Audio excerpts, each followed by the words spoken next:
Hello everyone, and peace of Christ to all of you. I hope my voice coming good and clear. Please invite your friends and let us have some good time together. First of all, happy Easter. He is risen. Our Lord, the living God, is with us. And he said, I will never leave you alone. And he said, every two of you mention my name, I will be between them, which means he will be the third. So he is listening, he is hearing us, and I'm sure he's enjoying exposing the lies of Muhammad. We tried today to use the program called Discord, but this Discord is dismiss stuff. People, they keep saying to me, why you don't use Discord? It's a mist. What is this program about? It's like a bathroom in Arabia where everybody talk, and you have no idea who's talking to. Actually, I deleted the server, and still people are talking. Anyway, so our topic today is about problems of the Quran. You know, one of the unique things about the Muslims, that the Muslims, they deny that the Quran have a problem. The Quran is amazing. The Quran is so good, you know, and they show you like funny videos, which is, you know, absurd to even to see such a videos. That a person hear the Quran, somebody singing the Quran, and he cry, amazing. My friend, your prophet, he was a mental ill person, and the hadith and the stories prove it. So how come the Quran did not help him? You know what I mean, Muslims? But just to show you an idea how the Muslims respond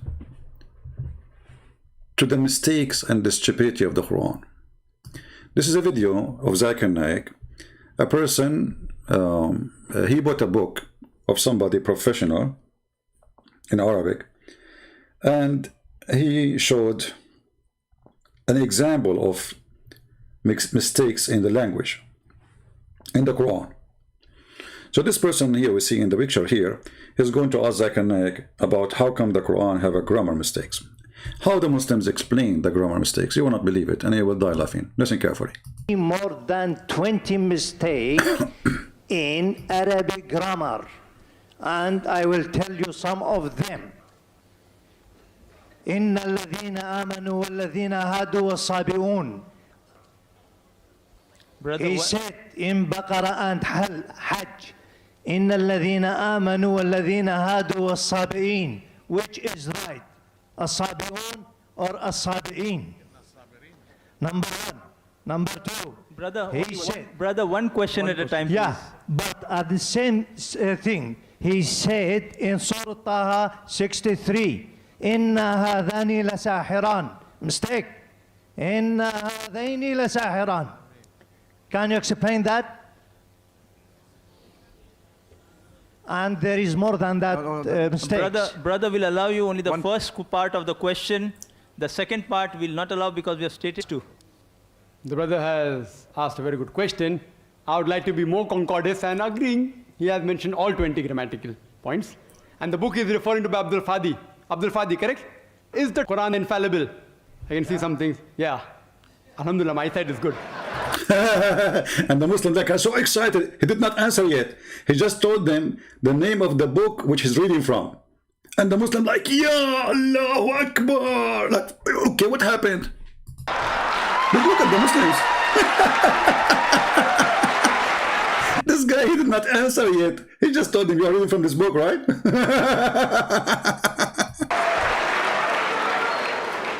I will answer all 20 together.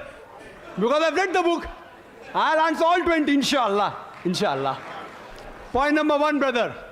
Point number one. Point number one to be noted that all Arabic grammar is taken from the Quran. Quran was the highest Arabic book, a book which has the maximum level of highest literature.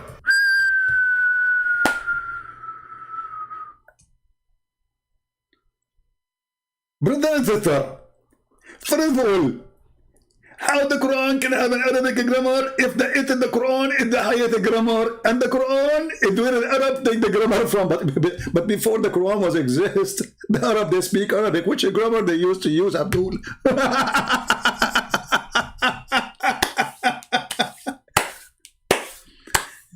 The Arab are exist long before Muhammad. So the Arab, when they use their language, when they speak, when they make poetry, their language is what? Based on what? So the Arab, they take their grammar for the Arabic from the Quran. But this is mean before that day, the Arab don't have Arab and they don't speak Arabic. Because in order to say such a thing, well, we have then to say that the first one who made Arabic exist is the Quran. Idiot. And now look what he will say after that. All the Arabic grammar has been derived from the Quran. All the Arabic grammar has been derived from the Quran. All of it. So the mistake, from now on, if it's a mistake, we will make it right because we take the grammar from the Quran. That's what he's saying. So he just showed him, okay, there's a mistake. It cannot be that. So he said to him, brother, all Arabic grammar have to be taken from this book, okay? And this is why I remember when I was a kid, you know, I said to the teacher a word, you know, in the exam, I wrote the word wrong. And this teacher, he hate me to death. He really hate me because always I get him busted. So and the day after he corrected the exam, you know, he took the papers home and then he fixed it, and he was coming and he's so excited and he have my paper in his hand. He said, look at this guy. Look at this guy who do not know how to write a simple word. Even a donkey can write it better than him. Even a kid, he is 6 years old, can write it better. And he started calling me names and etc. And I'm laughing and I'm smiling, you know. And the teacher, he got more nervous now. Why I'm smiling? He said, look at him. Look at him. After all what I said to him, he is smiling. Don't you have any feeling? He's talking to me. I said, I know, sir, but I just wrote the word as it is in the Quran. And the second I said that, you should see his face. He was calling me a donkey, stupid, idiot, a kid. He knew that this is a mistake. I mean, he spent it like 15 minutes just blah, blah, blah, blah, calling me. It was his day, like his joy. He finally, he is going to humiliate, because always I am the one who humiliate him. So today he got me busted. And then I said to him in a very cold-blooded, lizard blood, well, I don't know, sir. I wrote the word as it is in the Quran. Are you saying the Quran is wrong? The second I said that, you should see his face. Yeah, actually he's right. Actually, you know what? All of you are stupid. Nobody noticed. I was joking. I was kidding. This is the absolute correct way. Yeah, he's right. You should see how he starts shaking. The guy is terrified because now the kids will go home and they will tell their family, our teacher, he was humiliating somebody because he wrote the word as it is in the Quran. Donkey. Certified donkey.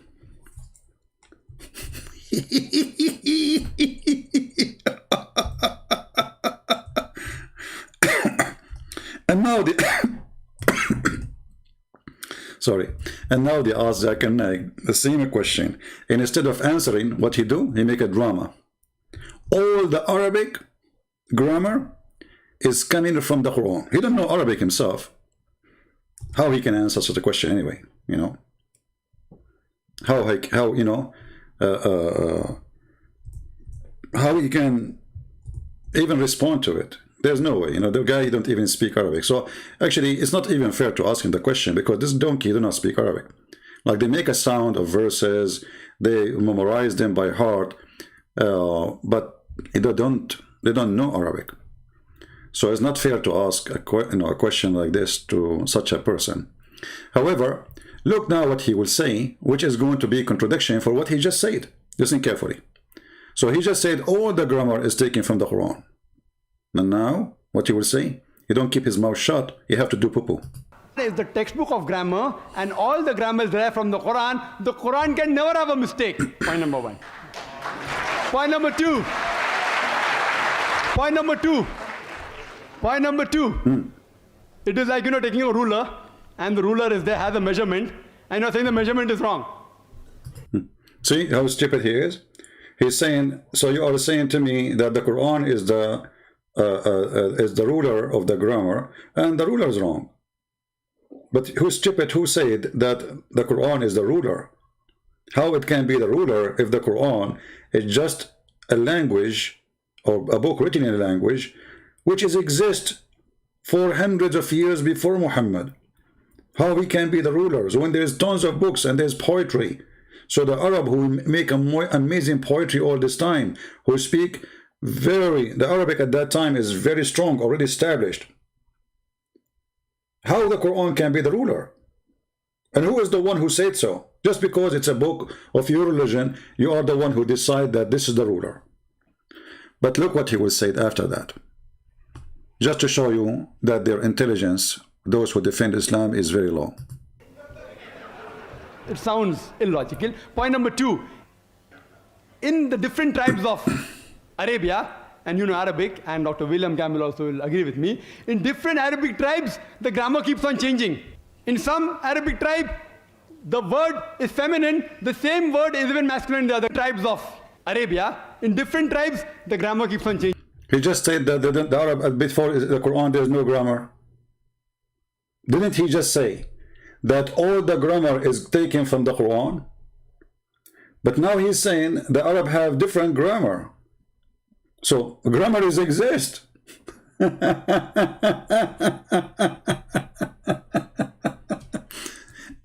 And secondly, if you say to me that the Quran, if you are saying to me that there is different grammar, how that can refute the question?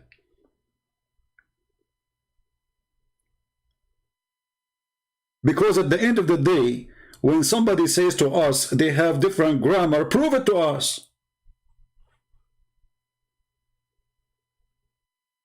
Can you?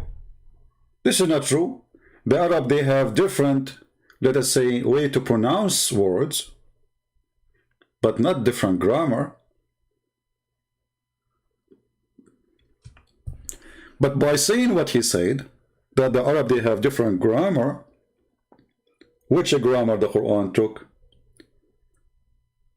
He just said different tribe. Well, the Muslim, they say the Quran they have today is the Quran of Quraysh, the tribe of Quraysh. So how the same word is written twice wrong or different way? One of them have to be correct. You see, the guy in the video, he said to him, it is in the verse, etc., and in the verse, etc. One it says this and one it says that. One of them have to be wrong. So if you are saying to me that the Arab, they have different grammar and the Quran is adopting their grammar and their grammar is wrong, that means the Quran is wrong anyway. Because he just said that. Listen carefully what he said about this grammar. Also will agree with me. In different Arabic tribes, the grammar keeps on changing. In some Arabic tribe, the word is feminine, the same word is even masculine in the other tribes of Arabia. In different tribes, the grammar keeps on changing. Even the gender keeps on changing. So will you check Quran with that faulty grammar? No. And furthermore, did you see? He just said faulty grammar. He just said faulty grammar. So we have the same verse written twice in two different ways. Which one of them is the faulty grammar? Whatever you choose of them, that means the Quran have a faulty grammar. So the Muslims, because they are Muslims, and they cannot, and the guy who is defending the Arabic in the Quran, he don't himself, he speak Arabic, which make the whole answer ridiculous. Because how somebody who speak Arabic can refute about Arabic? Now, Muslims, when they are taking defense or offense, they speak differently when from Muslims sitting together, teaching together, you know. There's no Christians watching, there's no Hindus, there's no Buddhas, no atheists, so which means nobody is laughing. So when the Muslims are sitting together, they admit that the Quran is suffering from problems.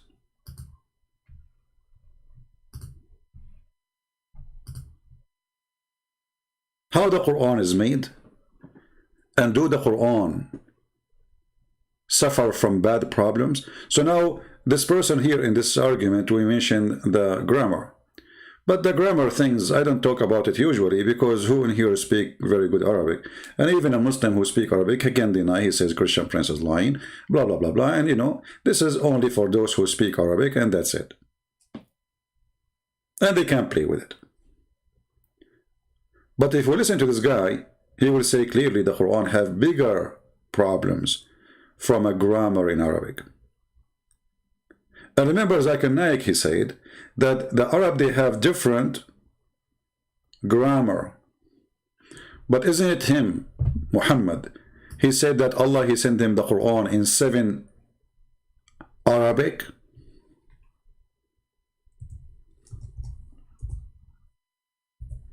Do you remember? And this is what make Yasir Qadi says that the Quran have a problem.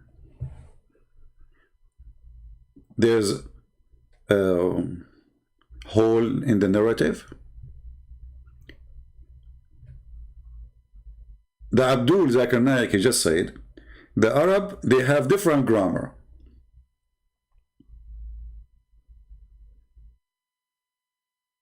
Let us go with this. And he said, are we going to take their faulty grammar? Imagine the Arab, they have faulty grammar. I mean, this is their language. The people who made the language, they don't speak good language. Then how we can answer about your prophet saying that he took the 7 faulty grammar? Because he said, according to you, the Arab, they have different grammar, right? Okay. Muhammad, he said, Allah, he sent them the Quran in 7 different way. You ask the Muslims, what does that mean? They say 7 dialect. 7 Arabic dialect. And Muhammad, he keep asking Allah for more. Allah gave him 1. Muhammad, he says, my people cannot handle it. So Allah gave him 2. He said, my people cannot handle it. It's enough, not enough. As you see, I beg Allah, burden and forgiveness, my community has not strength to do so. I mean, look at this conversation, how stupid. The Arab community is a small community. I mean, until now, the Arab is not even, you see, the Arab is not all those countries who they call themselves to the Arab. The Arab is only in the Arabian Peninsula. The rest are not Arab. So until now, they are not even 30 million. Until now.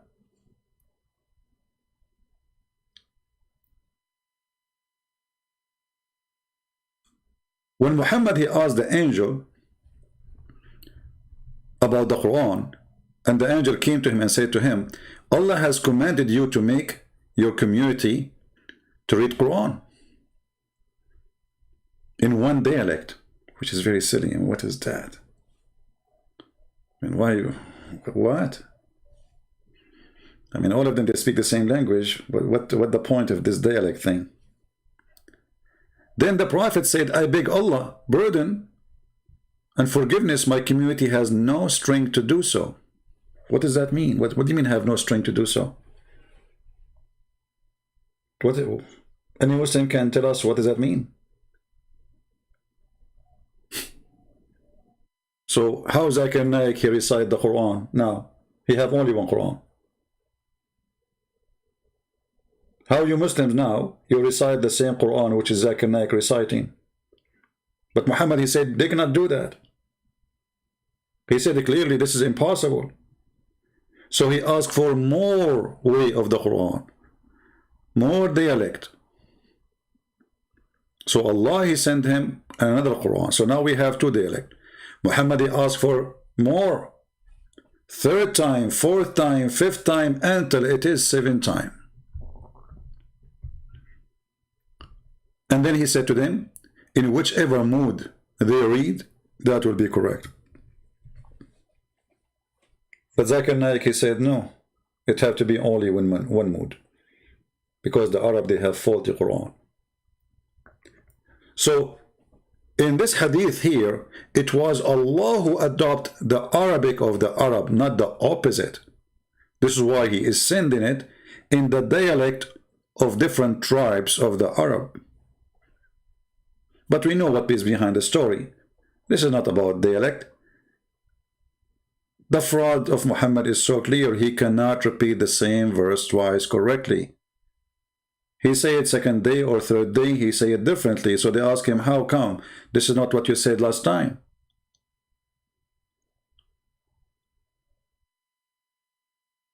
So he have to come with the excuse. Okay, how come I mean, this is a word from Allah, how I can change it? I told them 2 weeks ago or a week ago or 2 days ago this verse in a certain way, and now I'm trying to say it again, but it's coming differently. I'm adding different words. So he claimed that, oh, I did not tell you that I asked Allah. He even put the conditions on Allah to send him 7 Quran. And here in this story, you will notice many stupid things about this. Because if Allah, he sent 1 Quran, and Muhammad is telling Allah that my people cannot do it, that's mean Allah is stupid. And Muhammad is correcting Allah. If the Prophet is telling his God what is right to do, what kind of God this God is? So the angel, he came to Muhammad and he said to him, Allah, he order you to read the Quran in 1 dialect. What Muhammad he do?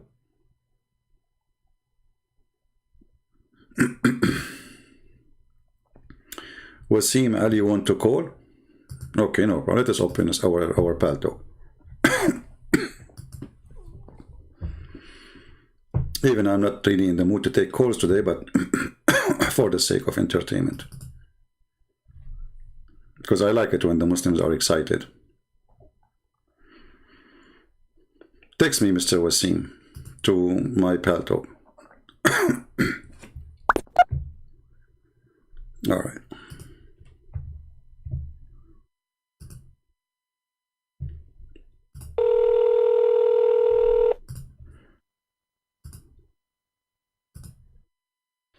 Hello? Hi, can I get a mic check, CP? Mark check?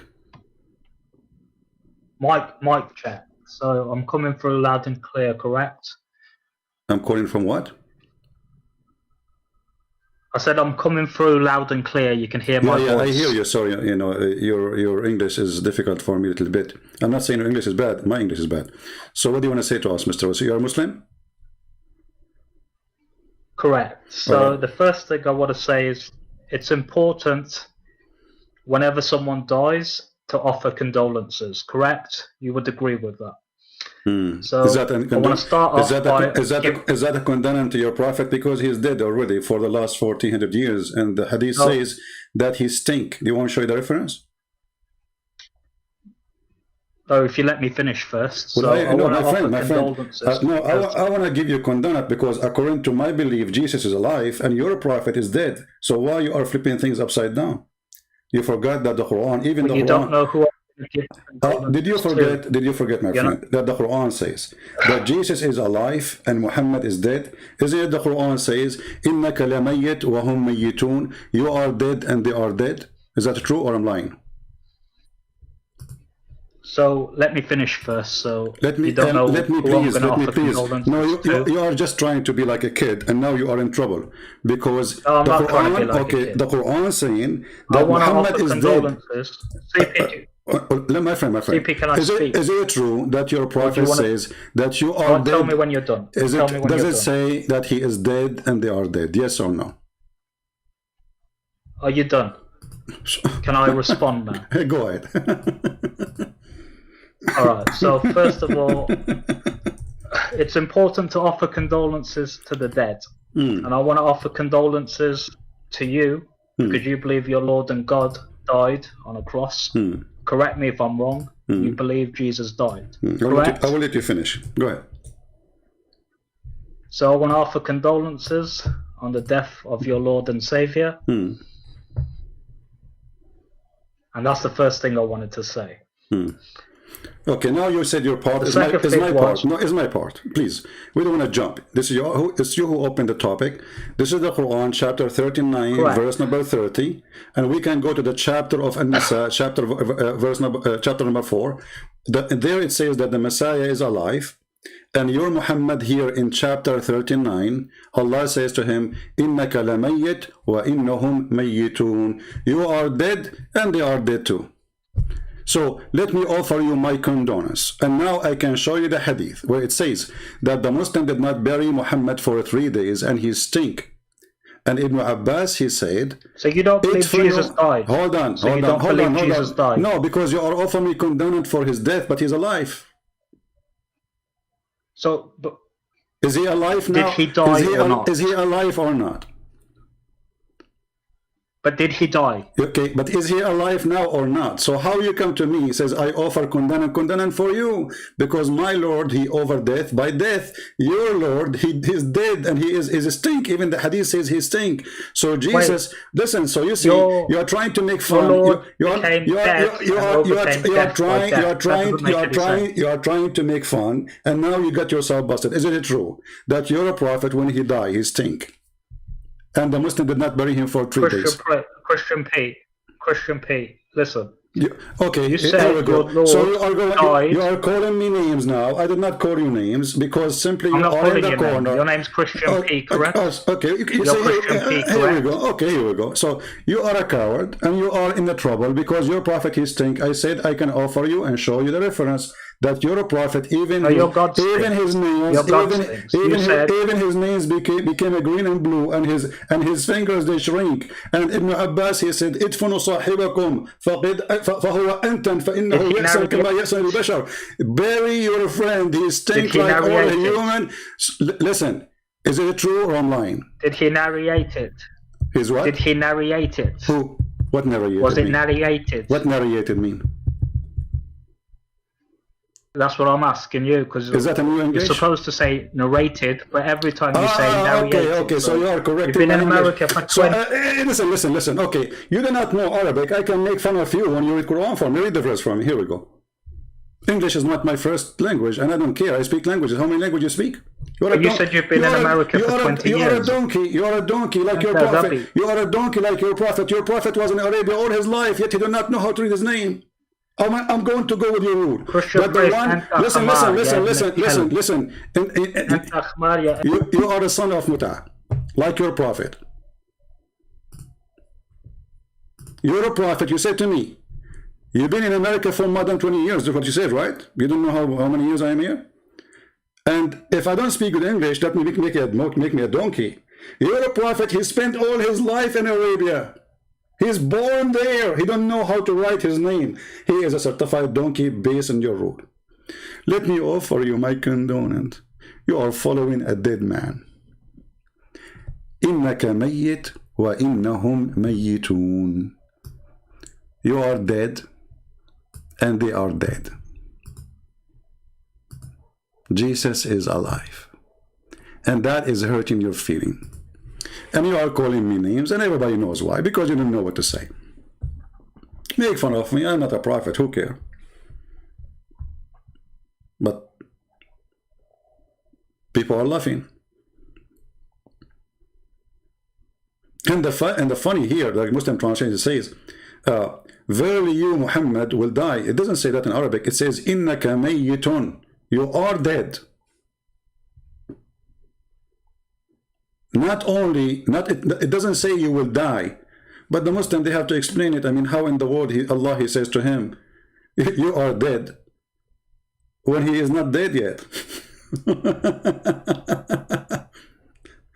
They will say Allah he meant in the future, but in Arabic it says it clearly, إِنَّكَ مَيِّتٌ. You are dead. So let me offer you my condolence, my friend. Your prophet is a joke, and he stink, and he is dead. And even if Jesus is a prophet, he is not God. He is alive. According to your religion, he never been in grave. How do you explain that to me? Do you have an answer?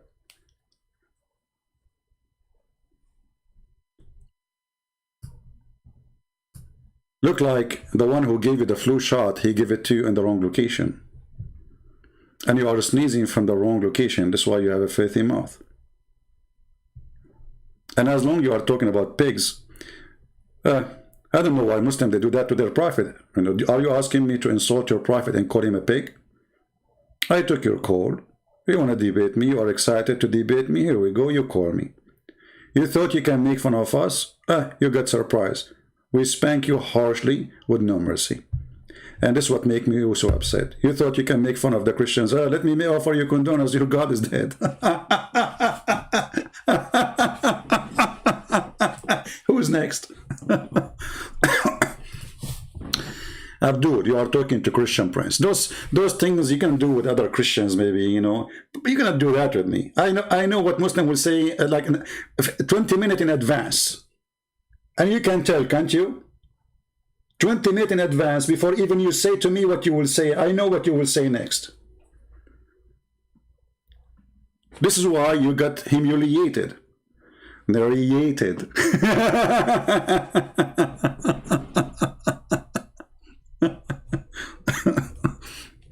And here actually you see how the Muslims are a bunch of hypocrites when it's come to speak about Jesus. In one side they say Jesus never died. In the other side they lie. They say, okay, let me offer you condolence. Well, okay, hold on. We Christians, we don't believe that Jesus is dead. We believe that Jesus, yes, died. He was crucified. He was in the grave, yes. But there's no condolences needed because simply he overcome death by death. There's no grave can hold him and no death can take him. That is my Lord. Who is your Lord? This thinking Muhammad. I offer you to show you the reference. You coward, you start calling me a pig. And why you are calling me a pig? Do you know that that pig saved millions of Muslims every year? Do you know that all the insulin in the world is made from pork? Do you know that every surgery happening in this earth is happened by stitches made from pork?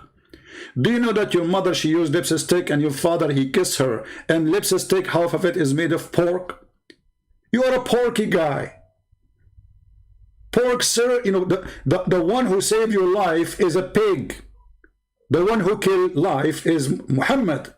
So a pig is better than Muhammad. That is the consequence of saying to me you are a pig. Go check it out, search in Google. When somebody do a surgery, he's a Muslim, what is the stitches is made from? Those material, they use it for stitching. This is from pigs. How dare you Muslims to use it? You should not accept it. Coward, liars. So they cannot refute us. They want to insult, but yeah. Never try to insult me, because you are no match. You are no match, not by insulting. I will refute you even in the insult, and I will insult you by a scientific answers. Your prophet, he stink. His nails turn pink. And he was a drunken man, yet he said to you, don't drink. He went around like a rat.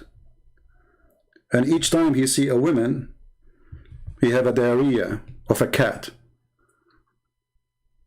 I just made Quran. Why you bring this to your prophet? Here we go. Why you make it personal? Don't go there. I am not the person who you can make fun of. You Muslims should know better. Now we go back to our topic.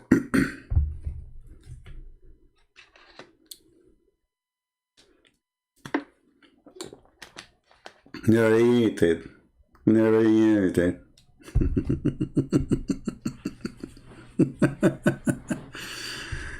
Oh, Lord have mercy. So, Muhammad is dead, the Messiah is alive. Who is the stupid here? Imagine, the Muslims, they claim that they believe in Jesus and they believe in Muhammad. Okay. They believe Muhammad is a Muslim prophet. Okay. Jesus is a Muslim prophet. Okay. But how you stupid? You follow the dead one. You should be following Jesus, even as a prophet, because Muhammad is dead. And how Muhammad claimed to be the last prophet, yet the Muslims are waiting for Jesus to come. So Muhammad is not the last prophet. Jesus is coming again. Idiot. No authentic hadith says the prophet stink. Well, Ahlul Sunnah, why you don't call me, and we will see if it's authentic or not. Is that fair, guys? Is that fair? Call me right now, Ahlul Sunnah. Here we go. Let me take a selfie for you, my friend. Smile. And you read it for me. Whatever you say, whatever the reading says, I will put it on the screen, and I will accept what you say. What your scholar says. Is that fair, guys? One of the funny things about Muslims, look what he just said. Why you lie? You love to lie, man. No authentic hadith. Okay, are you saying the hadith is a lie? Let us go with this. If you are saying to me the hadith is a lie, that means you Muslims are a bunch of liars. Because who is the one who wrote this hadith? You. Who is the one who collect the hadith? You. Who is the one who published the hadith? You. And then when I read the hadith, I am the liar.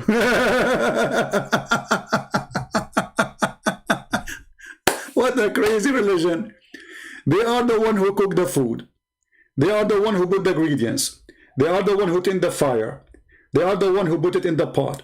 They are the one who took it from the fire. They are the one who put it in the dishes. They are the one who serve it. And when we say the food is stinky, they say, you are lying. This is not authentic food.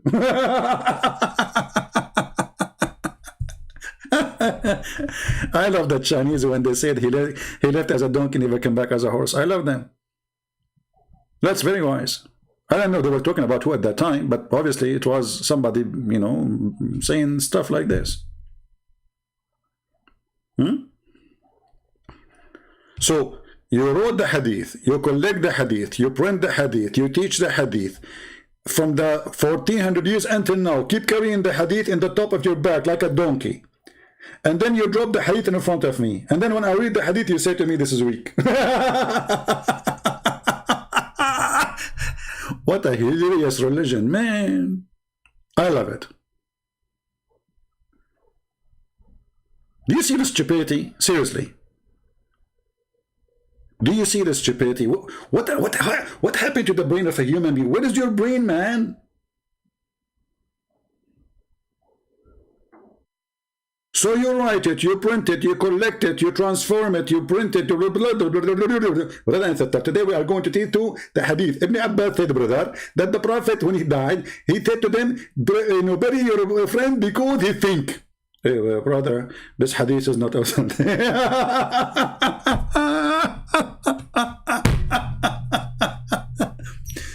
The hadith had a category. My friend, it's not the hadith who have category. You have a category. Because you idiot, if the hadith is not accepted, why you put it in any category? Say this is not right, just throw it in the garbage.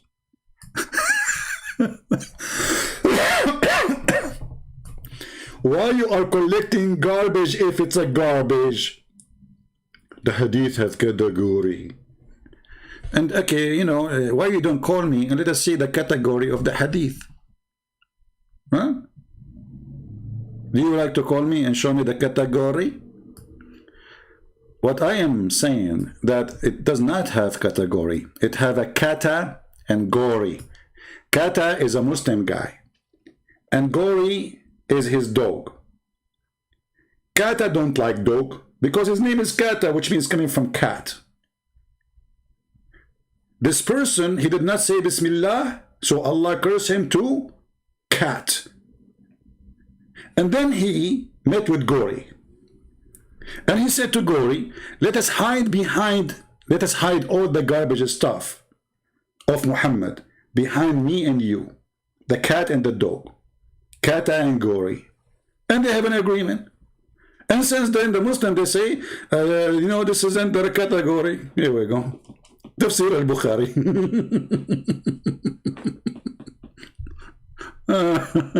Category. What a joke, man.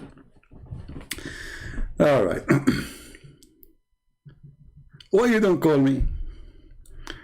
Don't you Christians wrote many books and pick up books suit your ideology? No, we don't. We don't. That's not true. When you say Christians wrote many books, what do you mean by Christians? This is your prophet saying, this is Ibn Abbas, his cousin. For us, all the disciples of Jesus, whatever they said, we have them in the books there. We have their letters, the exchange of conversation, we have their act, even we have their revelation, and we accept it. It is you Muslims who play the game that this is bad and this is good. And all of us, we knew that even the one which is called Da'if, we just played the video yesterday where your Shaykh, he said to you that Da'if hadith is accepted, did not flunk. Our prophet died and your God died. Thank you, Wasim. That's mean your prophet did lie. Be my witness. Wasim, he witnessed that Muhammad is a fraud. He just left Islam. He just witnessed that Muhammad, he lied when he says that they crucified him not, they killed him not, but Allah take him to him. Muhammad is a liar. Thank you, Wasim. Anyway, let us go back to our topic. Those Muslims are very upset. It's okay, I understand. I mean, put yourself in their shoes. I mean, if they wear shoes, right? The Gospel of Thomas, we did not, okay, see, when you say the Gospel of Thomas, this is gospel for whom? This is not our gospel. Gospel is something we believe in. We don't believe. Those are fiction books written by, we don't know. Like, as an example, you Muslim, you say there's a Bible, it's called the Bible of Barnabas, and you keep talking about it. But that book, Barnabas, says that the Messiah is Muhammad. You keep asking us, why you don't accept this book? We idiot. It says the Barnabas, this book, it says that Muhammad is the Messiah. So shall we accept it? So that is telling us, actually, that the Christians are not what the Muslims they say. They don't accept corruption. Anything is corrupt, they throw it. They don't say this is weak. No, we don't say this is weak. We say this is false. That's it. We have nothing to do with it. Put it in the shelf in the library. Let people see this is history. But you Muslims, you collect and you say the Prophet said, and you put it in your book, and you publish it in the internet, and you print it, and you give it a number, and then you cry for reading it for you. Let me give you an example.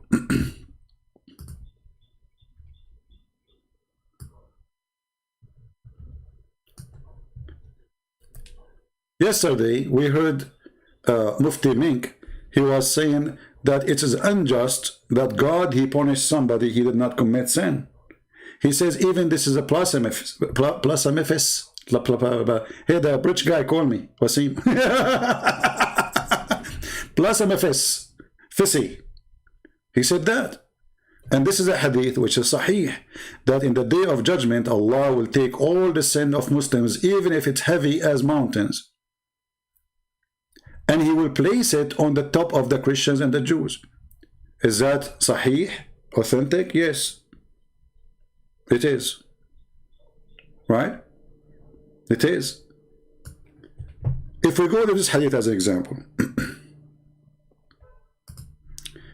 which is proving that your prophet was mentally ill, is that hadith is weak? This is al-Bukhari. Aisha, she said the prophet, he was bewitched. So now we learn that the prophet was bewitched, and this is authentic. Okay, what bewitched mean? Muhammad was under control of the devil. He is a satanic messenger. Because witch and black magic have one meaning, that shaitan has full control of your prophet. Aisha, she witnessed that the prophet, he was bewitched, and he began to imagine that he had done a thing. In fact, he did not. If you go to a doctor and you tell him, I am bewitched, he will laugh. He will say, no, you have a mental problem. Let us see what the problem. So according to your science, according to science today, your prophet is mental person. He had mental illness. This guy, He go to the, he opened the, you remind me, your prophet remind me of a guy, you know, he's one of my cousin, his name is Abdul. So he is heavy when he sleep, you know, when he sleep, he's so heavy. So he woke up at night and he went and he did poo-poo and he pee. He came back to the bed and he lay down and then he remembered something. He said to his wife, my cousin. He said, what, honey, why you are waking me up? He said, when you open the bathroom door, does the light come on by itself? She said, no, honey, this is the door of the refrigerator. And this is your prophet.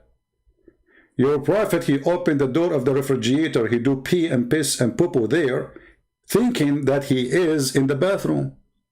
And this is exactly what the hadith is saying. That the prophet, he imagined he had done a thing. In fact, he did not. Prove me wrong. Can you prove me wrong? Do the door of the bathroom of your prophet, when he open it, the light turn on automatically, or this is the refrigerator? Are you with me? I'm sure you are with me, but you don't know what to say. What you will say now, this is weak? Say it's weak. Please, go ahead. What we see here, that your prophet is weak. Your prophet obviously is messed up, you know.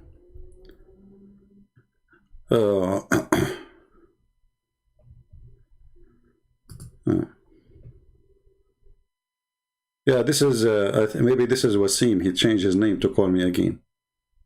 He's, you know, he's upset from the first packing, baby. Yeah, this is the same guy. He called me again. Hello? Hello? Hello?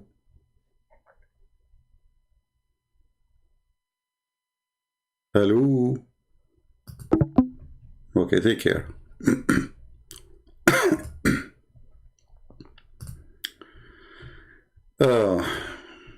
Okay, let's go back to our topic. And those things only happen with someone like Muhammad. He's a prophet of God, my friend, protected by Allah. Protected by Allah. Let's give him a chance again.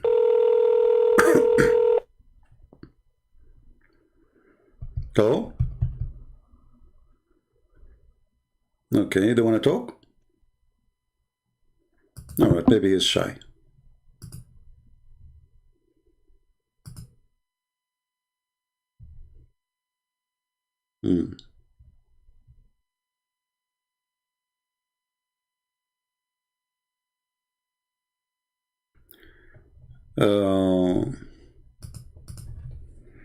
We have the person who left Islam last 2 days ago, I think.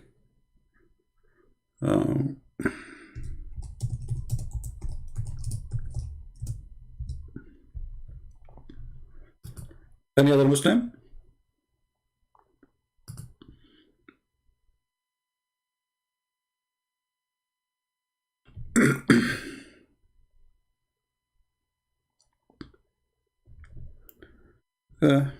Okay. Dear God, another type. Okay.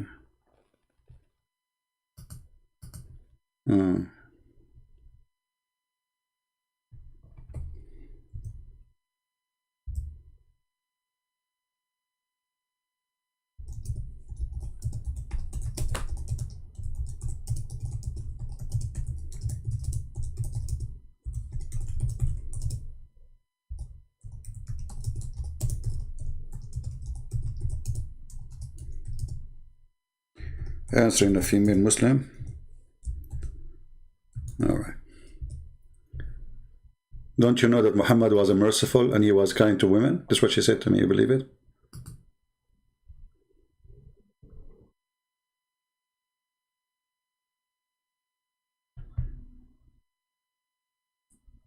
All right. Happy for you, my friend Tawfiq. Good for you, my friend. Okay. Any Muslim would like to, my friend, want to debate now? Okay, let's see this one. says he is not online. Okay, this guy is not online.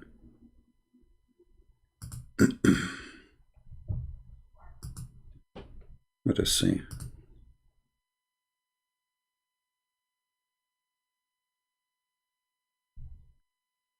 I seen your life that you call me. Okay, let's see. Oh boy. What's wrong with Muslims? Each one we call him. Hello, just call me. I have my problem. Okay.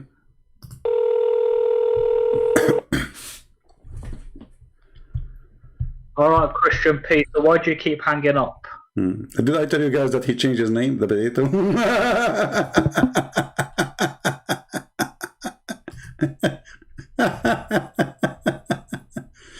My friend, the pig is your prophet. You see, you bring that to your prophet. Shame on you. Anyway, I don't mind really, I mean, for fun, but we are adult, you know, we laugh from time to time, yes, and you are a joker, I agree. And your prophet is our joke always, no problem. But you are obviously bewitched like your prophet. Look what's happening to you. I just got you busted, and now you're calling me back. So what did you? Are you still bewitched? I think you are imagining that you are calling maybe your prophet, but in fact you are calling me. Because you are bewitched, obviously. You know, you are talking to the wrong person. Don't talk about pigs. Pig is the one who go after children in the age of 6 years old. Even your prophet, he asked for the hand of Fatima bint Asad when she was an infant. Infant! Do you know what infant mean?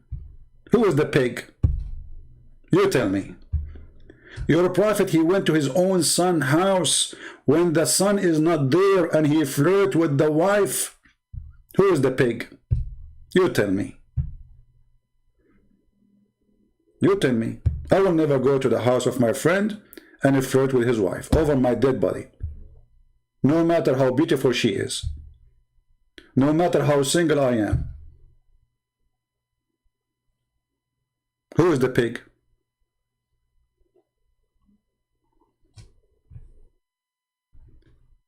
Anyway. So today we are going to talk about more problems of the Quran. While the Muslims in some places, when they are speaking in general, like in front of public, where only Muslims there, they speak in different way. But when there is mixed Muslims and non-Muslims, they speak totally different answers or different conversation. This is here Mr. Nouman Khan. Nouman Khan is very well known. He's a very popular in WhatsApp, you know. Women in WhatsApp, they like him. He was teaching the Muslims about the Quran, and he admitted the Quran has problems. Listen carefully. It's not me who said that. But anyway, one of the cool things I want to share with you is that one of the most fascinating studies in the Quran. I want you to take a note. He just said fascinating. And then he will say the fascinating things in the Quran, it had a problems. Brothers and sisters, one of the fascinating things, take a note. This is in the minute 4 minutes and 11 seconds. One of the most fascinating things in the Quran, and now right away he will start talking about problems in the Quran. How the Quran is fascinating and you are counting the problems. Go ahead. Quran is actually how the surahs of the Quran are organized. And this is actually... Did he say organized? Did he just say organized? A minute or two after he would say the Quran is not organized. Actually a number of different subjects together. The first subject is how are the surahs themselves organized? Fatiha is first, Baqarah is second, Ali Imran is third, etc., etc. Why are they in this order? Because from a Western academic standpoint, and by the way, the first time I studied Quran seriously, it was not from Muslims. It was from non-Muslims. The first time he studied the Quran seriously is from non-Muslims. This is why Muslims come to hear and listen. Because you go to a Muslim program all what they are saying, praising the Quran, amazing book, amazing prophet, so they hear nothing true. Here, we have a sharp knife, we chop, chop, chop, chop, chop, and we show you in details. This is the butcher shop.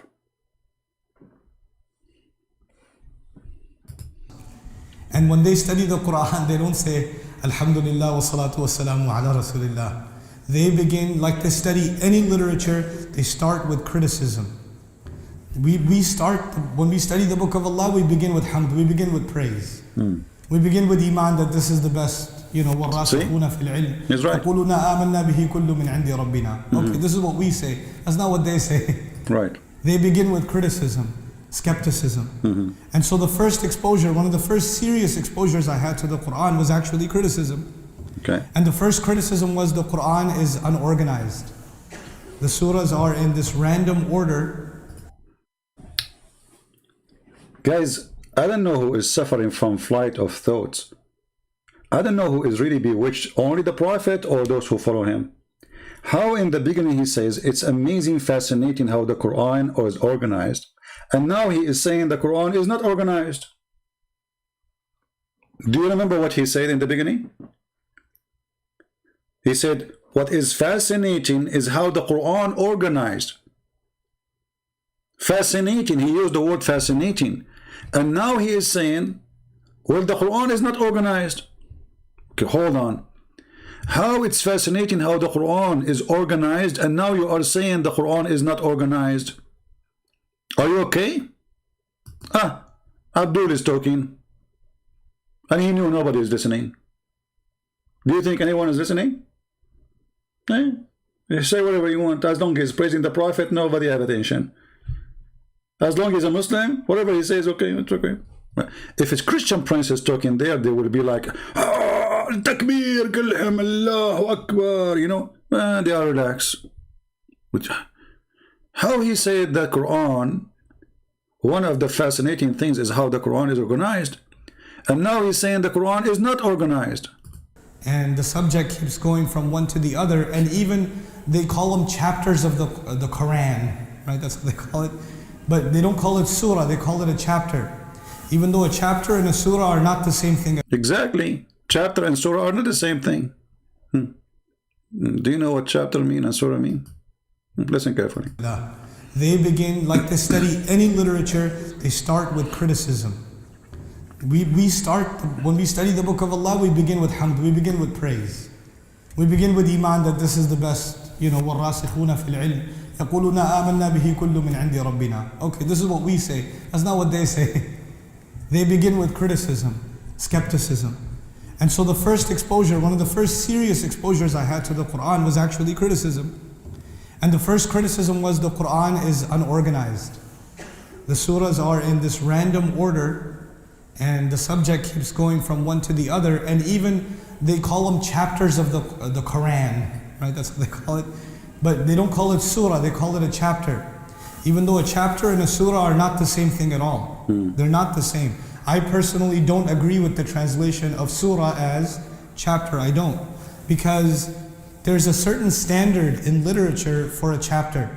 A chapter has logical points that are made in chronology. And if a chapter, like chapter 5, is going to repeat something from chapter 3, they won't do it the same way. They'll just say refer back to chapter 3. That's what chapters do. They're built chronologically. The other thing about chapters is you cannot begin a book with chapter 12. You can't do it. You have to begin with chapter what? Did you hear what he said? Did you hear what he said? Muslims, are you listening? Made in chronology. And if a chapter, like chapter 5, is going to repeat something from chapter 3, they won't do it the same way. They'll just say refer back to chapter 3. That's what chapters do. They're built chronologically. The other thing about chapters is you cannot begin a book with chapter 12. You cannot. You can't do it. You have to begin with chapter what? 1. And 1 is the first thing the author writes. Then the author writes 2. Then the author writes 3. Then the author writes 4. And even the student has to study chapter 1 first, and then 2, and then 3, and then 4. But when the Quran was revealed, the first surah revealed, اقرأ باسم ربك الذي خلق Where is that in the Quran? Where? Is that in the beginning? No. That's all the way at the end. So if you're studying Quran right now from the beginning, you're going to read the first revelation at the end of your journey. It's very different. So then the order is not even the order in which it was revealed. The order is not even the order which is revealed. Here you see how dangerous this cult is. And I say the word dangerous, dangerous to the followers, not to us. I mean, it's dangerous for everybody when it comes to safety and security and violence, yes. But dangerous to stupidity. How you say that God, He sent you a revelation, and then you say that you change the order of revelation of God. That's what He's saying. If Allah, He chose a revelation to be revelation number 1, who are you to make it revelation 96 or 97 or 98?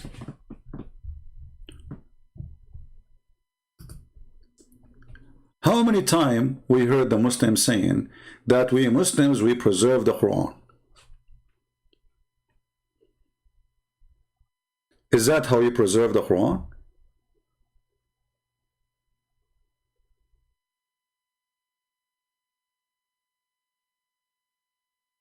So, are you saying to me that when Allah He sent the revelation where Allah He ordered Muhammad supposedly to read, and the angel He squeezed him 3 times, and no mayonnaise, no ketchup came out after squeezing, are you saying that Allah was wrong? So we decide to put this chapter at the end because it's useless? Who is a Muslim can answer us about this? Who is the one who have the authority to override the authority of Allah? Allah, He gave you revelation in such an order.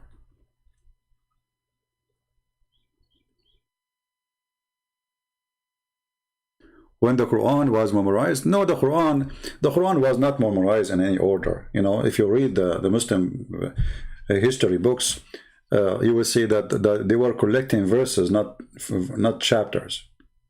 They were collecting verses, like this guy here remember this guy here remember that. You know, and when the Muslims, they lost their war, or let us say in the end of the life of Muhammad, and then the Caliphate came, and most of those who memorized the Quran, they died. So then Uthman, he ordered to collect whatever they have, whatever left, whatever they can remember. And God knows how many verses are created by somebody. I mean, I can say the Prophet, he said this in front of me. You will see there's verses, there's no witness for them except one person. You see, the Muslim, they say to you that hadith is strong if there's more than one person repeat the same thing. What about the Quran? What if a verse only one person he said? They don't question, that's it. So you question the hadith, which is less value. You don't question the Quran. What if the guy is making up the Quran? Actually, the verse here, the verse I just showed the guy who called me, you are dead and they are dead, doesn't make sense. And this is why the Muslim, they translate it, they say, you will die.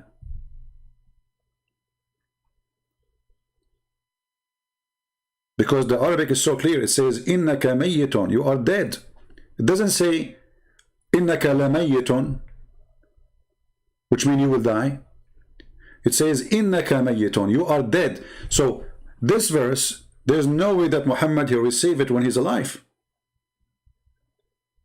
Because the verse say clearly, you are dead. If you change the translation, let us see, maybe we can find one of them, he have little dignity to make it correct. Maybe we can find somebody with dignity. Here we go. Let us see. You see, look what they do. You are certainly will die. But where is the word will in Arabic? It says innaka mayyitun. You are dead. And they are dead. This is a verse have to come after Muhammad's death.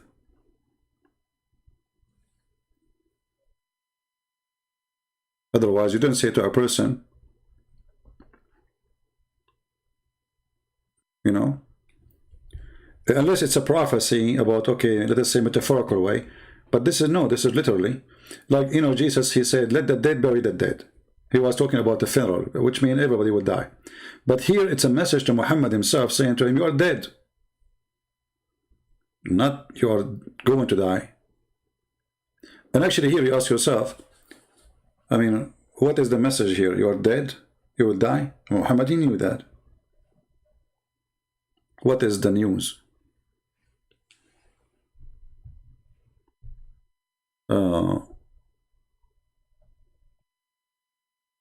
Oh, hold on. Guys, look what Mr. Stranger, he said. Show me the reference, Mr. Stranger, so we can put it in the screen and we can laugh together. Guys, read carefully. Look what the stranger, he said.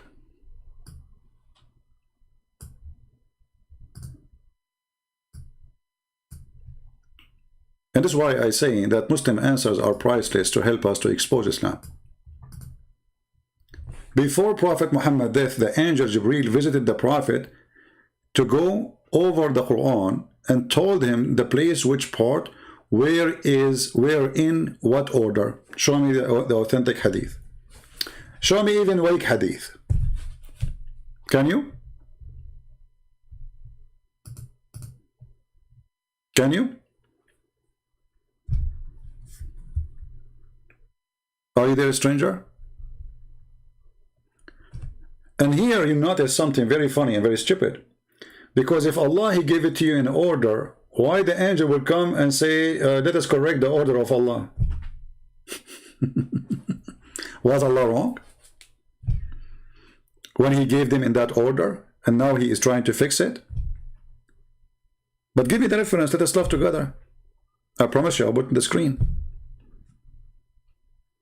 Are you creating a story, or are you making up a story? Are you bewitched? You must be bewitched. Otherwise, give me the reference, I know. I want to learn from you.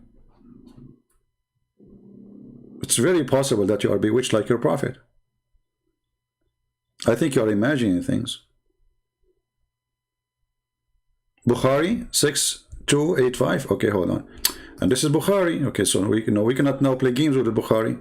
All right. Let us go to Al-Bukhari. And now he will say, I don't accept the hadith. The Bukhari says that you're right, that Allah. Okay.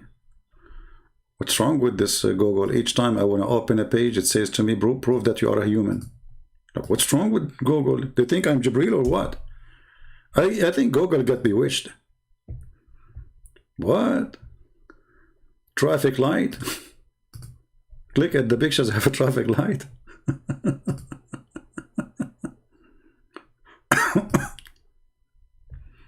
All right. All right. So you said Al-Bukhari, hadith number what? 6285. Okay, let's see. Hadith Al-Bukhari 6285. Okay. Let us see if we can find this one. All right.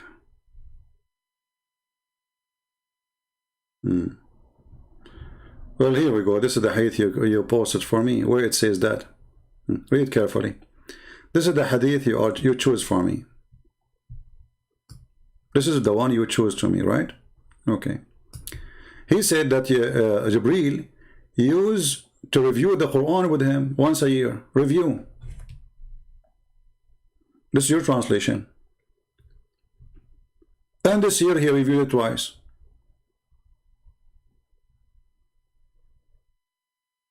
Are you there?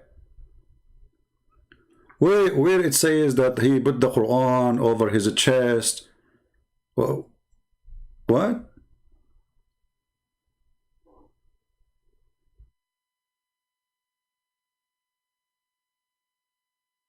Where it says that? Secondly, why the angel Jibreel is reviewing the Quran with Muhammad? Isn't it the Quran says that we gave you Quran and we promise you will not forget? So the angel is reviewing what?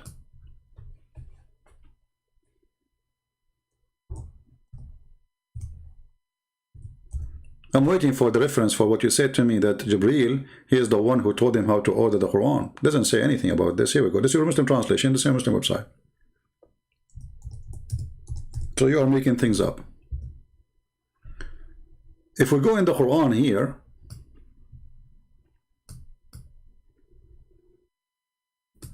chapter 87, verse number 6, it says that Allah, he says to Muhammad, we will make you recite the Quran and we will not let you forget it.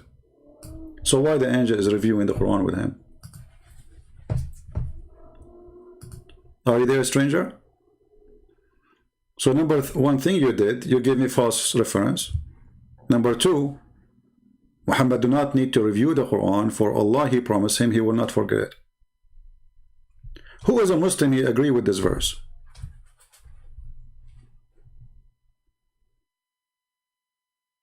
So what if he repeated it twice with him? Yeah, guys, here we go. Guys, he repeated it twice with him. He repeated it twice with him. No problem. Okay, do you have that Quran which Muhammad, he repeated it twice with him? You don't have. You don't even have the Quran of Uthman. So, the Quran which Muhammad received is the revelation. The Quran you have today, according to you, this is the book of Uthman. And you don't have even the book of Uthman. Where is the book of Uthman? You don't have it. You don't even have the book of Hafs, because Hafs is a recitation. So Hafs, he came 200 years after Muhammad. And your Quran, if you open the Quran, you will see it says in the front page, it says, this book is according to recitation of Hafs, the son of Asim. According to Asim, according to Hafs, according to Asim, according blah, blah, blah, blah, blah, blah, blah, blah, according to Uthman, according to Ali, according to the Prophet. Where is the book of the Prophet and where is the book of Uthman? You have recitation of Hafs, you don't have even the book of Hafs. And this is 200 years after Muhammad. So, you say to me that Allah Prophet, he was reviewing the Quran with Jibreel. Okay, what does that mean? That is a joke. Same time, why he want to review it with him? If Allah, he promised him he will not forget. Number three, where is the Quran of Muhammad? And what the point of this reviewing? We ask you, who is the one who ordered to change the order? You said to me, you want to give me this reference. But this reference doesn't say that the Prophet, he changed the order. And if the Prophet, he changed the order, is he God? If you're God, he gave revelation in a certain order. Yeah, he reviewed the Quran in correct order. What Quran, correct order? The Quran which he gave him. What is the correct order? This is why if we go right now and we search in Prophet Google, peace upon him, you will see that it says revelation according to revelation. Quran according to revelation. Let's search for it. Hold on. Quran according to revelation. This is the order. What's wrong with this stupid Google? Each time I want to open something, it says to me, prove that you are not a human. Like, what? Man. Read carefully with me. Revelation order of the Quran. So, if the angel was reviewing with Muhammad the Quran, he is reviewing the revelation. And you Muslims still have the revelation according to order. So who changed it? If you want to say to me the angel, he told Muhammad to change the order, show me where it says that. He just said, I reviewed the Quran with him. Which Quran Muhammad received? The one who is according to revelation. This is your Islamic website. Revelation of the Quran, order in the Quran. And here we go. You change everything. Look at this.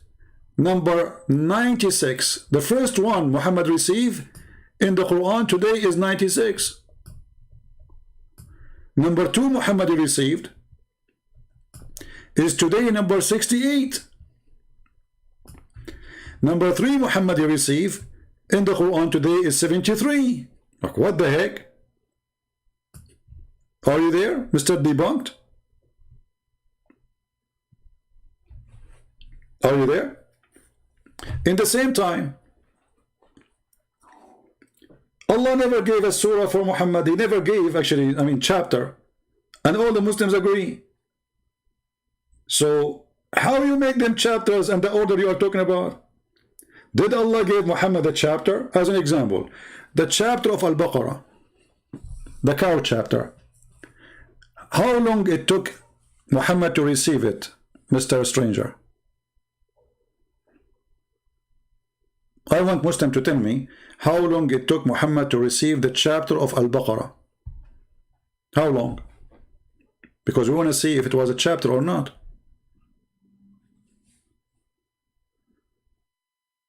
Any Muhammad have an answer? Because in order to make it in an order, as they are saying there, well, that's mean Muhammad, he received it chapter by chapter, but this is a lie. They did not receive, Muhammad did not receive chapters. So even this list here is a joke. Look at them. They are searching Google. Hey Muslims, how many years took Muhammad to receive the chapter of the cow? Did he receive it in 1 day, 5 seconds, 5 minutes, a month, a year? Are we searching Google, Muslims?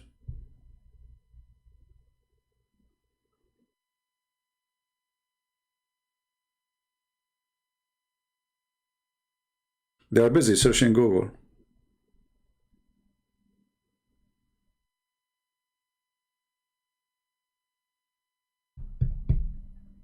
Who want to help me? Yeah, because at that time Muhammad was a Hindu. Part-time Hindu. What happened to the Muslims? Where is everybody is quiet? You Muslims, you don't want to debunk me now? What's happening? I'm worried about you now. Don't play dead. How the chapter of Al-Baqarah, the biggest chapter of the Quran, is called the chapter when Muhammad, he received it through all his life almost as a prophet. So how it became a chapter? Because obviously Allah did not give him a chapter, he gave him verse and here, verse there. Okay, who is the one who decided to put it all under the cow chapter? Can you tell me?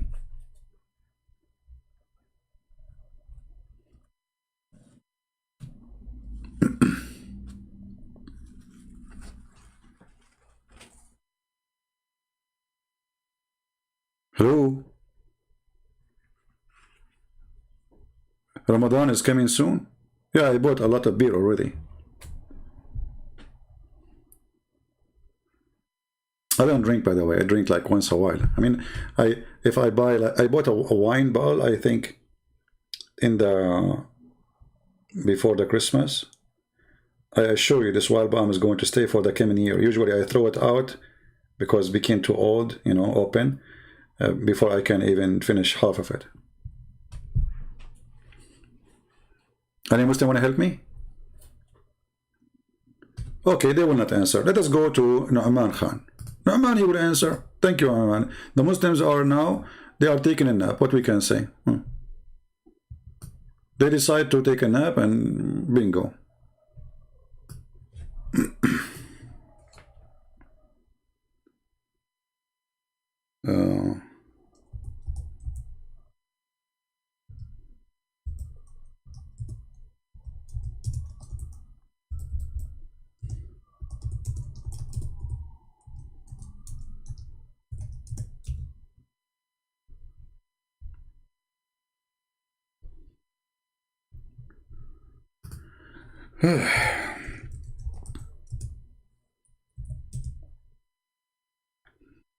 All right.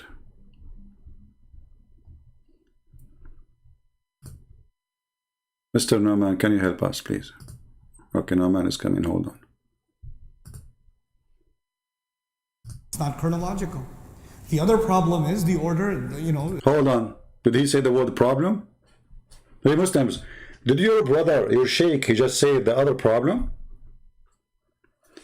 Maybe I did not hear correctly. Did he say the other problem? You see the title of my video today, the problem with the Quran. Muslim, they say there has no problems. I say there's tons of problems. Okay, So maybe Christian Prince is lying. Because what the Muslims say, he's lying, you know. He's lying. Okay. But we just heard your sheikh saying the other problem of the Quran. Listen carefully. It's not me who said that. Chapters do. They're built chronologically. The other thing about chapters is you cannot begin a book with chapter 12. You can't do it. You have to begin with chapter what? 1. You have to begin. This is wrong. You cannot begin with chapter 12. You begin with chapter 1. This is a problem. And 1 is the first thing the author writes. Okay, who is the author? Allah. Okay, what is the first one? The Muslim, they put it now 96.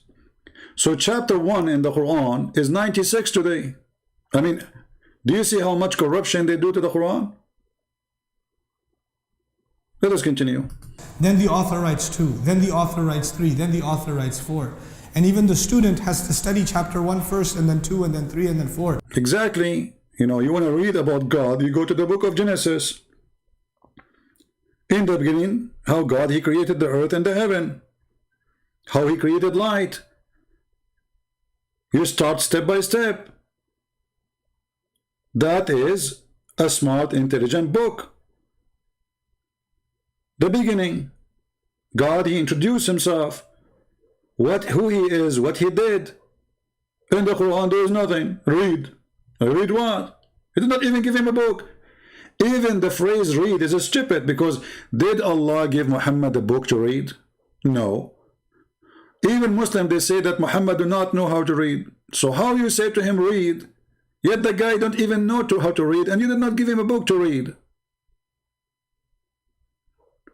So the introduction is stupid.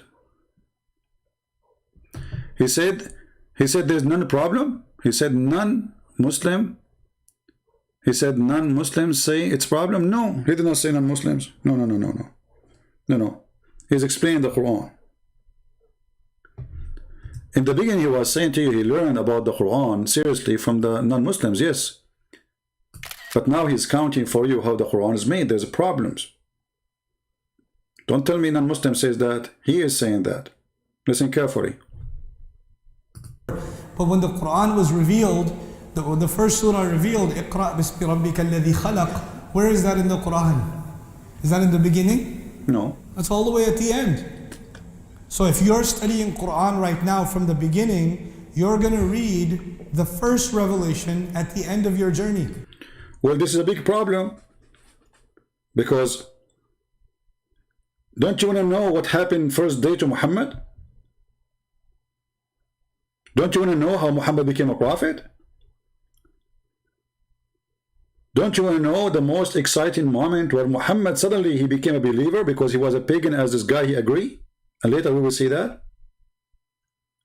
So how you put the beginning of the story, you throw it at the end as if it's not important. And who authorized you to do so? Listen carefully. It's very different. So then the order is not even the order in which it was revealed. It's not chronological. The other problem is the order, you know. Do you see? The other problem. So the problem, number one problem, is all what we said. Many things. And now we have another problem. Now listen, if the Christians or the Jews or the atheists, they say this is a problem, and that's mean they are lying. But the guy is agreeing. This is, if they are saying this is a problem, right? But the guy, he agree. The Quran is not coming in order, correct order.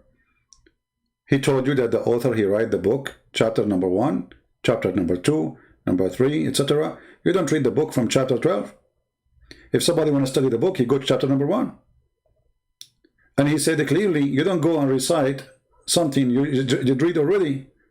You go, you say, go to reference, etc., and page, etc., where we mentioned that. And now he is counting the second problem. What is the second problem? Is that according to the Christian and the Jews? No, this is according to Muslims. Why? Listen carefully. Understandably, the order is not, it doesn't seem to be organized by subject. What doesn't seem to be organized by subject. Do you agree with that or not? Let us say, for the sake of argument, the Christian saying that. Is it true? Is it true? It's true. He just said it doesn't seem to be organized by object or subject, sorry. What that means is that you know the subject matter in the Quran, like in Surah Al-Baqarah. Today we're talking about. Read, who is the one who says about Surah Al-Baqarah, the Christians? He has given you an example how the Quran is messed up.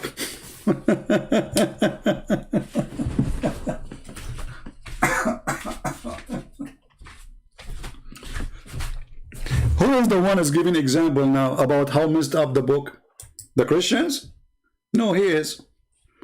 He said as an example, look how messed up it is. Listen carefully. Understandably, the order is not, it doesn't seem to be organized by subject. What that means is that you know the subject matter in the Quran, like in Surah Al-Baqarah. Today we're talking about Surah Al-Baqarah, the biggest surah of the Quran, 286 ayat, revealed over several years. Did you remember I asked the Muslims, did Muhammad receive the Baqarah in one day? They went dead. Nobody answered. Do you know why they don't answer? Because he did not receive it in one day. He received it in many years. Actually, more than it might even maybe took him the total of all his life as a claim to be a prophet. Between 10 to 15, 16 years at least. So how we can make it a chapter? You know what I mean? This is how Muhammad received Quran. Muhammad, he go to the house of Hafsa. Hafsa, she fought. Muhammad, he make a verse about the fort. Second day, he go to the house of Khadija. Khadija, she was dead. Let us say Aisha. Aisha, she she made honey for him. She had complained from his honey, as the Muslim they complain. Muhammad, he gave a verse. Okay, how we put them in one chapter? And between them 10 years. Who is the one who decided to put them in one chapter? So it's confirmed that Muhammad never received chapter, which means the Quran we have today is totally messed up. And this is what he's going to say to you. There's no order and there is no logic in the chapter itself. Listen carefully. One part of it is actually Makki. The last two ayat are Makki. One part is Makki, which means when Muhammad was in Mecca. But we know that Muhammad immigrated long time after to Yathrib, and later the Muslim they call it Medina. Huh? They changed the name. They killed the Jews and they hijacked the city and they changed the name of the city. So the chapter began in the beginning of Islam and end at the end of Islam. How it became a chapter? These were revealed at the Mi'raj. So most of the surah is revealed after the Prophet migrated, but 2 ayat are from before he migrated. Okay, 2 ayat before he was migrated. Did you see? Did you hear that? 2 ayat before he was migrated. Guess what ayat he's talking about? They are at the end of the chapter of the cow. This is additional proof that the Quran is a joke. He just said that those 2 verses are the first verses he received. Remember this video saying that he is going to explain the last 2 verses of the chapter of Al-Baqarah. The last what? The last 2 verses of the chapter of Al-Baqarah. And he just said those verses, they were the first he received when Muhammad was in Mecca. 10 years after, 15 years after. The Muslim, they have many verses. And then Muhammad, he died. And then they put it in the Quran. And where they put it? At the end of the chapter. But this is the first one in the chapter. People, do you understand what I'm saying? He just said that those 2 verses, he received them when he was in Mecca. Only 2 verses from that chapter. But where are they now? They are the last 2 verses in the chapter. Okay, hold on. How the first 2 verses, he received them in Mecca, of the chapter, became at the end of the chapter.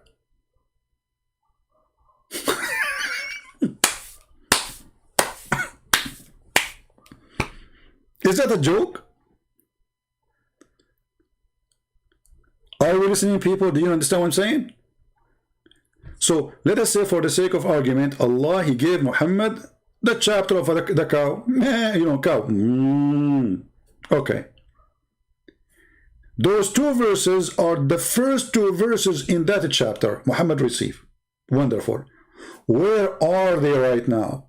In the last two verses of the Quran. Are you with me, Muslims? How such a stupid thing happened? How the first two verses became at the end?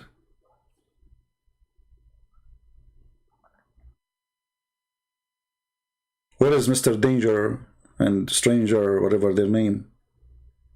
Are you there?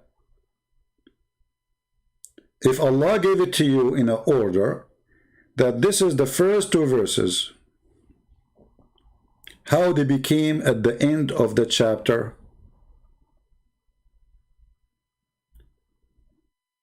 Any Muslim? Let us go to the Quran, chapter 2. And when they say chapter, I love, because what chapter? He's right. He said there's the word chapter is not right, because chapter means something organized. The Quran is messed up. You are done with this ignorance? Okay. He's done with this ignorance. You are right. This is ignorance. Your God, you just heard the Sheikh saying that Allah, He gave those last two verses at the beginning. Look how many verses before we arrive. Look at this. Look at this madness. The first two verses are at the end. Muslims, what you did. Those are the last two verses. What you did.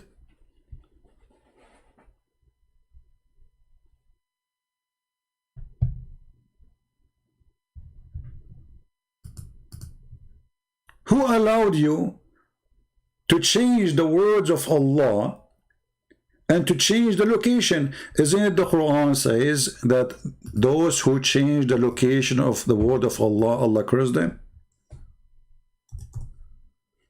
Huh?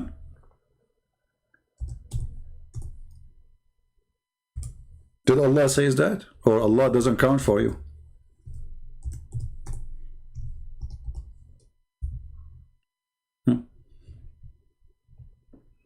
Chapter 5 verse 13. They changed the location of the words. Chapter 5:41. The Quran says that clearly. You don't change the location of the words from their places. This is kufr. He even insulted the Jews. He said the Jews, just because a guy, he put his finger in the top of a sentence, they said they changed the location of the word from their location. Of the Jews, there are those who displace words from their right places. Do you see it?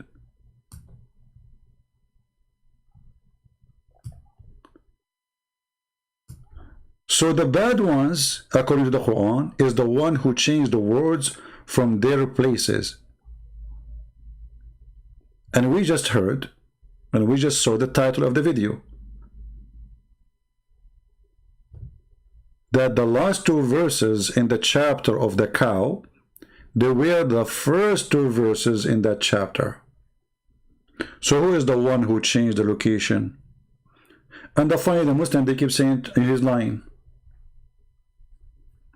And by the way, all of you Muslims, sadly, you are so brave to say I'm lying by making videos, but you don't dare to call me. Get me busted. I mean, do you notice how brave they are? Why you don't get me busted? If somebody like this guy who called me, he want to share his condolence for Muhammad's death and his thing, he was able to call me, you can call me. Any one of you can call. How come you can refute me in a videos, making videos, speaking to yourself? You are heroes. What about you call me and get me busted? Here we go. I have a video of this guy. He is the one who said the first two verses Allah gave to Muhammad is the last two verses in the chapter of the cow. It's not even me saying that. I'm not the one saying that. And the Quran condemned those who change the location of verses. And then we find out that the whole Quran is misplaced. All the Quran, not only 2 verses.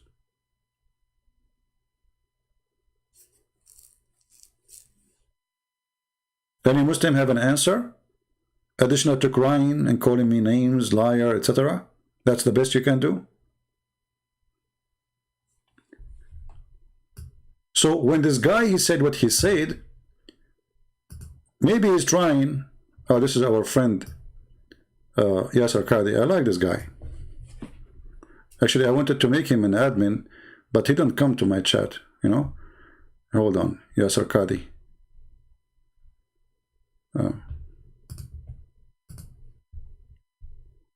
I mean, all the Muslims are attacking the guy. They are going crazy.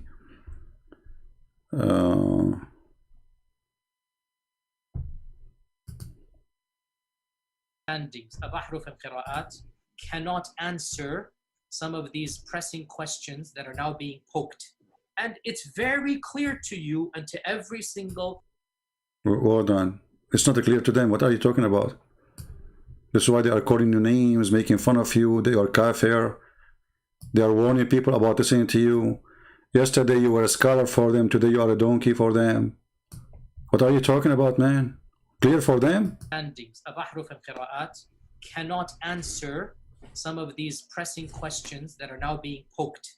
And it's very clear to you and to every single very advanced student and specialist that the standard narrative has holes in it. That's what I'm going to... You know, my English is not good, so I was like wondering what holes mean. Okay, the standard narrative of Islam has holes. Where is those holes located? Any Muslim can tell us what this guy is talking about? So when your sheikh, they say there's a problem, you say the Christian says that. Lying. Well, the Christian, they say that for sure. They say that, not the Christian, not only they say a problem, they say the Quran is a joke. Problem does not describe how silly and stupid the Quran is. But those are your sheikhs. This guy, Mimi, he used to go with him in the car. Brother, what do you think about this? What do you think about that? As if he's God. After this guy, he said what he said, the Muslim now, they spit at him. Look, go, search Yasser Qadi, respond to Yasser Qadi. You will find million video made by Muslims biting him. What happened? The guy was a top-notch scholar for you. Just yesterday, a day after, he's a dog.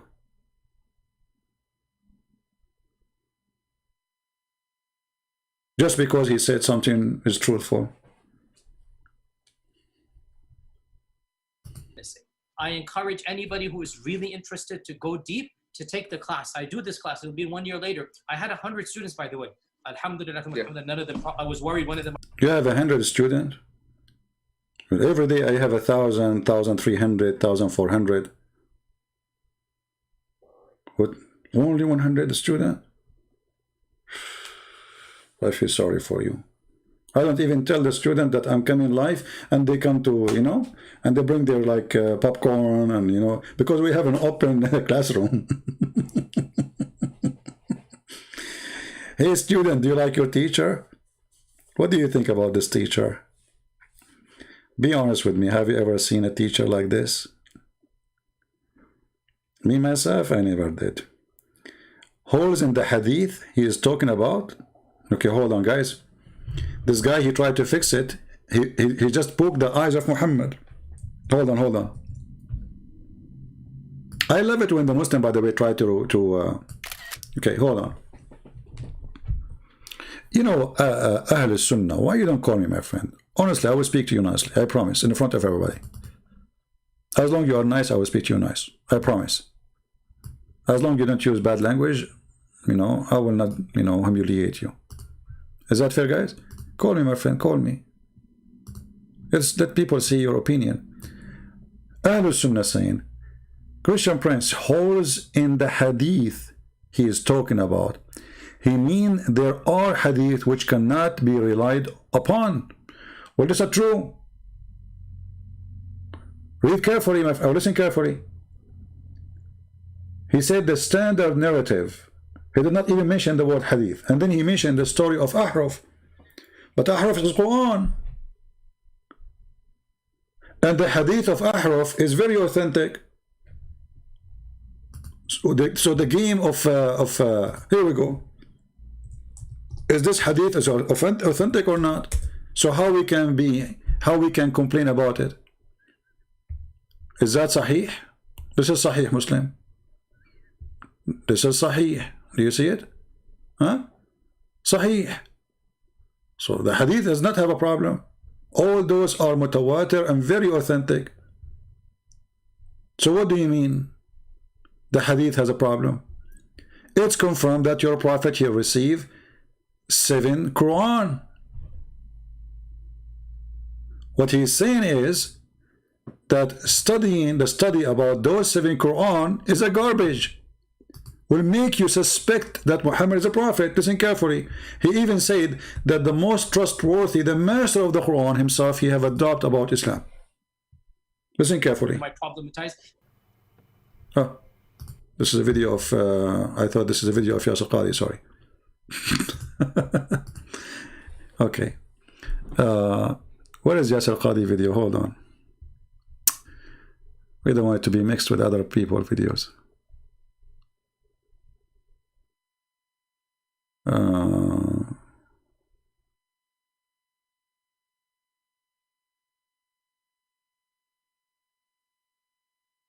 Actually, I just found another video, but let us hold on. I will stay with this one. Hold on.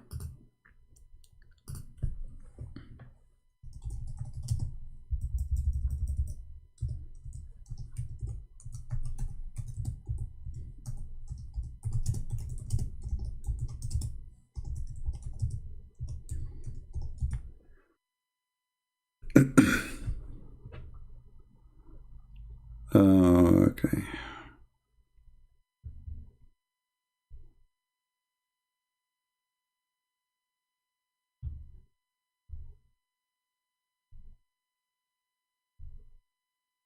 Let me try to find it. Man, you type the whole narrative standard, you know, you find a million videos. It's hard to find the original video now. I mean, everybody is talking about this video.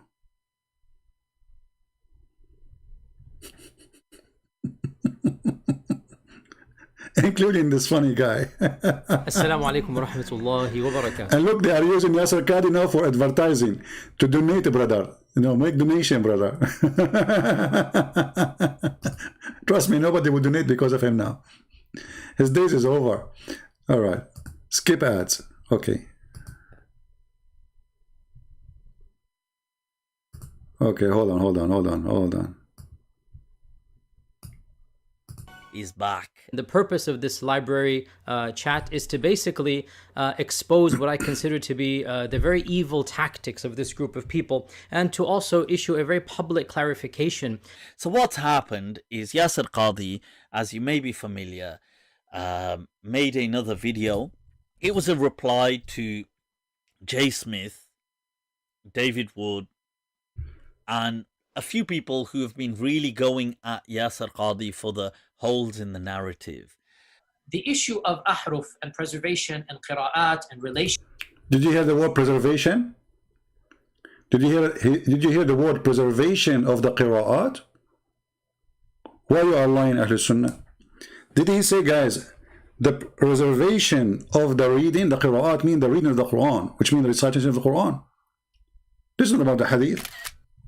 He said the preservation. Ahlul Sunnah, shame on you, my friend. I'm really disappointed of you. I was going to make you an admin to my chat when the chat is closed. But now I cannot do that. I can't trust you no more. Even when the chat is closed.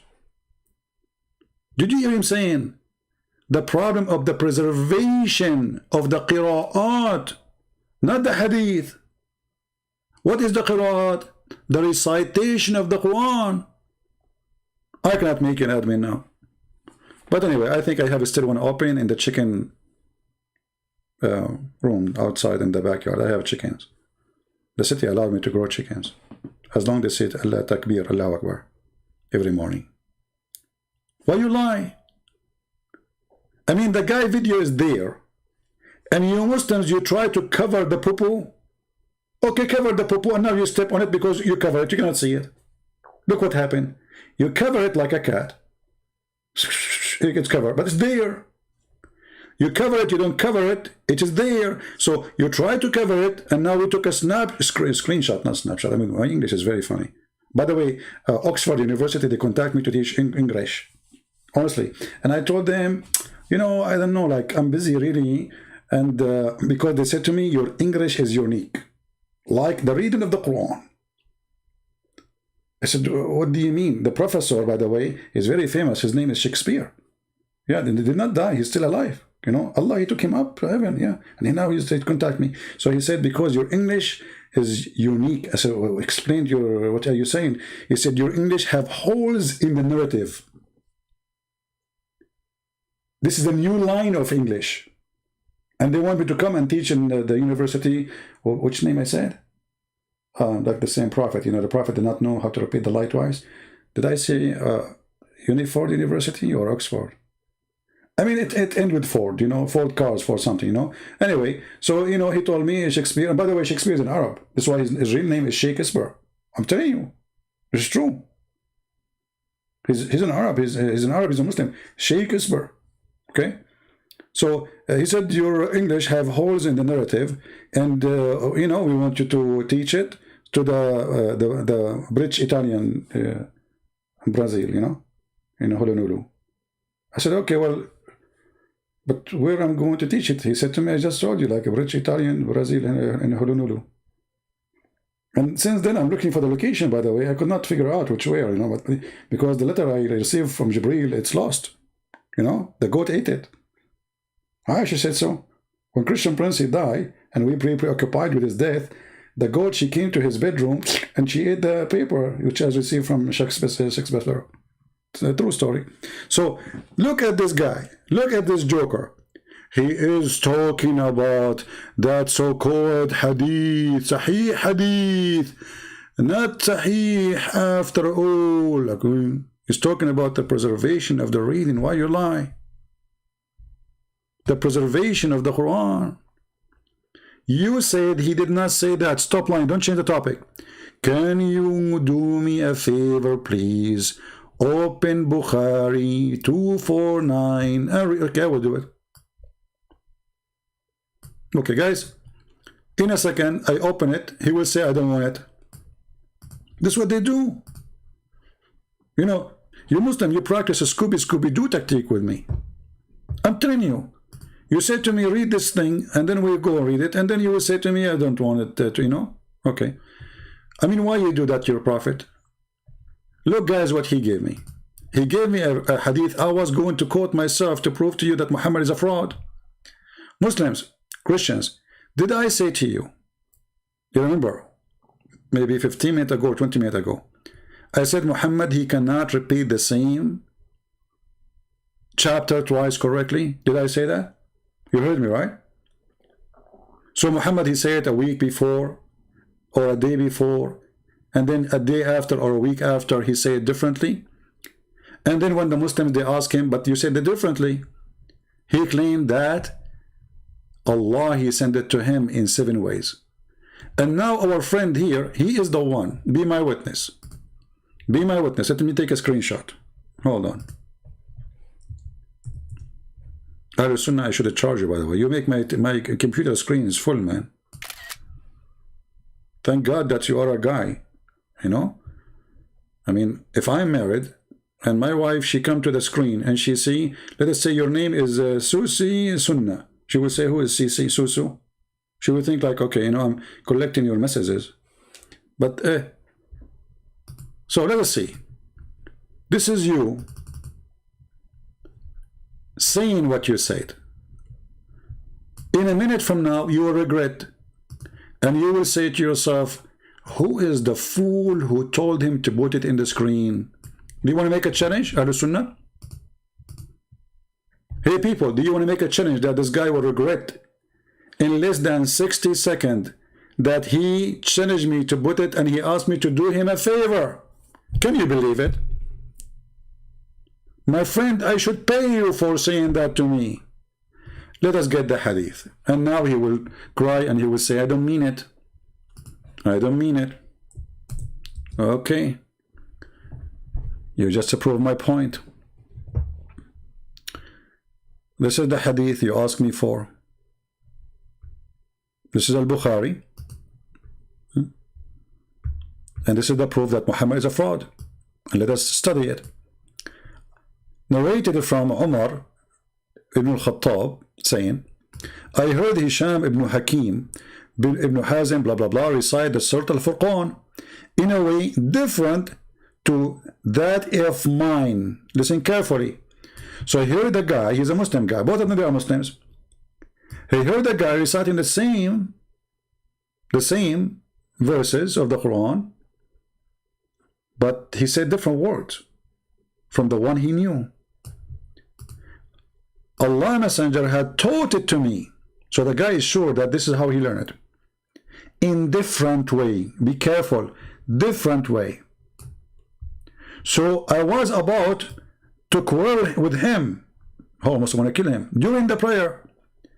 But I waited till he finished, and then I tied his garment around his neck. He took him like a dog and seized him by it and brought him to Allah Messenger. That's wonderful. And I said, saying to Muhammad, I have heard him reciting Surah Al-Furqan in a way different to the way you taught me. This is his crime.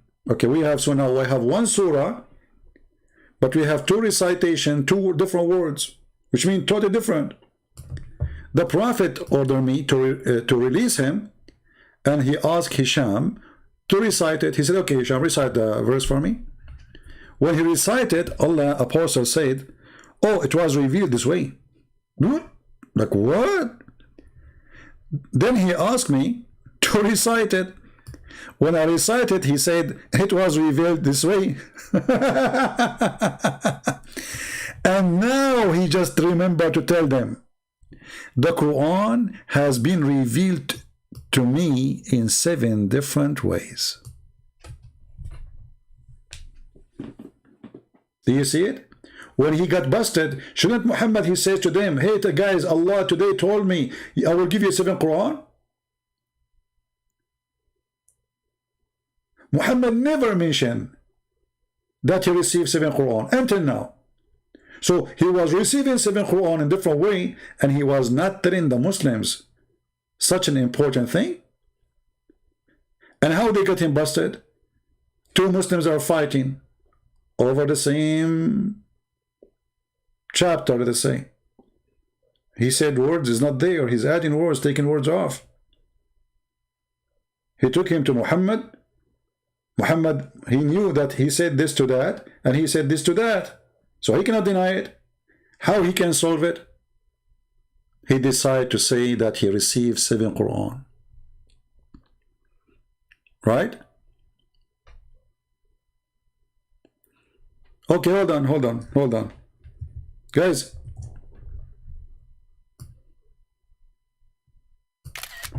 The Muslims, they try to fix it, they make it blind. Look what he said.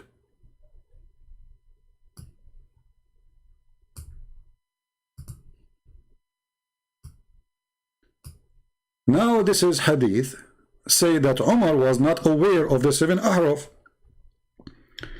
Abdul, what about the other guy? Because the other guy, he says to him, you know, if he knew, if Umar is the only one who do not know, Umar is the most close friend to Muhammad.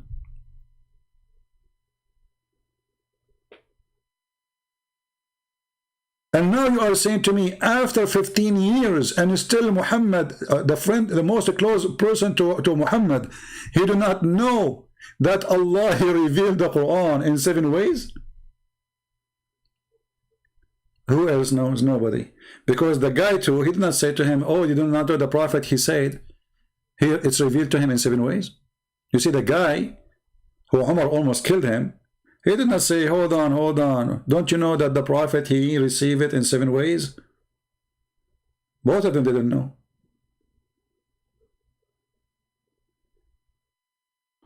So when you try to fix it, You make it blind. And look at this guy. Jundullah, he's saying, this is 7 recitation, not 7 Quran. I love the Muslims. They are, you know, amazing. Oh boy. Genius. This is 7 reading, not 7 Quran. My friend, 7 reading is 7 Quran, because qira'ah is Quran. This is why the word Quran came from. Qira'ah. Qara'a, yaqra'u. By the way, it's wrong word. Quran. Qira'ah. Does it ring a bell for you, Abdul? So 7 qira'at, 7 Quran. And that's why they are fighting. They are different words. Not only different way of singing it, no. It's totally different words.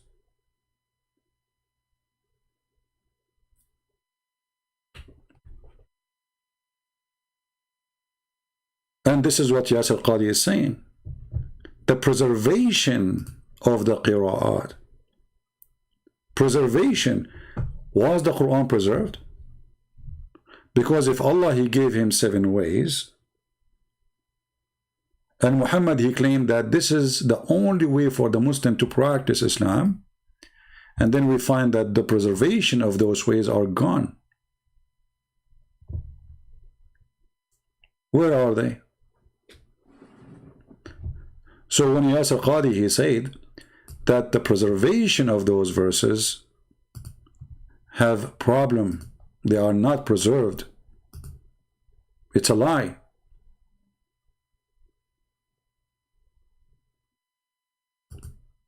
Every single student of knowledge knows, who studies Ulum al-Quran, that the most difficult topics are ahruf and qira'at. And the concept of ahruf and the reality of ahruf and the relationship of the Uthmanic Mus'haf with the ahruf and the preservation of the ahruf. Is it 1? Is it 3? Is it 7? And the relationship of the qira'at to the ahruf. This is a topic that when you're the beginning student of knowledge, you're like, what is all of this going on here? When you go a little bit more, you learn to simply memorize what your teachers say and regurgitate it out. And you don't fully comprehend. When you do a deep dive is when things get very, very awkward and difficult. And this isn't new. This is from the time of the Sahaba. This is not a joke, brothers and sisters. The issue of ahruf and qira'at caused confusion to somebody whom the Prophet ﷺ said, if you want to listen to the Quran directly, listen to Ubay. Ubay is not some even average Sahabi. He is the Qari of the Quran. He is the master. He is who he is. And he goes, فَدَخَلْ فِي نَفْسِي شَكْ. What is all of this stuff? Again, this is you're asking some very honest questions. It's the first time I'm saying these things. Many people are aware who listen to my lectures that I've mentioned the crises that happened to me at Yale. This was the issue. That the issue of ahruf and preservation and qira'at and relationships between them, these are very, very difficult issues. And the most advanced of our scholars, they're not quite fully certain how to solve all of the unanswered questions in there. Here's the point. These issues should only be discussed among private, brother. Hey, Abdul, don't be stupid next time and ask me a question in front of everybody. Those questions should be asked only between us. Scandal, my friend, scandal. Here we go. People are laughing. Those questions should be asked only when we are in the bathroom. Amongst people who know what the qira'at are and who understand some of these questions that are being raised. So is what you're saying the shak that came, or not the shak, but the crisis that you had was in relation to this question of the relationship between the ahruf and the qira'at, basically? No. The crisis I had wasn't that. The crisis I had was, well, yeah, wait, that was what generated. But what was the crisis? The crisis was very simple. Traditional understandings of ahruf and qira'at cannot answer. Listen, Ahlul Sunnah. You said, my point that Sahih Hadith can have hiding defect. I mean, how stupid what you are saying. How you call it Sahih, you idiot. Sorry to say the word idiot to you. How you call it Sahih and you say defect? I mean, do you see the stupidity? Yesterday they used to play the game of week. Week is a week, this is week. Okay, now the Sahih Hadith is defect. Do you see it?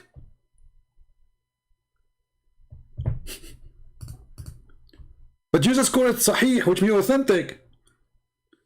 So how you call it authentic and you say it has defect?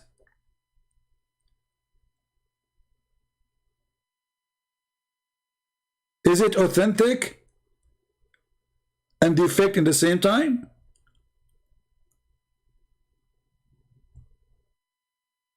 So anything is embarrassing, anything looks stupid, anything will make Islam expose. We have to give it, even the one who is perfectly preserved and Muslims agree upon, suddenly we have to say it has a defect. The only defect I see is Islam. And you are trying your best to find a solution. You just called yourself, it's a Sahih.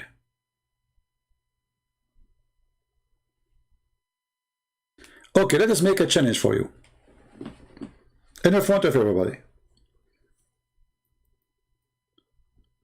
Did your God Allah give a verse about breastfeeding for adult? Yes or no? I'm waiting for your answer.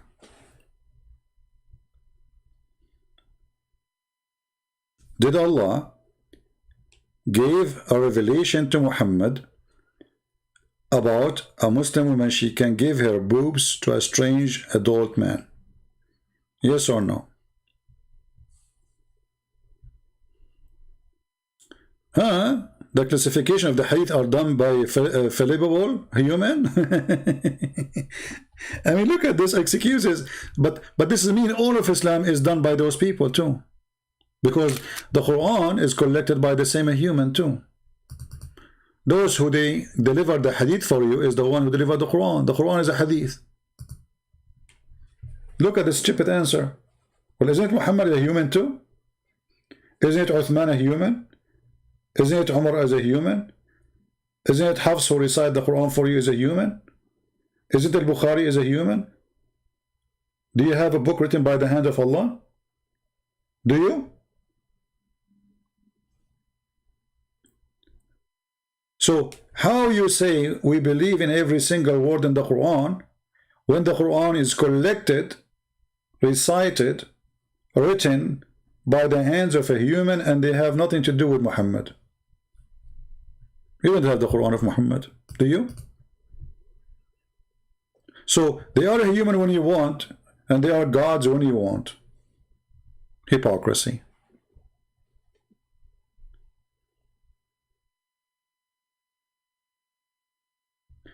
Abu Jahl. You are calling me Abu Jahl? Okay, let me open Paltalk for you. As long as you are calling me Abu Jahl, that means you are really educated.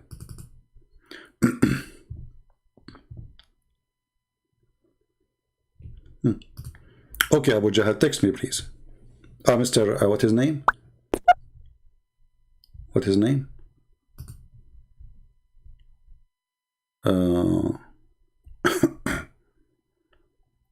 Isa. Text me, my friend, text me. I'm so excited that you will call me. I cannot express to you, really, how happy I am.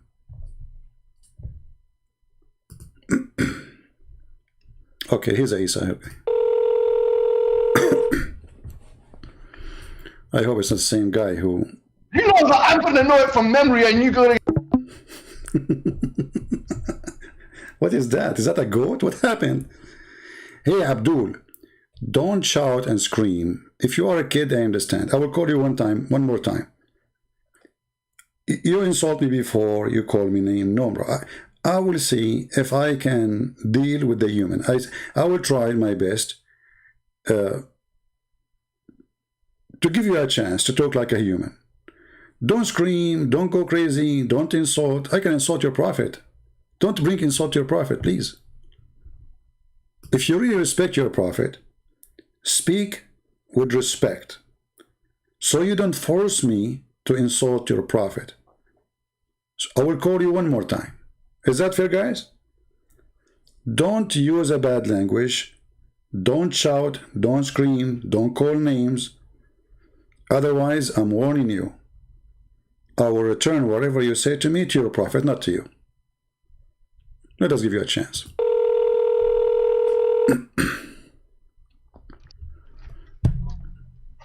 Yes, go ahead. Christian Prince, can you tell us what was narrated? Here we go. I will tell you what is narrated. Okay, I will tell you what is narrated. Okay, I will tell you. When you're a prophet, if we put a word in front of him, one have his name, and one is the word donkey. Which one he will pick up? How he knew which one is his name? Your God was slapped by the Roman. Here we go.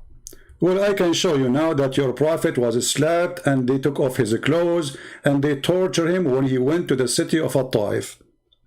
They made two lines of people, and even the hadith they says وَأَتُوا بِالسُّفَهَاء, which means even the crazy ones, they were beating your prophet, and they beat him until his nose became so big like a balloon, to the point he stayed out of his town for more than 2 weeks to recover, because he was ashamed to go back home to his wives and show them what happened.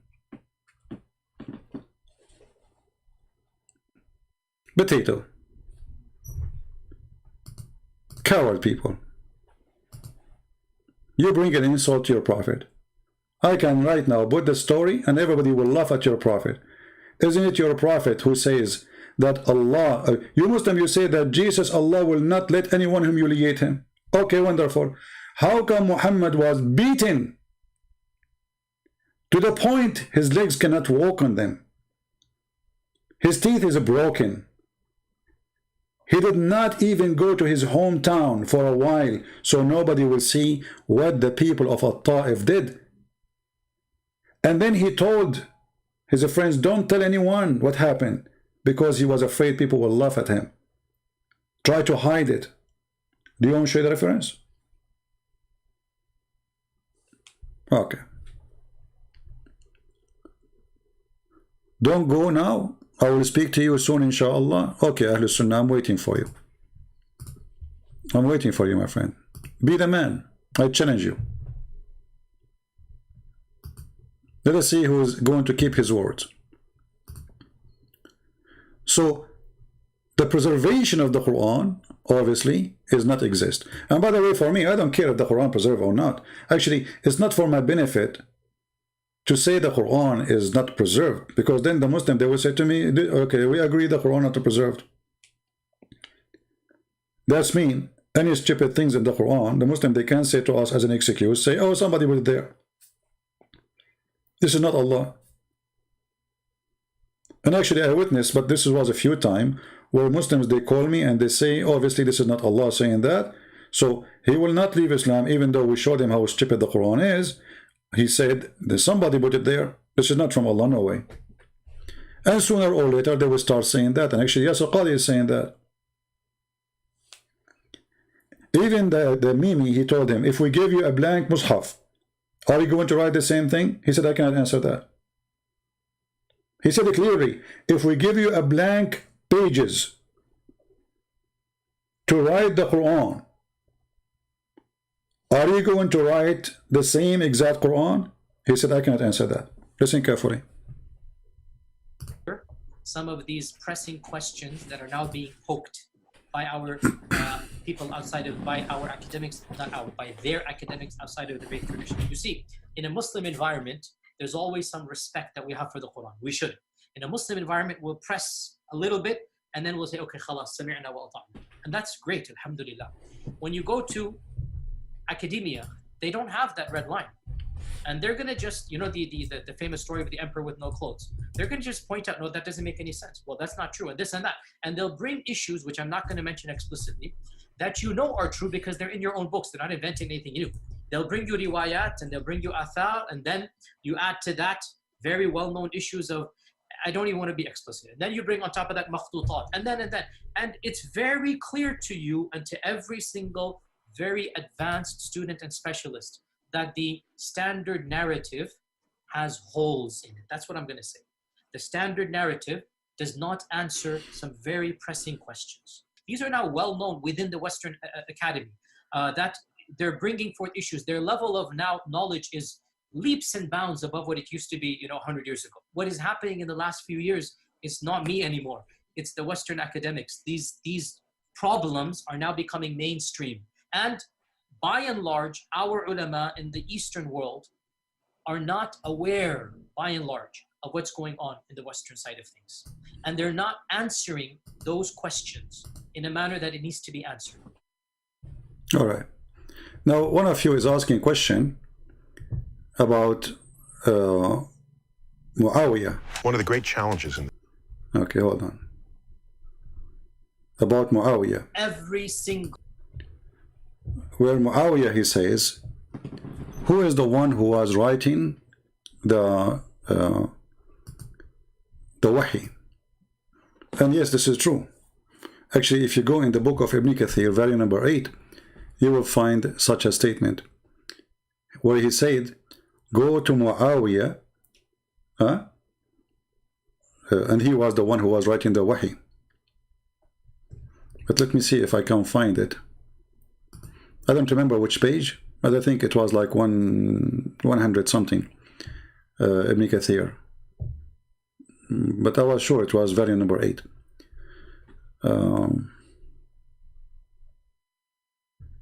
Let me see.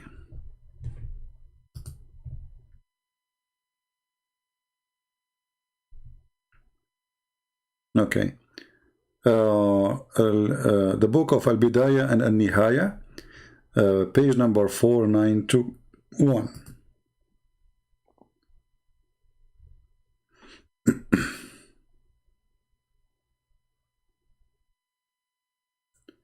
Let us see.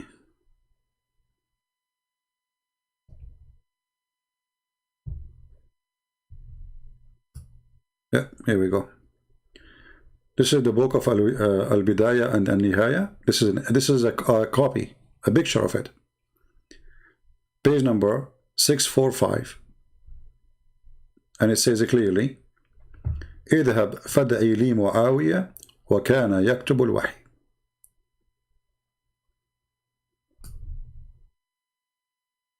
All right. Yeah.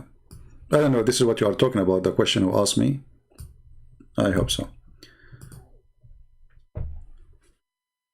Ahlul Sunnah, are you there? You said you want to call me, my friend.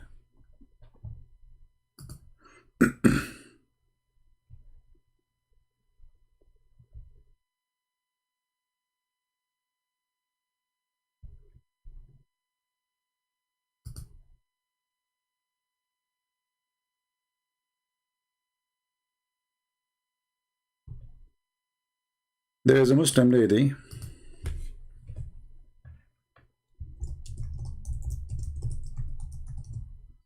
look like she will leave Islam soon.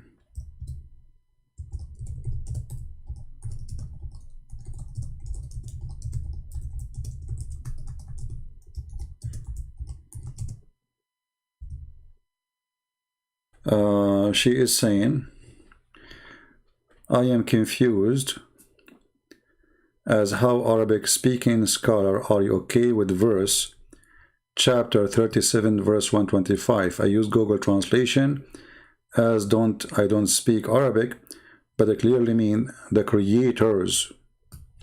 So this Muslim lady, she's asking about a verse in the Quran. Actually, the creator story exists in not only in one chapter.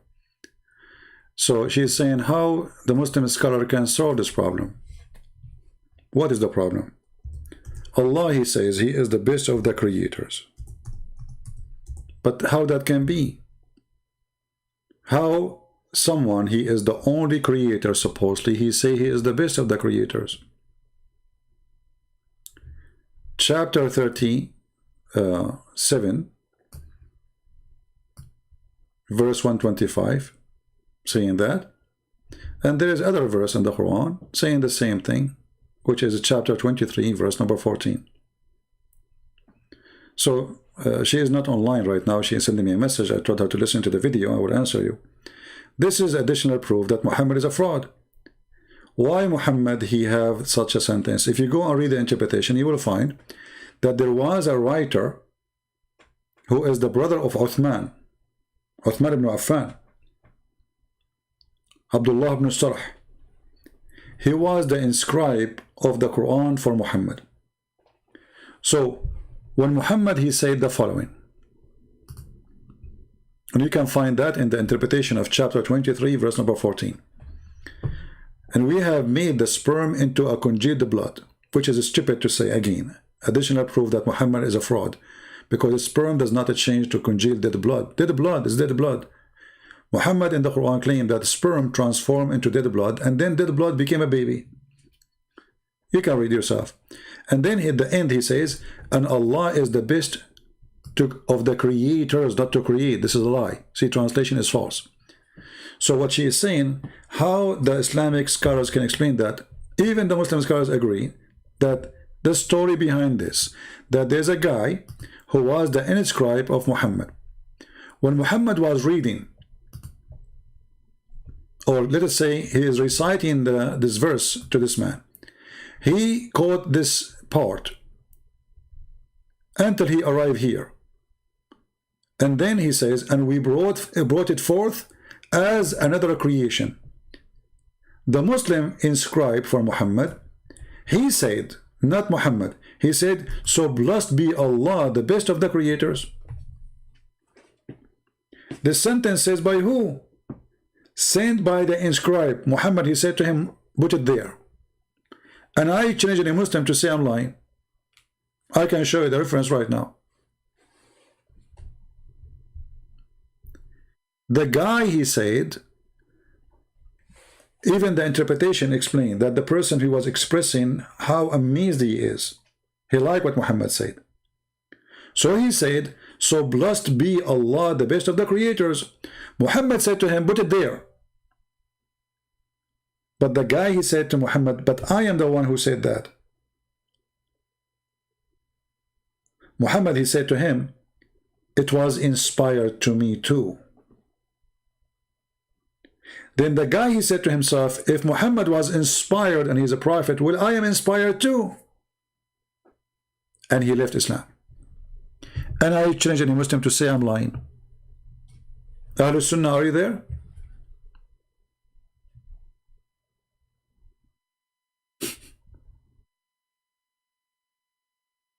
Very clear, evident that Muhammad is a fraud. The guy said, blessed be Allah, the best of the creator. Actually, it doesn't even make sense that Allah is saying, blessed be Allah. Okay, who's going to bless Allah? Muslims, who is the one who is going to bless Allah?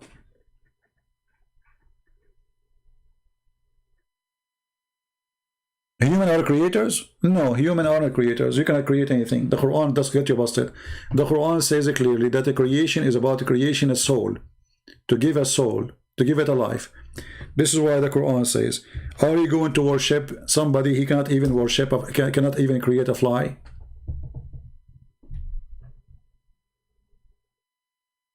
Chapter 22, verse number 73. So don't go there.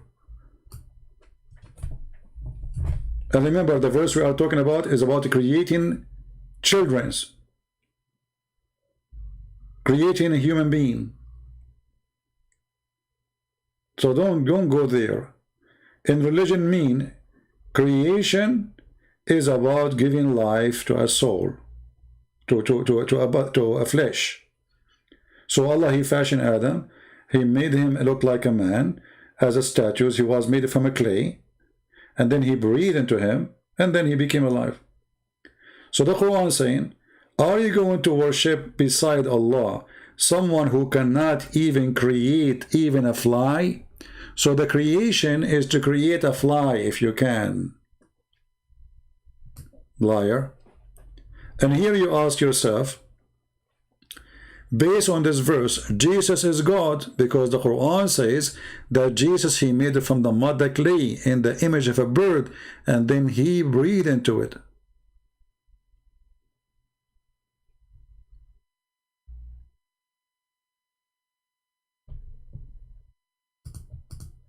So Jesus is a creator. Right now, as we speak, based on the Quran, there's a flying birds descendant from the birds which Jesus, he made. Your book says that. And the Quran says that Jesus says, I create for you. And then the Muslim, they say to you, by the leave of Allah, doesn't matter. He said, I create for you. And I breathe into it. From the breath of Jesus, life is given to birds.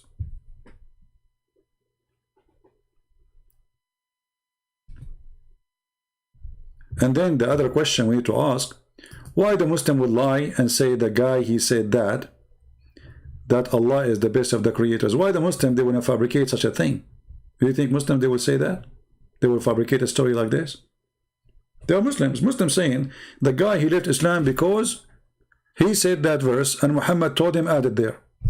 They're scholars, they're Sahaba, they're the companion of Muhammad. Why do they want to do that? Why a Muslim who believe in Muhammad want to say such a thing? This is the wrong translation, you are saying? No, this is not the wrong translation. The last one, it says, so blessed to be Allah, the best of the creators. This is the correct translation. The last part at least.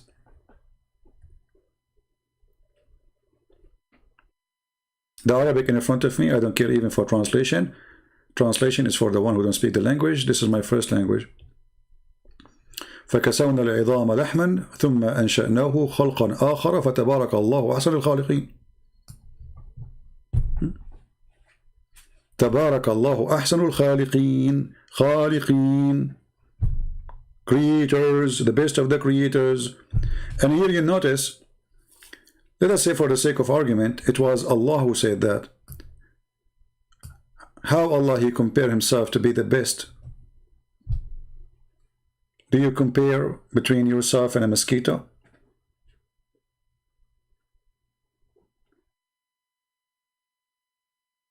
So all of those are just little tiny parts of the problems of the Quran. This book is a book of problems. This book is the book of stupidity. I mean, look at this. We made the sperm into a piece of congealed blood. Look at this. Is that true? This is God explaining how the baby is made. Is that true? According to which stupid scientist he agree with this? That the sperm became dead blood. A piece of congealed dead blood. Is that true?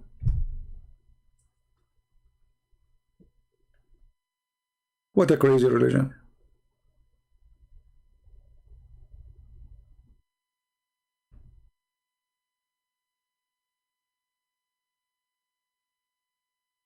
This is madness.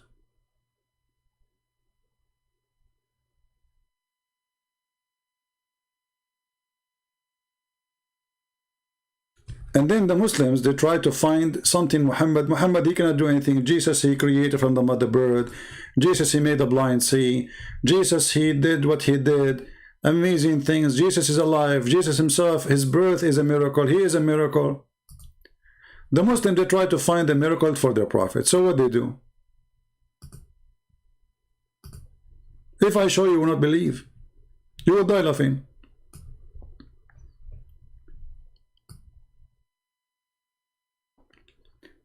Muhammad, he has a miracle. You believe it or not? Yes, he did, brother. He was able to repeat 3 letters. A-L-M. How the prophet can do that? Nobody can do that. Have you ever heard of somebody can say A-L-M? I mean, come on. Look at his face. Look at this guy.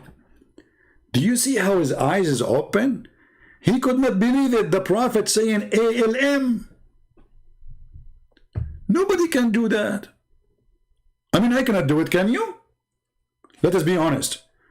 I challenge you to find me one person in this universe can say A-L-M.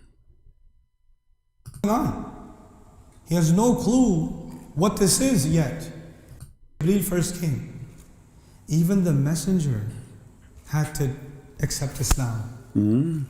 Like, you know, when you say somebody converted to Islam, somebody reverted to Islam, somebody took Shahada. Well, the Messenger ﷺ also had to, in a sense, become Muslim when the angel came. And here there's another stupid story now, because he just said he became a Muslim, and this is at the age of 40. So Muhammad, he said, and you have no clue. And even the Quran says, and you do not know what a faith and what scriptures is, in more than 2 places. Quran confirm Muhammad, he never know what faith, never know what scriptures. Muslim, they lie to us, says Muhammad was Abrahamic before he became prophet. But the guy, he just said, now he became a Muslim. Before that, he had no clue.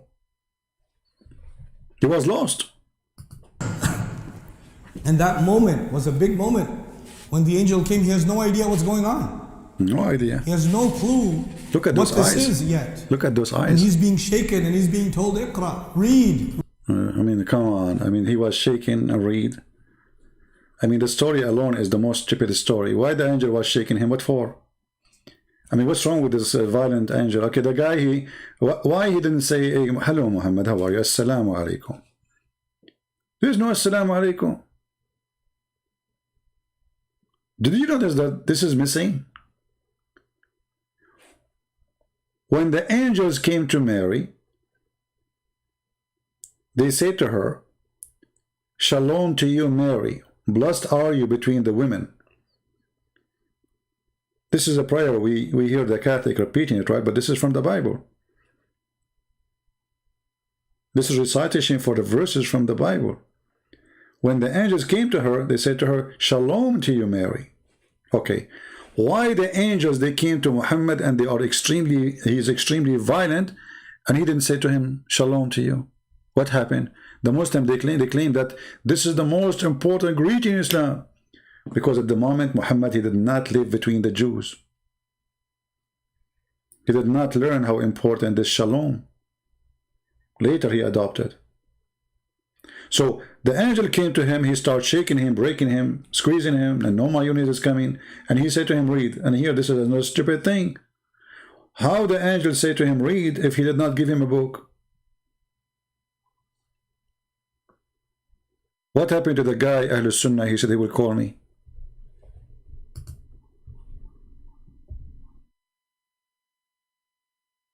Where do you go?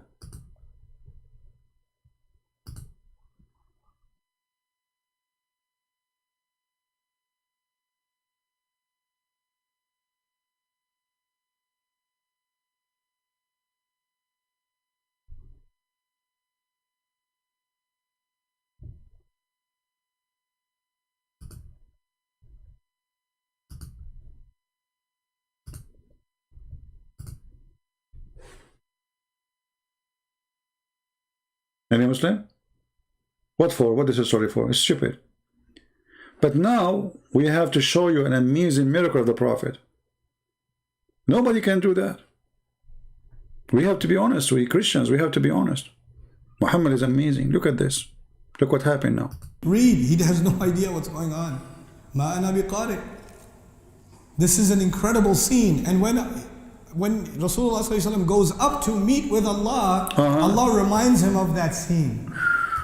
Allah remind him. Muslims, Muhammad, he did meet up with Allah. Is that this guy saying something correct?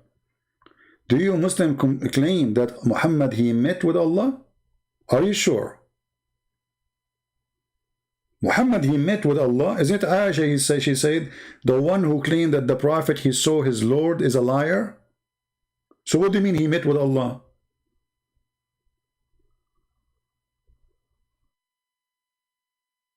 حينما آمنت بما أنزل إليك آمن الرسول بما أنزل إليه. The messenger believed in what was revealed to him. عليه الصلاة والسلام. You know what's remarkable about that? Here is the miracle. I want every one of you, stand up please. Stop doing anything. If you are eating, stop. If you are in the bathroom, freeze it. You know what I'm talking about. If you are watering your garden, if you are driving the highway, stop so you can have an accident. I'm just joking. Now you will hear the amazing miracle which nobody can do, and that will cover all the problems of the Quran. Stupidity, science, fictions, all of it will forget about it, because this is a proof that Muhammad is a prophet. Listen carefully what he did. In the beginning of the surah, what are the first words? Alif Lam Mim, Dhalika al-Kitab. Alif Lam Mim. Dhalika al-Kitab. What does Alif Lam Mim mean, people? People? What does that mean? People. ALM. What does that mean? People. People. ALM. What does that mean? And now that he's asking a question, Muslim like, he's asking us what? ALM? Those are letters. Okay, what is the answer? What does that mean? What does it mean? What does it mean? ALM? ALM? What does it mean? What does it mean? Allah knows. Allah knows. Look at the exciting, I mean, this is the most exciting teaching in classroom. Brother and sister, do you know what ALM mean?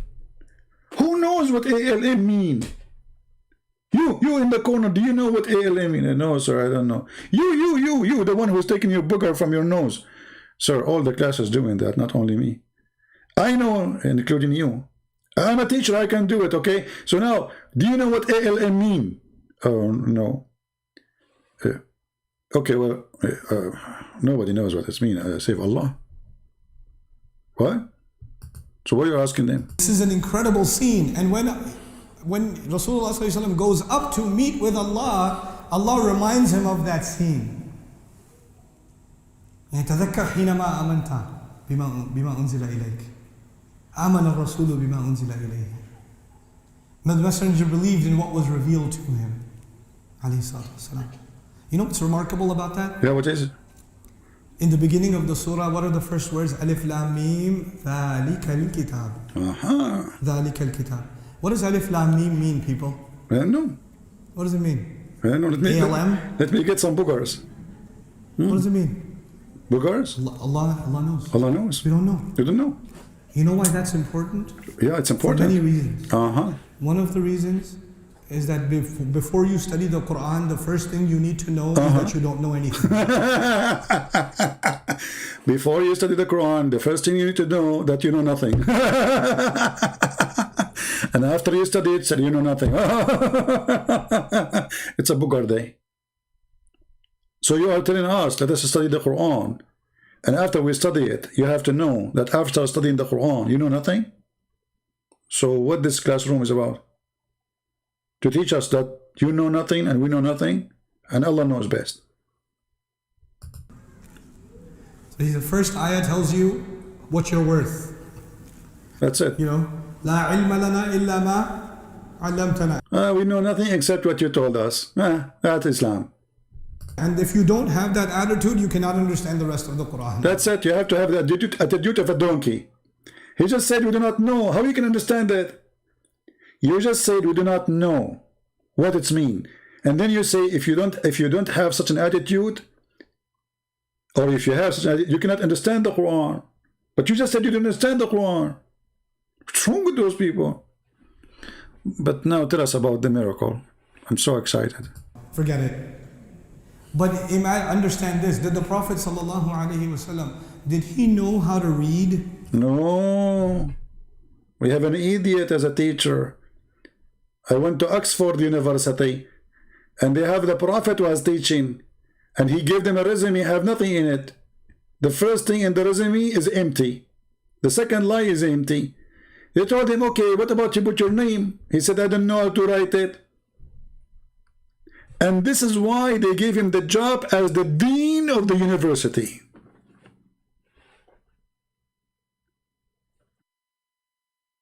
If the teacher is an ignorant, what do you expect from the followers? Tell us more about the Prophet. The Prophet himself do not know how to read, how to write. In the beginning of the surah, what are the first words? Alif Lam Mim ذَلِكَ الْكِتَابِ ذَلِكَ الْكِتَابِ. What does Alif Lam Mim mean, people? What does it mean? ALM? ALM. What does it mean? Allah knows. Allah knows. Know. Deep. That's deep. You know why that's important? Very important. For many reasons. Yeah. One of the reasons is that before you study the Quran, the first thing you need to know is that you don't know anything. So the first ayah tells you what you're worth. You know, لا علم لنا إلا ما علمتنا. And if you don't have that attitude, you cannot understand the rest of the Quran. Forget it. But understand this, did the Prophet ﷺ, did he know how to read? No way. No. وما كنت تتلو من قبله من كتاب وما تخطه بيمينك. النبي الأمي. You know, he doesn't know how to read. Now when someone does not know how to read, the word alif doesn't make any sense. The word lam doesn't make any sense.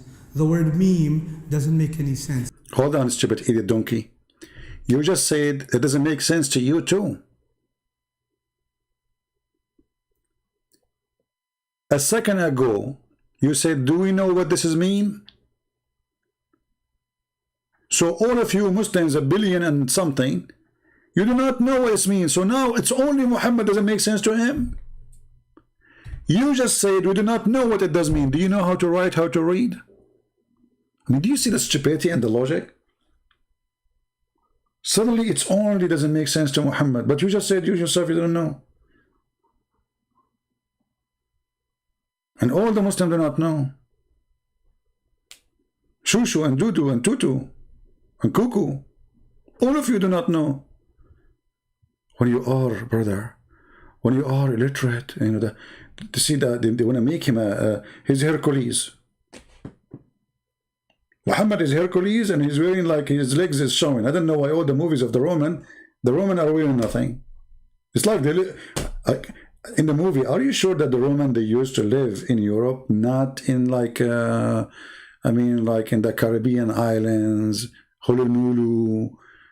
Anyway, so Muhammad is Hercules because those don't make sense to anyone.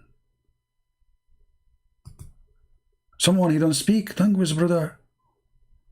Look at the look at this. Look at this. This is deep. Let me zoom in his face. Look at this. I mean, where is the directors of Hollywood? Hollywood. You can make a wood of it. Do you see how surprised he is? I mean, look at that. Look at the reaction of the face and the nose, and that's not easy, brother. This is a true believer. Yeah? People who learn how to what? Read. So the first thing that was given in the surah is reminding you that the messenger himself, alayhi salatu wasalam, has no clue how to read. Okay, from now on, please don't forget to call Prophet Muhammad the prophet who has no clue. So we have now many names. The Muslim, they call him bewitched. The Muslim, they call him the one who forget. The Muslim, they call him the one who has no clue. The Muslim, they call him ignorant. Okay. Tell us more. And yet out of his mouth comes the word alif, lam, mim, which is impossible for someone who doesn't read. It's impossible. It's impossible for someone who do not know how to read to say ALM. I mean, come on, we have to be honest here. People, what's wrong with you? How many of you feel like converting to Islam now? It's impossible. Someone who do not know how to write, how to read, how he can say, not write, how he can say A, L, M. You idiot, even his name starts with Muhammad. So Muhammad before that day, he did not start his name with M, he used to skip it.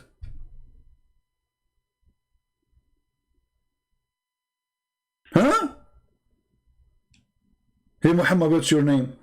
Sorry, I cannot say Muhammad because I cannot say the letter M. Later I will be able to see it. It was a miracle. It's a letter. It's a letter in the Arabic language. It's a letter you can say. Someone who cannot read and write, he cannot say ALM. Well, all those who you speak to them in the stage, in the meeting, they don't speak Arabic too, so they are illiterate, you know. So how they can say ALM? Even a bird, his name is Mr. Parrot, what they call him.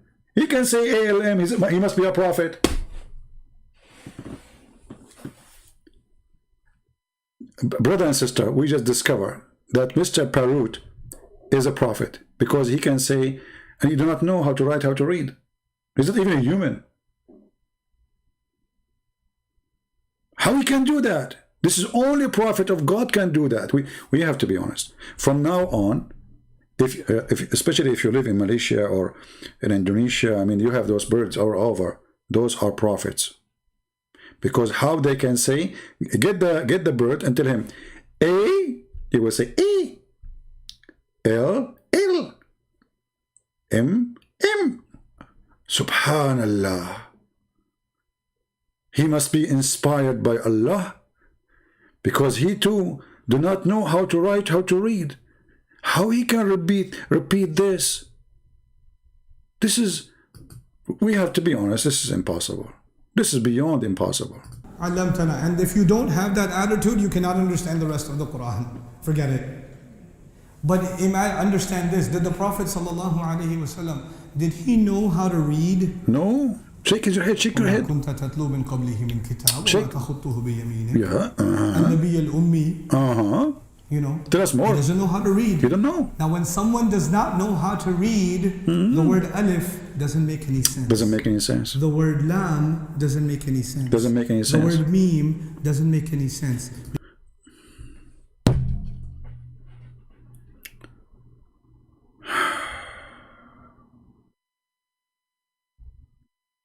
And they say to you, why the number of people committing suicide is increased? I mean, this lecture alone is enough to make any smart person jump from the top of the high mountain.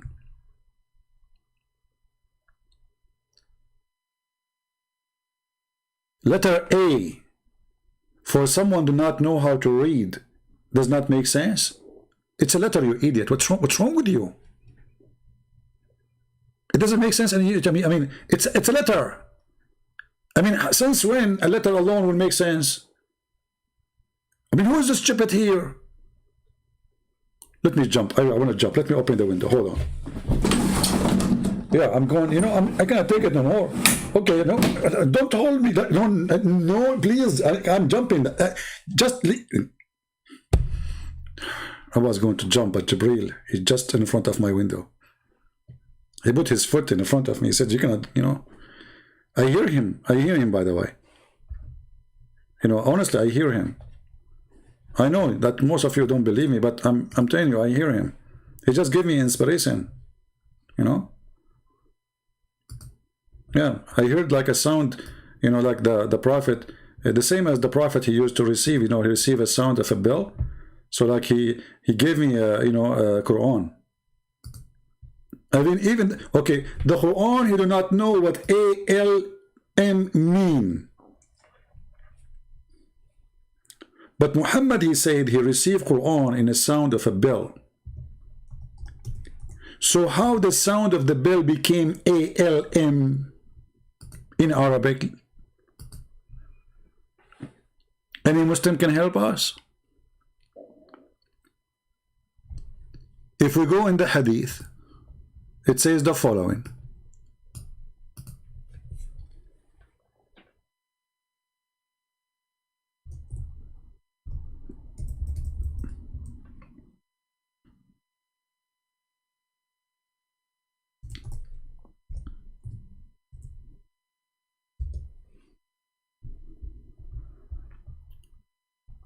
That the Prophet, when he used to receive Quran,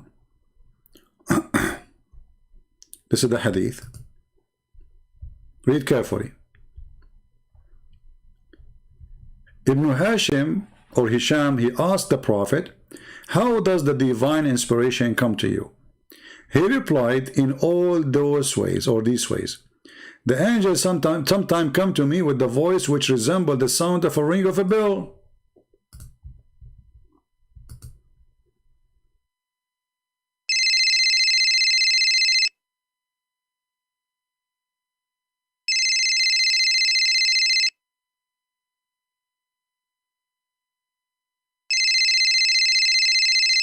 Muslims, Muhammad now he received Quran as a sound of a bell, and for sure he received many verses and many chapters, and for sure Allah he changed the tone each time he called him, you know, like this is different chapter, you know, depending in the chapter the ring will be different because different language, you know? See? Hello? Yeah, even it says hello, and Muhammad says hello. Did you hear it? Yeah, and like, you know, this is the most popular ring Muhammad used to hear, by the way, the school one. Okay, so Muhammad now he received Quran in the sound of a bell. Allah, he told him how this is became ALM in Arabic. Any Muslim want to help me? How Muhammad translated the ring of the bell. It's a ring of a bell. Jungle bells, jungle bells, jungle all the way.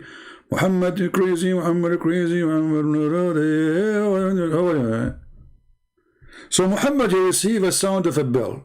The whole chapter is a bell ringing. Okay, now Muhammad, okay, the chapter is given to Muhammad as a ring of a bell. How Muhammad was able to translate the ring into Arabic?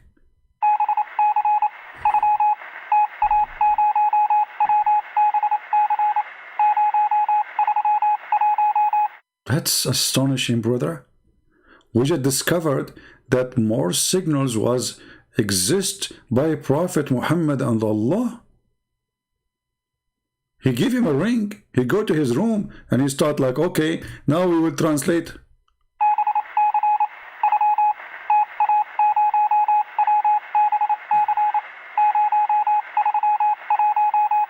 And now let me translate for you. The first like tot, it was ALM. Like listen carefully. I think you are deaf. If you listen to that sound again, you will notice it says ALM. Let me play it for you. You people are ignorant. I mean, come on. You cannot hear what I'm hearing because most of you are like old. Look at this guy there. The one who's laughing. Look at his teeth. He lost his teeth. You know, like they are old. What are you guys saying? I'm the only young here. You know, my mom is 17 years old. So stop. Did you hear it? Look. Look. Again. See? Take me here.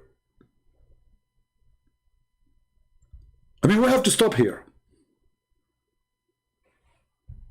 And if you don't see what I'm seeing, there's something wrong with you. You are a kafir, you know?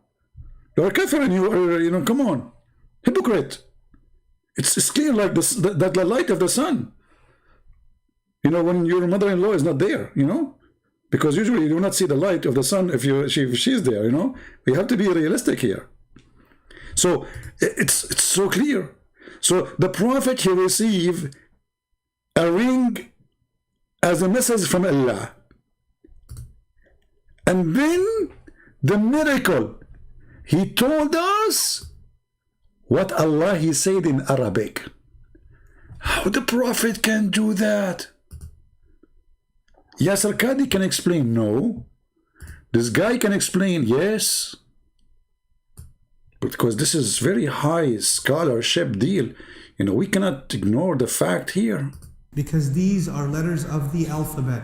And the only people who learn the alphabet are people who learn how to what? Read. Muhammad, he was 40 years old. He did not know his language. He don't use any letter from the alphabet, brother. Look at this mouth. Look, he looked like a duck, man. I mean, this guy literally, he looked like a look how he, you know, convincing. I mean, so, what are you saying? The Prophet, yeah, this is true. The only one who knows the alphabet is the one who knows how to write, how to read. Before that day, Muhammad was idiot. He didn't know how to speak his own language. His wife, she used to call him using a Morse signal.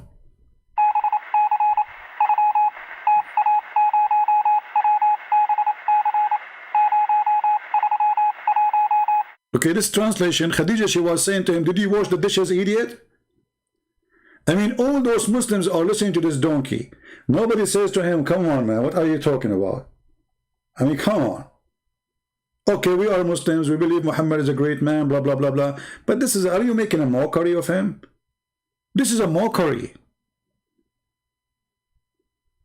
The guy is 40 years old. He grew up in between the Arab, and he was speaking Arabic. And now you are saying to us that how the Prophet can say ALM, and the only one who can say it is the one who know how to write, how to read.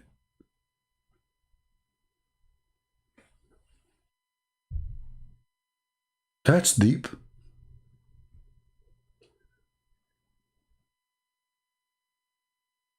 Man.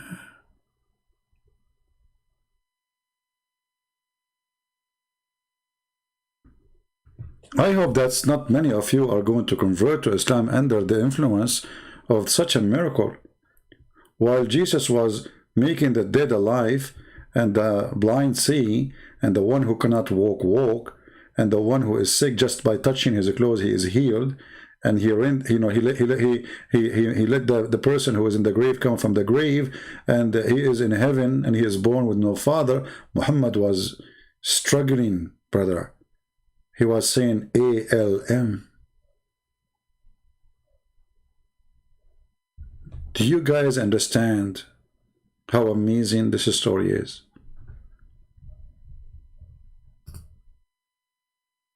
For how long we can ignore this amazing prophet? Imagine you have a child, and he is like 8 months old. You say to him, A? He say, A? Like, how many kids they say, Baba? They don't know how to write, how to read. I mean, who is the donkey here? I mean, what's wrong with those people? A kid, a child, an infant, he just born. After a few months, in the first year, he starts saying words. Papa, Mama. So are you saying to me, he cannot say ALM because he do not know the alphabet?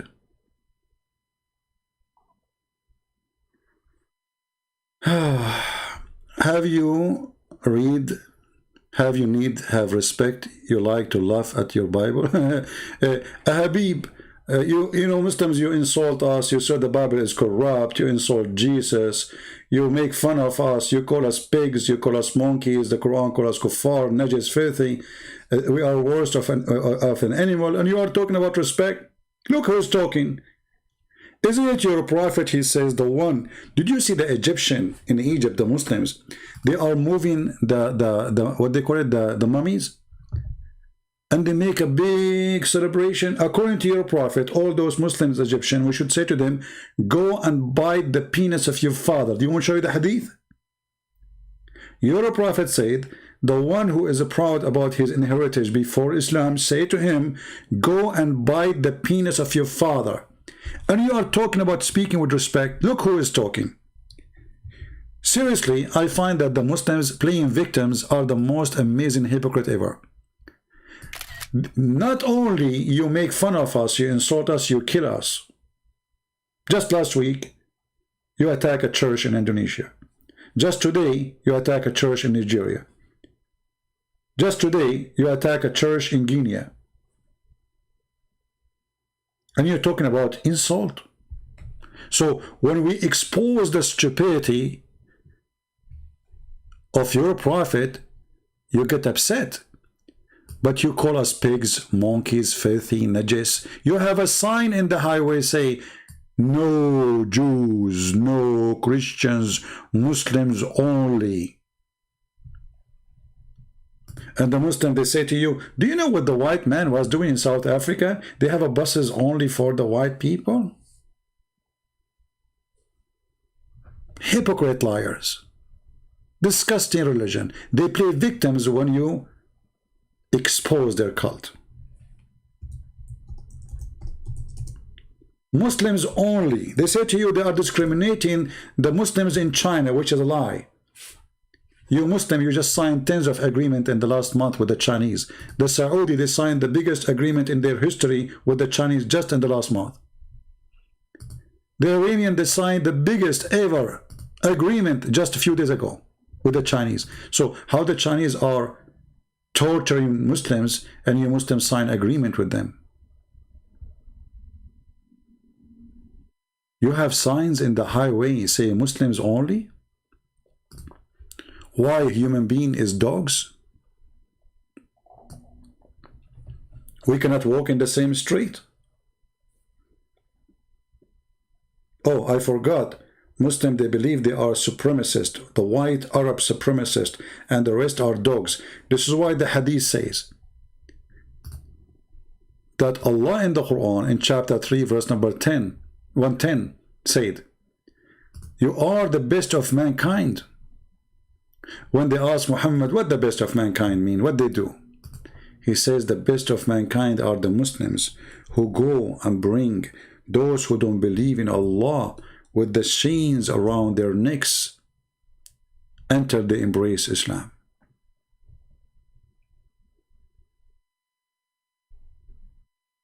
Can you believe it? Those people, they put in chains around their necks for the last 14 years, 14 centuries, and they are talking about respect. And the Quran says, fight them, kill them until they pay the jizya with humiliation and being subdued. And then a Muslim, he play a victim. This is the religion of the devil. They kill you and they go in your funeral. Literally. Now going back to our topic, he's trying to take us away. Hiding Rose, you left Islam today? I'm so happy for you. Well, here we go. This is the lady. I did not mention your name, Hiding Rose, because I respect your privacy. I did not mention. Guys, this is the lady. She was talking to me and I was talking to her. Here we go. She said, I left Islam today. I'm so happy for you, my dear sister. Praise the Lord. And I would like to invite you to accept the Messiah as your Savior.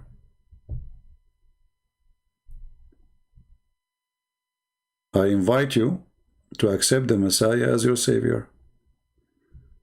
Let me know, what do you think? I will be happy. If you like to call me, I will be happy to take your call. All right?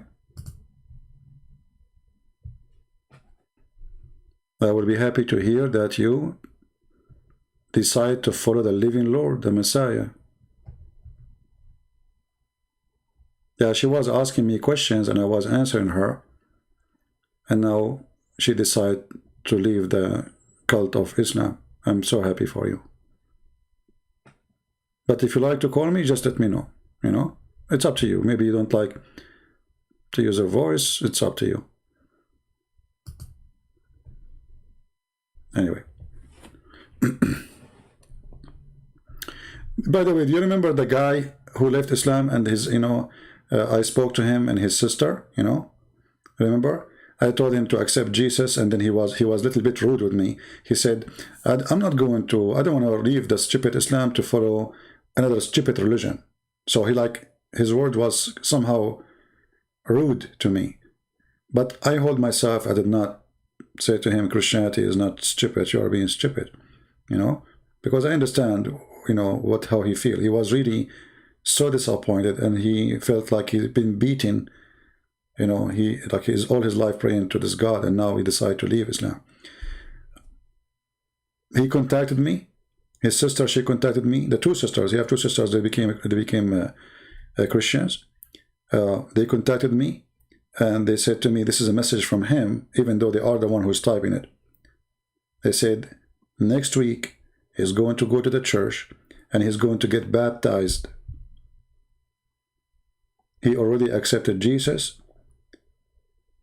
And now he is taking a class in the church to learn about the Bible. And when he is ready, they will ask him some, Christianity, not like Islam, you say Shahada and that's it. They will ask you questions to be sure you understand your faith. And when he is ready, if it's next week or the week after, whenever he is ready, then he will go on to be baptized. So we are very happy for that person. And I hope our sister here, Rose, she will accept the Messiah. And she will leave Islam. She not only she leave Islam soon. I mean, she left Islam already. Sorry, but she will accept the Messiah as her savior. We pray for you, Rose. So now we go back to the genius who is telling us amazing miracle. Rose, I don't know, you left Islam, but after you see this, I think you will go back to Islam. I don't know if you were watching with us for how long. The Prophet was able to say ALM, Rose. So I don't know. I mean, don't you think you are making a bad decision by leaving such a prophet who can say ALM?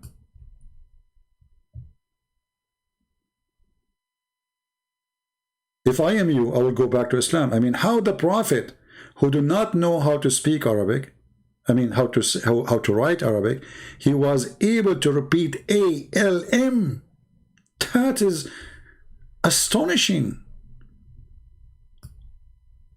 I mean, I don't know how you leave Islam, Rose. Honestly, I don't know. I think you are making a mistake. Look at this. The prophet, he was able to say ALM. Like a child who is 1 year old, he's saying Papa. It's impossible. No, just what I will play the clip just for you, Rose, and you will see. We'll go back as a Muslim in a second. Just wait. Let me play the amazing. You will be shocked. Me myself, I was shocked actually. Already until now. And the other day we lost electricity. Huh? We have a bad storm. Do you know what I did? I put the lamp on my skin, and because the shock was so strong, I was able to light not only my house, the neighbors. You know, they connected the wire to my arm. I gave electricity for all the street. This is how big the shock was. I was like man, shocked. Right? Islam, peace, full, and I think you take out of context. Call me Abdullah. Let's see if this is true. I'm showing the hadith. Your prophet says the best of you is the one who attack non-Muslims and bring them with the chain around their necks, which means like dogs. And I'm taking it out of context. Call me. And did your prophet kill the Christians? Did he? Did he kill all the Jews? Did he or not? I'm taking it out of context. Hey. Listen, Rose. I will make you go back to Islam. You like it or not? After you see this video, you will be shocked. And then you will work. Actually, your career today will change. After you get shocked with the electricity of the Prophet, you will work as generator for electricity for a long time. Like people touch you like, electricity. Actually, me myself, after I got shocked by learning about the Prophet, I made a mistake and I took the bus. I touched that thing in the bus. Everybody in the bus died because, I shocked them. I received a lot of electricity from the Prophet when I got shocked. Listen to this. True story, by the way. Those are true stories. I have no witnesses for it, but it's true. If doesn't make any sense. The word lam doesn't make any sense. The word meme doesn't make any sense. Right. Because these are letters of the alphabet. And the only people who learn the alphabet are people who learn how to what? Read. So the first thing that was given in the surah is reminding you that the messenger himself, alayhi salatu wasalam, has no clue how to read, and yet out of his mouth comes the word alif, lam, meme, which is impossible for someone who doesn't read. Rose, aren't you shocked? I mean, Rose, come on. It is time for you to admit the truth and go back to Islam. You left Islam just today. It's not too late. The Prophet was able to say ALM, and he did not know how to write, how to read. How we can defeat, how we can answer this? Christians, we are in trouble. How we can answer, how we can refute it? You know what? I'm not going to be able to eat for the coming century. I lost my appetite for food. Appetite. Appa and tight together. Okay. I mean, this is very heavy. The neighbors, they have a baby. He's like a year old. Tomorrow I will try to say to him, A. Let us see if he can say A behind, after me. What kind of religion this religion is? The Messiah, he raised people from death. So what? Muhammad was able to say ALM. We cannot compare. Which one is more important? Let us be honest here. Which is more miraculous? Making a guy after being dead for 2-3 days, coming from the grave, alive again, or saying ALM? For sure, ALM. We cannot. We cannot ignore the truth. Which one is more important? A person who never been able to see all his life, to give him eyes and vision again, or to say, as the Prophet did, ALM? Brothers and sisters, this is ALM. This is not like KLM, I mean, airline. If it's KLM, it's easy. I mean, come on. It is ALM. How we can run away from the truth?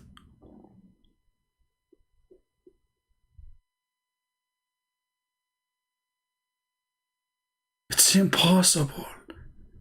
And look at the emotion in his face. I mean, there is something we cannot ignore here, is the emotion. The what? Emotion. I think we need to make it like in slow motion, the emotion. That's deep.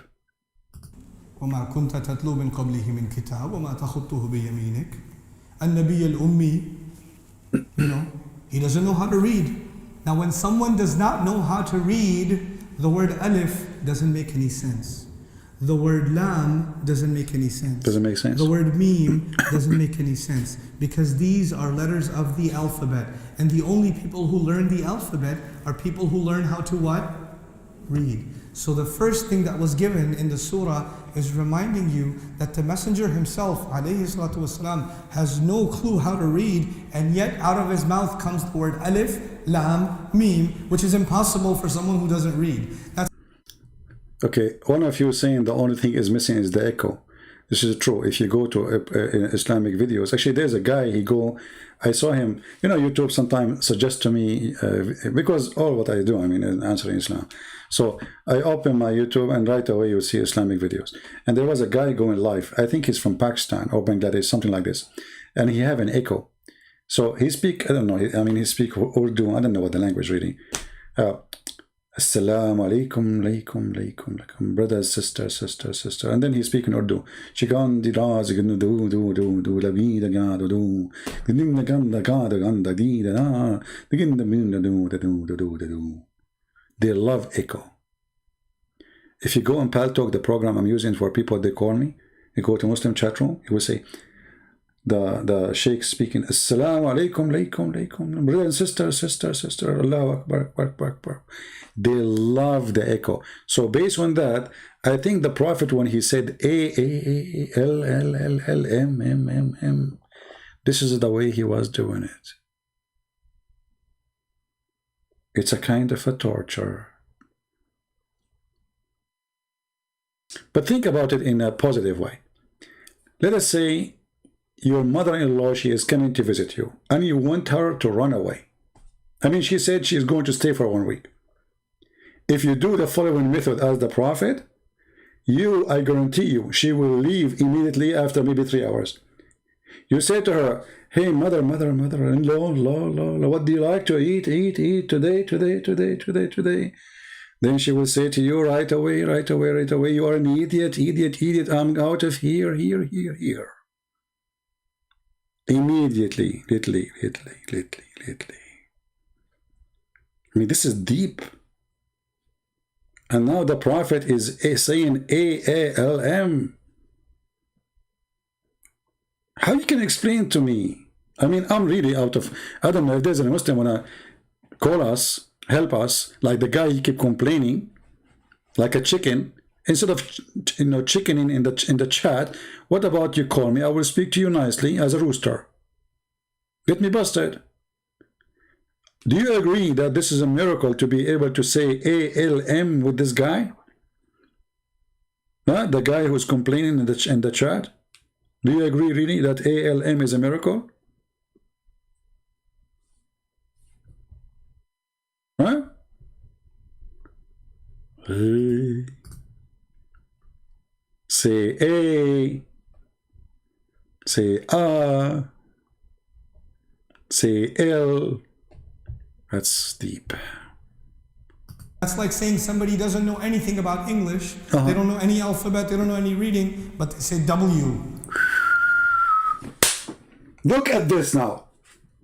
That is something. Imagine someone do not know anything about English, and then you say to him, say W, and he was able to say it. People, this is too much.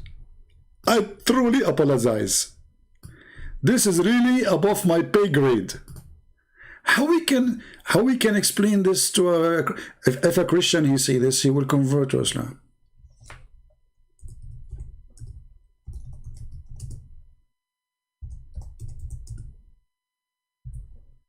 You cannot do that. And actually, there's scientifically, this is proven to be true. You know, there's no question about it. This is really true, and it's proven. Like, if you remember, there's a very famous French actor. He's actually not actor. Sorry, detective. He went to America. I would like to buy a hamburger. I would like to buy a hamburger. I would like to buy a hamburger. No. Let's break it down. Okay. I would. Would.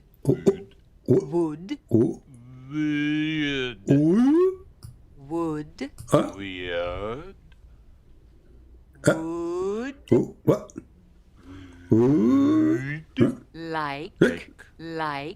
Like.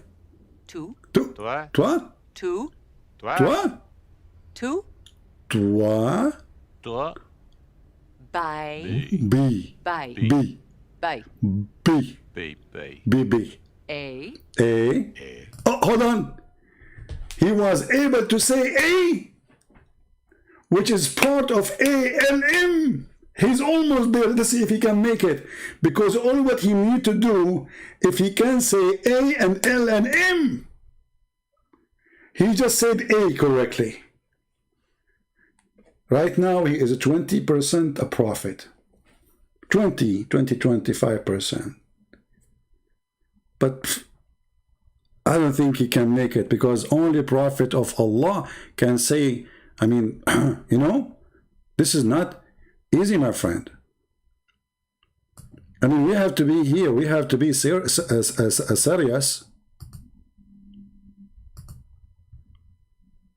Look how he say, hey, this is the moment.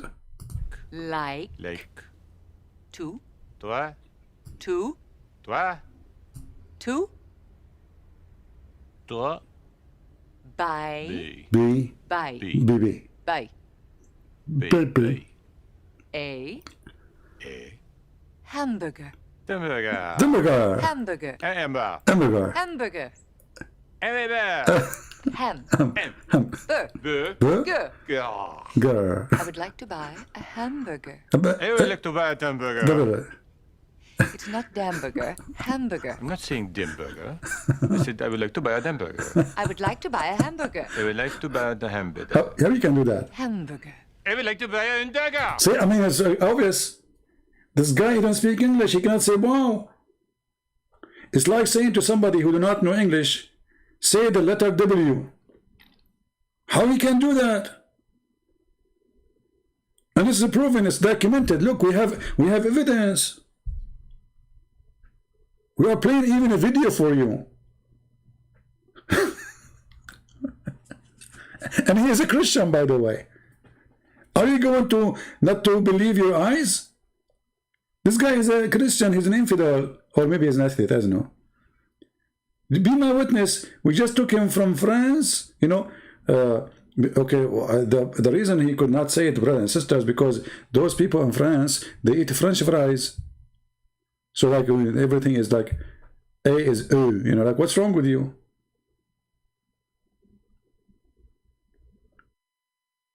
So the prophet, when he was able to do so, he committed a miracle. I say the word committed because this is like sound like a crime for me. How he can do that? We have to be honest.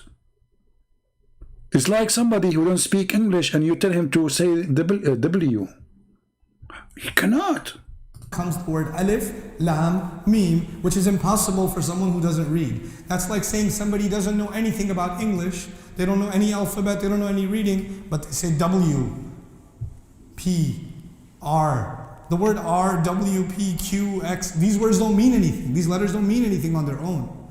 They only mean something when you go to school and you learn the alphabet. But he just said to us, we do not know what they mean until now.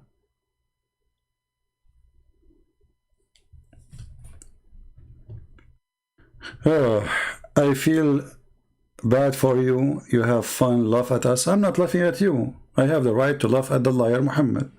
Who cares for you? You are just a poor guy. And why you are here? Why you are here, Habib?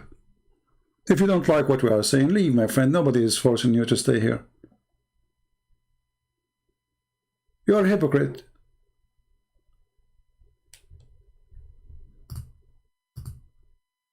If I search right now for videos speaking against Islam, I can find you millions.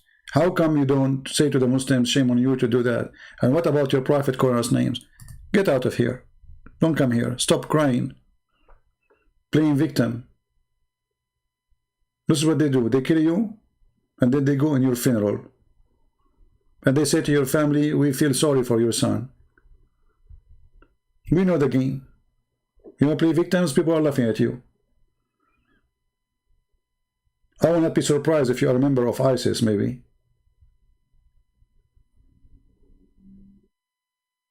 Like your prophet. They say to you, ISIS are not Muslims. Why? Muhammad did not, he was not a terrorist. Muhammad in the Quran and in the Hadith, he says, I am the first, I was victorious by terror. Nusrtu bil-Ra'b.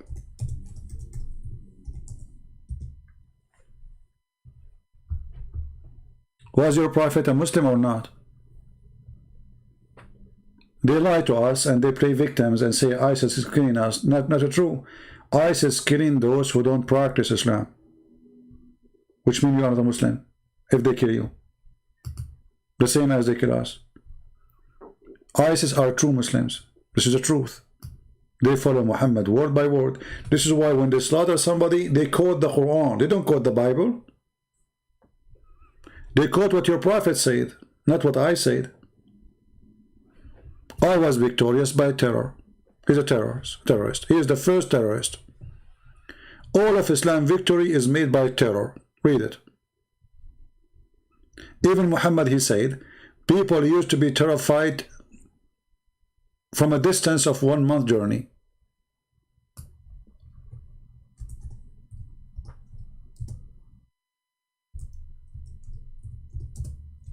A distance of what? 1 month journey.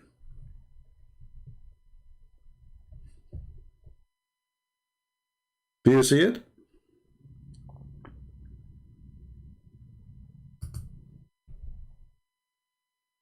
I was victorious by terror, between two brackets, frighten my enemies, all the enemies, Christians, Jews, everybody, and that including women and children, from a distance of 1 month journey. Do you see how peaceful he was?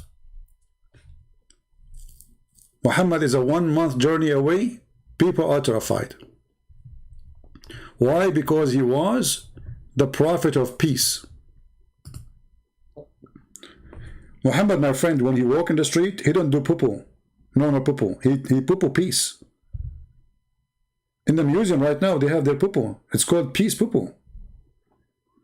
Actually, the hadith says that when the prophet he do poo-poo, the ground open and swallow it. And they say that his poo-poo and his pee smell like musk. If you don't believe me, call me. I will show you the reference. This is why the Muslims, they were fighting over his pee. So here, you know, today we showed you how the Muslims, they admit the Quran, suffering from flight of thoughts. Quran is not organized. Quran is a stupid book. Like, where we find the story of Jesus wasn't crucified. Anyone remember what chapter? What chapter? Do you remember?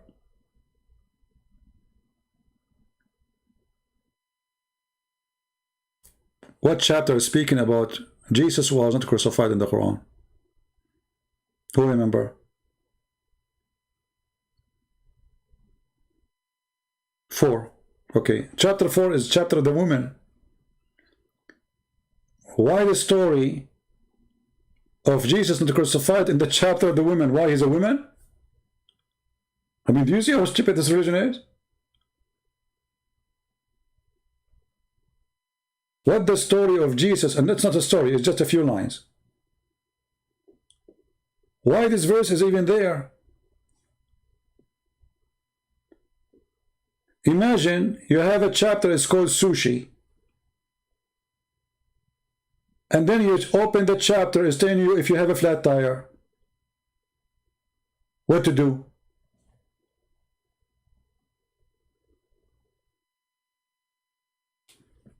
Muhammad forbid killing women? Okay, let me show you Muhammad forbid killing a woman or not.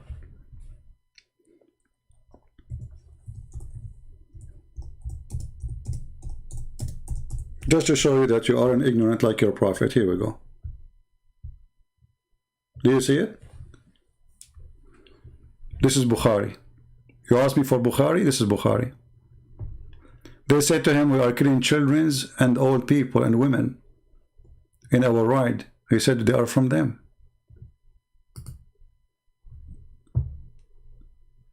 Do you see it? Why you lie? He said they are from among them, approved upon. Do you see it? We got you busted in 2 seconds. What about the Quran? The Quran speaks about the Prophet of Allah. His name is Al-Khudr, who he slaughtered a child who never commit a sin. Why you don't call me Mr. The Prophet forbid killing women and children? Let's see if this is true or not.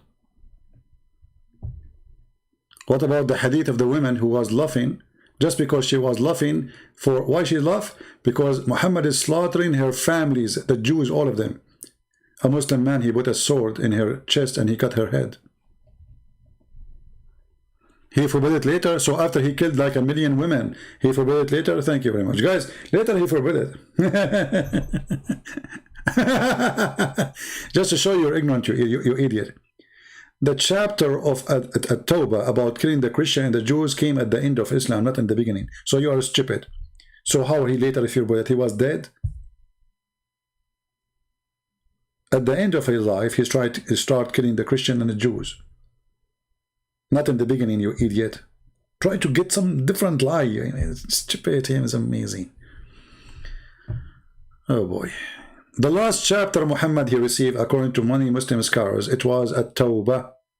Go and kill the Christians and the Jews. All right. So, guys, I think we have enough for today. How many hours we are live? Which is not long, really. Only 4 hours. I'm so upset. Honestly, I said to myself, I would go live like for 20 minutes. I want to learn how to do that. Wow, CP, you know so much about Islam. Why you don't convert to Islam? Because I know so much about Islam. I will never convert to Islam. Islam is a clear sign of stupidity, my friend. Don't you notice? Because I know I will never convert to Islam. Don't you see what's happening? You Muslims saying that the Prophet, he did miracle by saying ALM. What's wrong with you?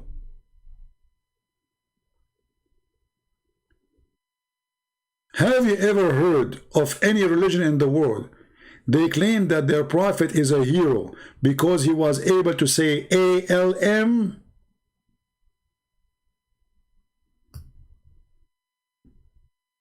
That's, I mean, you know what? I never expected Muhammad to be able to do so, because he's so stupid to say ALM. And this is what makes it miracle. I mean, look at this. The guy is a crazy idiot. So he's right. How someone like Muhammad can say ALM? It's impossible. Think about it. وما كنت تتلو من قبله من كتاب وما تخطه بيمينك. النبي الأمي, you know, he doesn't know how to read. Now, when someone does not know how to read, the word alif doesn't make any sense. Doesn't make any sense. The word lam doesn't make any sense. The word meme doesn't make any sense because these are letters of the alphabet. Right. And the only people who learn the alphabet are people who learn how to what? Read. Right. So the first thing that was given in the surah is reminding you that the messenger himself, alayhi salatu wasalam, has no clue how to read, right. And yet out of his mouth comes the word alif, lam, meme, which is impossible for someone who doesn't read. It's impossible. I mean, if you think about it seriously, Muhammad is so stupid, and this is why the Muslims are saying how a stupid guy like this guy can repeat 3 letters. It's impossible. And now we have to share with the Muslims their feeling that if Muhammad is not really a prophet, how someone so stupid he can repeat 3? It's impossible. You see, he's not like us. He's so stupid. This is why the Muslims are so surprised. How he can do that? That's like saying somebody doesn't know anything about English. They don't know any alphabet. They don't know any reading, but they say W. Look at this. I mean, how you can debate such a person? I hope one day he will not call me. Honestly, if this guy he called me, I will go and hide in the basement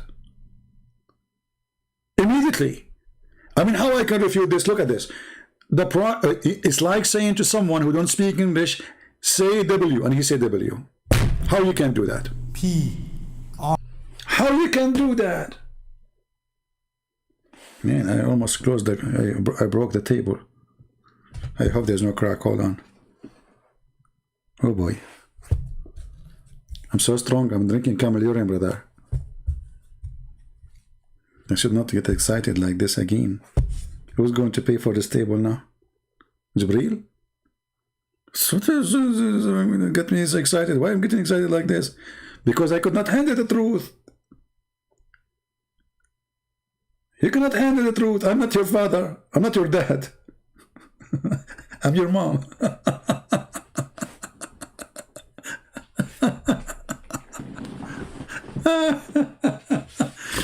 Oh boy.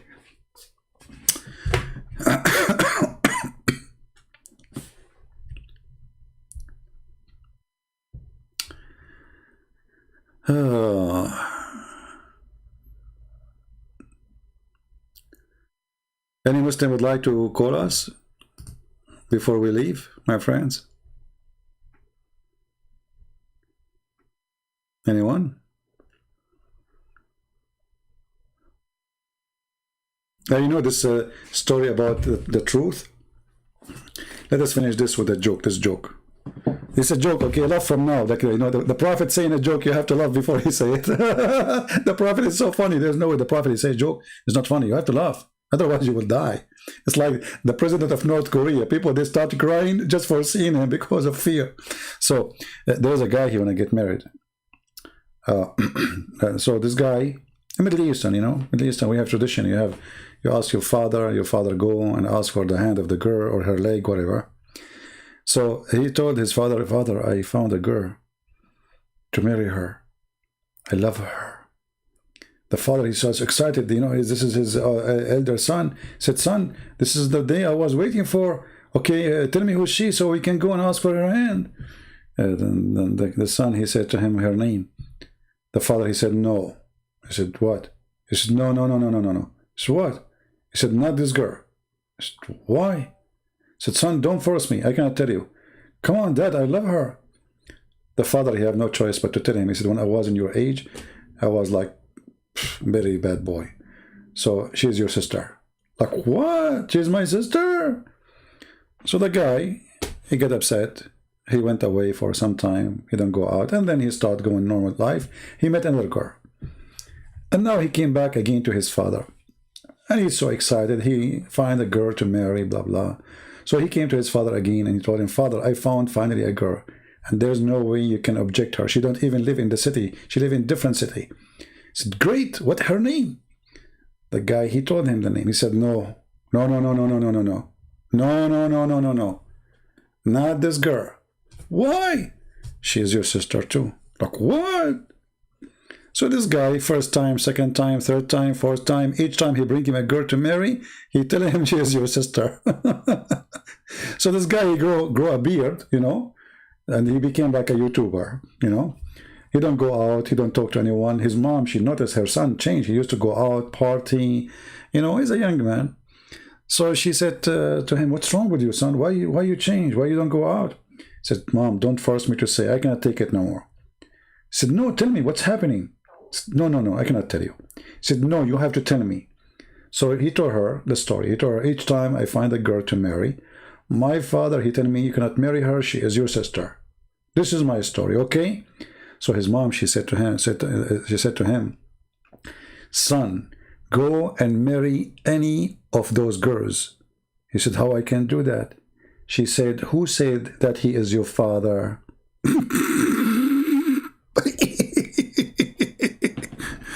Oh boy. Yeah.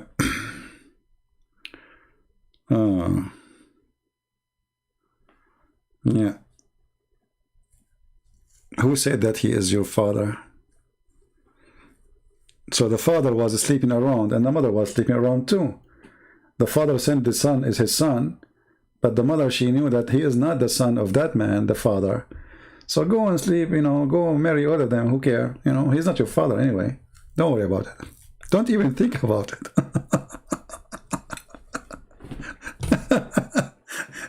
And this reminds me of Muhammad's story. Muhammad was born 4 years after his father's death. Obviously, he's a son of his father. Obviously. I mean, come on.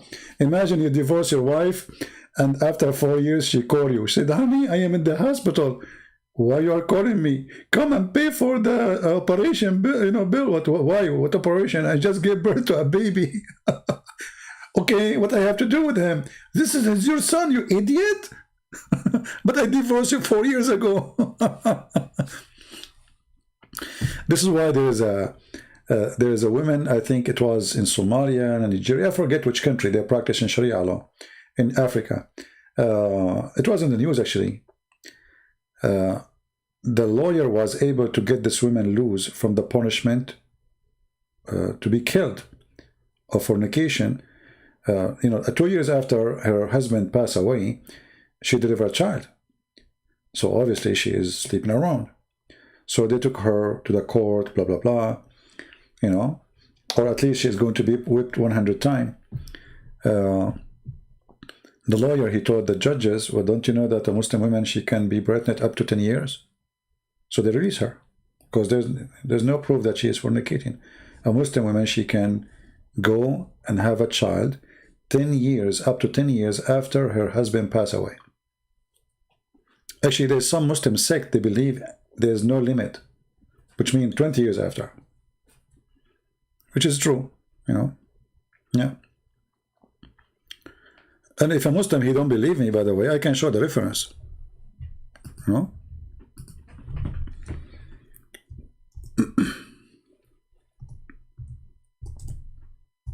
Actually, I can show the reference right now.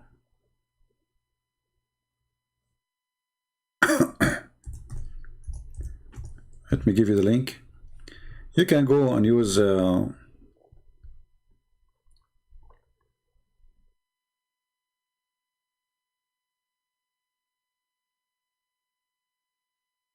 Google Translation. Let me find it.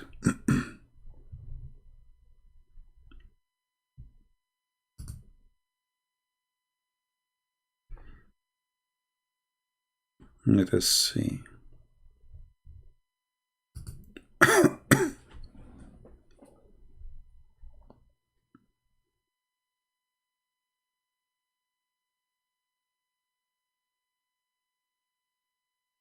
Well, I found one, but I want to find the other one.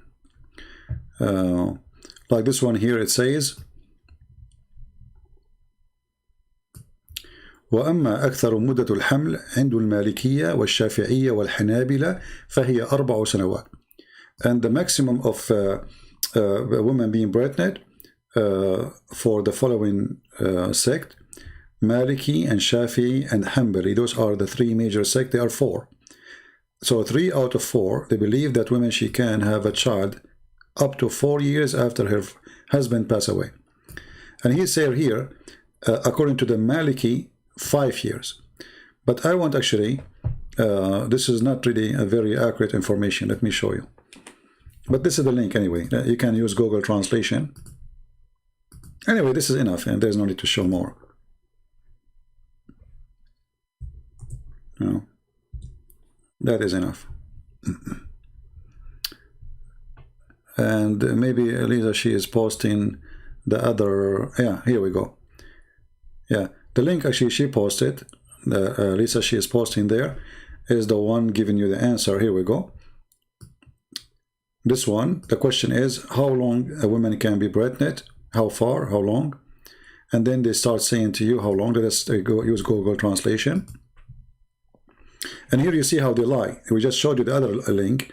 They said the maximum is 4 years, and the maximum for the Maliki is 5. But look what it says here.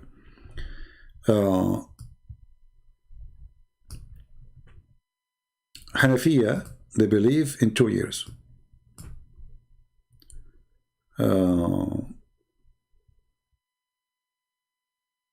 Start from 9 months, okay, and then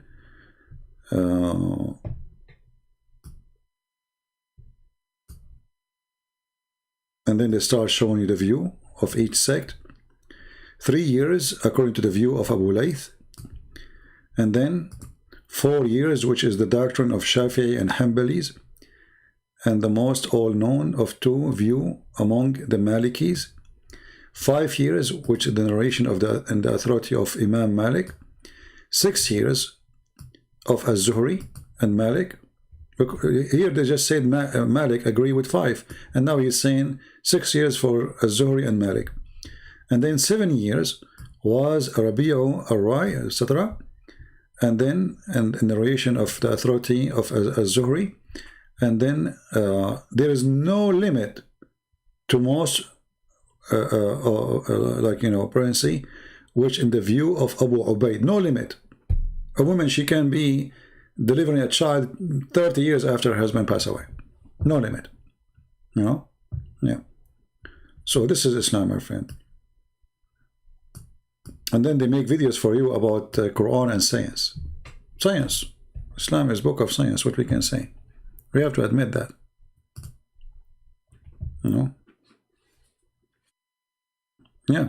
This is why I advise you, if you are a Muslim, you're in trouble. Your wife, she can go after you even after 10 years, say this is your son. And not only that, if you are a Muslim, if your wife, she sleep around and she deliver a child, according to Muhammad, he will inherit you. Even you know that he is not your son. And your son, who is out of adultery, he cannot inherit you. So the opposite. Muhammad, he said, Al-Waladu lil-Firash. The baby is to the one who owned the bed. Which means the husband. So if you know that your wife, she slept with 20 men, and you know, let us say, even you're proving that you cannot have children. Let us say you are a potent man, you cannot have babies. And your wife, she sleep with everybody, and you know those are none of them is your babies. According to Muhammad, they are your babies. The Prophet says, the boy is for the owner of the bed. Period. Not for the one who slept with your wife. So imagine now, you have a guy who slept with your wife, and now his son is going to inherit all your money. So later the son of this guy who was sleeping with your wife, he will take all your money and give it to his dad. Hey daddy, I came back home and guess what? I brought you all the money of the guy who used to sleep with his wife. Do you see it?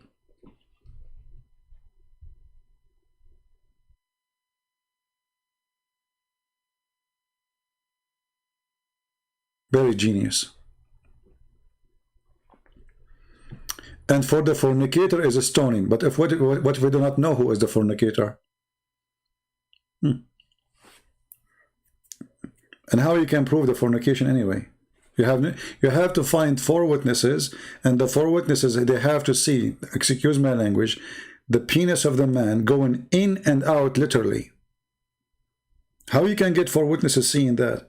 So if you go inside the bedroom and you find your wife, and excuse my language again, she is having sex with the guy, and both of them are totally naked. Actually, there's a hadith where the guy, he said, I saw her feet around his neck, the guy who was having sex with her, like the ears of a donkey.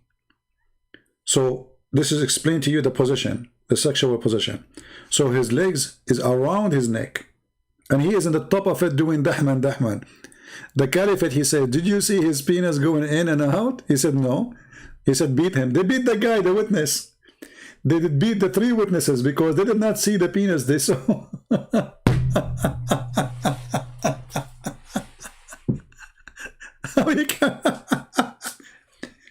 How you can prove?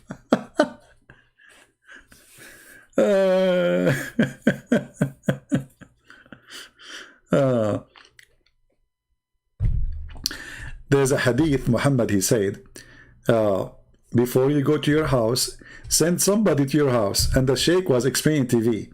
He says, this is from the mercy of Allah. They said to him, why, sheikh? He said, okay, you come back from doing jihad. You go to the house, you find your wife with somebody, what do you do? And you have no witnesses. So the Prophet, he says, before you go home, send somebody to tell her that you are coming. So if there's somebody there, you will leave. The hadith says, so she can comb her hair and get ready. The sheikh, he said that the Prophet is way more deep in his thoughts. He don't want you to go home and find your wife in the lap of somebody. So send a messenger in advance so you will not find somebody with her. Because if you find somebody with her, how you can prove it? Even if you bring all the people, all the tribe, they come to the room. He is naked, she is naked, there's no proof of adultery unless they see him doing it. And you can ask any Muslim sheikh. Having 2 people naked in one room, there's no adultery. Actually, the Quran make it clear. Kissing, touching, tatra, blah, blah, blah, blah. This is not adultery. This is called al-lamam. Al-lamam. And this is a story of a guy, his name is Nabhan al-Tammar. This man, he came to Muhammad and he said to him, I did yesterday with a woman, properly her husband, is doing jihad. I did with her everything except sexual intercourse. What the Prophet, he said to him, Allah, he forgive all sin. You know, and what you did is called lamam.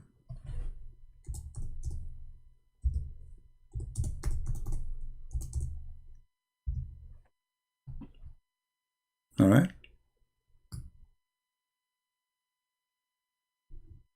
This is not a big deal. Don't worry about it. What al-lamam? The man, he explained. He said he did with her everything, everything. So you can use your imagination, except sexual intercourse. Everything. Muhammad told him, don't worry, this is not a fahisha. Fahisha in Islam is the big sin. This is called al-lamam, small faults. I love it. Hey guys, I have to go. I need to do some small faults, okay? Sorry, you know, like it's time for fault practice, you know, like this is small faults, yeah. And okay, you know. Okay, time for small faults. You know, like, okay, and you know, like I'm going to do faults, and you know, and I will open a store for palm tree fruits. And then a married woman, she come to the store, and I will invite her inside. I will wink in my eyes, say, this is what the story says. The guy, he winked to her and he says, get in, I have better stuff. So when she get in, rawadaha, he asked her to play with him, and she did, and they did everything. Hello, what he did? Everything. I changed in a Muslim to say on a line. I can show you the story right now. Who wanna get me busted? I can show you the story right now. Everything except intercourse. So use your imagination. According to the Prophet, no problem. This is a small fault. And there's no penalty. No penalty, by the way. There's no punishment. This is nothing. I mean, so what? The woman, her husband is doing jihad for Allah. She go to your place or your store. You take her in the back room. You know, you touch each other, you kiss, you play, la la la, you know, la la la la la la la la la. Okay, okay, nothing happened. I mean, no harm happened. So she go home, you go home, everybody's happy. This is a small fault. This is Islam. And I challenge anyone to say this is not true.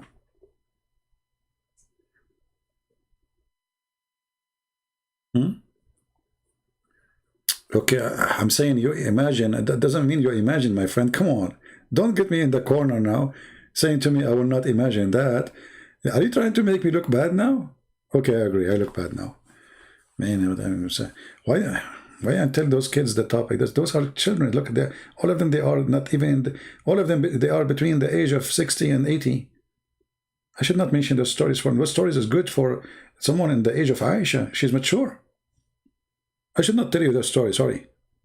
Those are meant for someone, she is mature like Aisha. Even the Muslim, they say to you that Aisha, when she was 4 years old, she was engaged. I mean, this girl, she was dating, she was hot. I mean, she's crazy hot. Imagine at the age of 4, she was dating. Like, what's wrong with, what happened to women today? What happened? Look at Aisha, brother. At the age of 4, she was engaged. That's what the Muslim says. Before Muhammad, Aisha, she was engaged to a different guy at the age of 4. I cannot imagine what Aisha she was doing at the age of 2. I mean, come on, because at that time she must be, before you get engaged, you act like a teenage, you know what I mean? So I think at the age of 2, she was like a teenage, you know, like she's crazy. Oh boy. Yeah. And they say to you, Middle Eastern women, they got so mature so fast. My friend, don't go there. The only thing I know about Middle Eastern women, they have a lot of hair. Don't tell me more. That's mature. I don't know about that, you know. But they have a lot of hair, okay. And Middle Eastern men too. Like once I was in the swimming pool, and the guy, he said, "Get out! You cannot swim with your clothes." I said, "What's wrong with you?" I'm not wearing my clothes. He thought this is my hair. I'm wearing like a coat, you know, like Gucci coat or something, you know. It's my hair, idiot, you know. So yeah. So Middle Eastern, brother, and the Middle East, at that time, like at that time, it was different.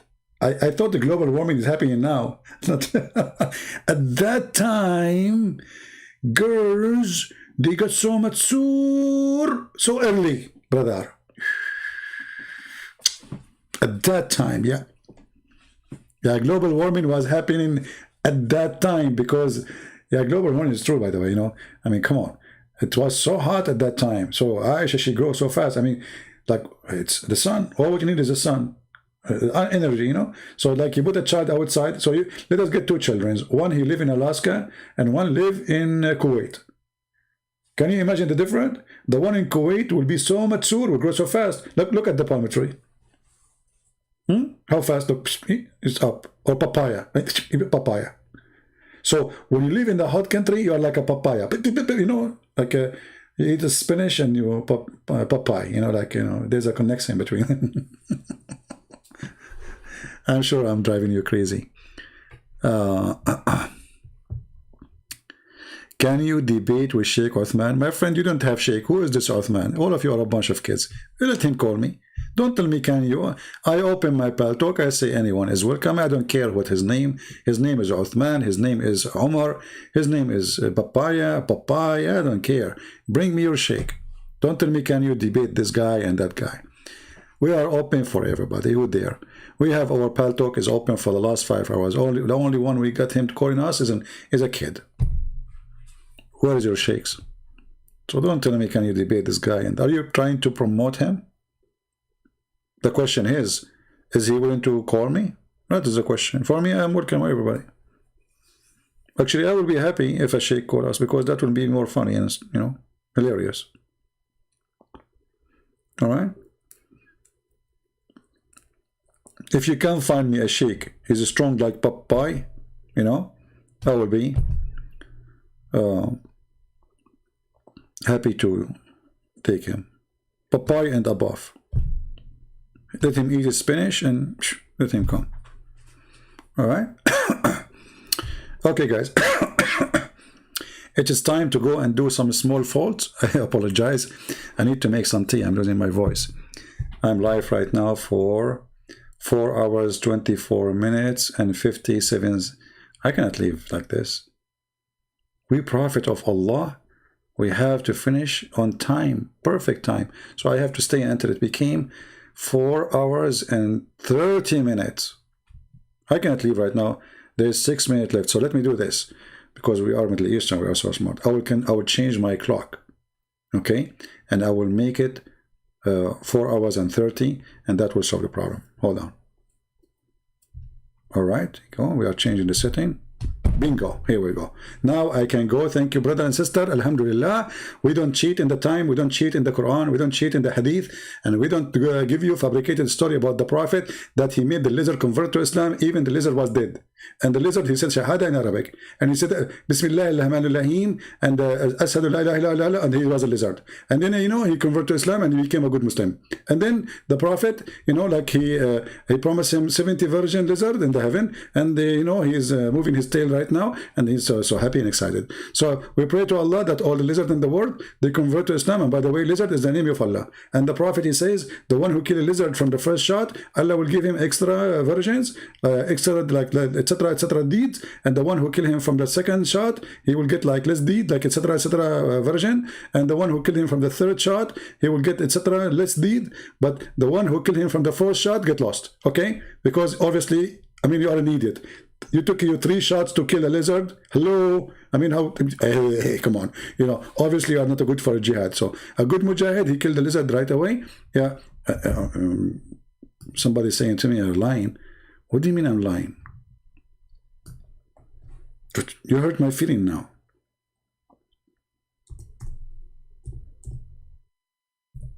I'm lying? What's wrong with you? I want to leave, my friend. Why you do that? This lizard, he tried to burn Abraham. Look, here they call him Geigo. Do you know the Geigo, the one in the insurance? Geigo. So Mr. Geigo, he tried to kill Abraham, and he blew fire at Abraham. At that time, brother, all the animals, do you watch cartoon? You know, the animals, the elephant was the big deal, you know, he's the one who brought the water. So the elephant, the birds, the chickens, everybody trying to control the fire, which is trying to burn Abraham and his brother. And then the Geigo came. And brother, the Geigo, he was blowing at Abraham, and Abraham, like his finger was burned, to be honest with you. He was burned, you know, his finger only. But Allah protect the rest. Okay? Yeah. And you know, that finger, you know, it's very easy. He put camel urine and he was okay. And then the Prophet, when he heard the story that Mr. Geigo was involved in this mascara, fire, you know, is very evil. I mean, actually, if you think about it, you know, I don't know. Let us think about this name. You know, if you think about it, let us search for this scary creature. You know, hold on, because those Christians are laughing. May Allah curse them. You know, let me show you. Hold on, just to show you that the story it make a lot of sense, You know, but for them, they are kuffar, my friend. You know what you expect? This Geigo, brother, is proven scientifically. You know. There's a lot of Satan stuff proving that he can burn you. You know, let me show you some proof. Look at this guy. Do you see his mouth? Look at his inside his mouth. Or look at this guy. I don't know which one of them. I don't know which family. You know, because they are those Geigo are lizards. You know, I mean they are families. So the story doesn't say which family is the one, which tribe, you know, be the one who, look, maybe this guy. Oh boy. Look at this. Maybe this guy. Oh, look at this. Oh boy. This is how we sleep. He put his tongue over his eye. What about the other eye? Maybe he have two tongues? Unbelievable. Look at this guy. Man. So, brothers and sisters, the Prophet must be saying the truth. Geigo.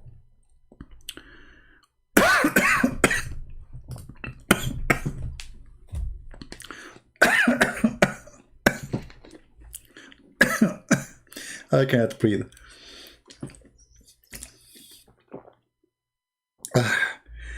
Oh boy.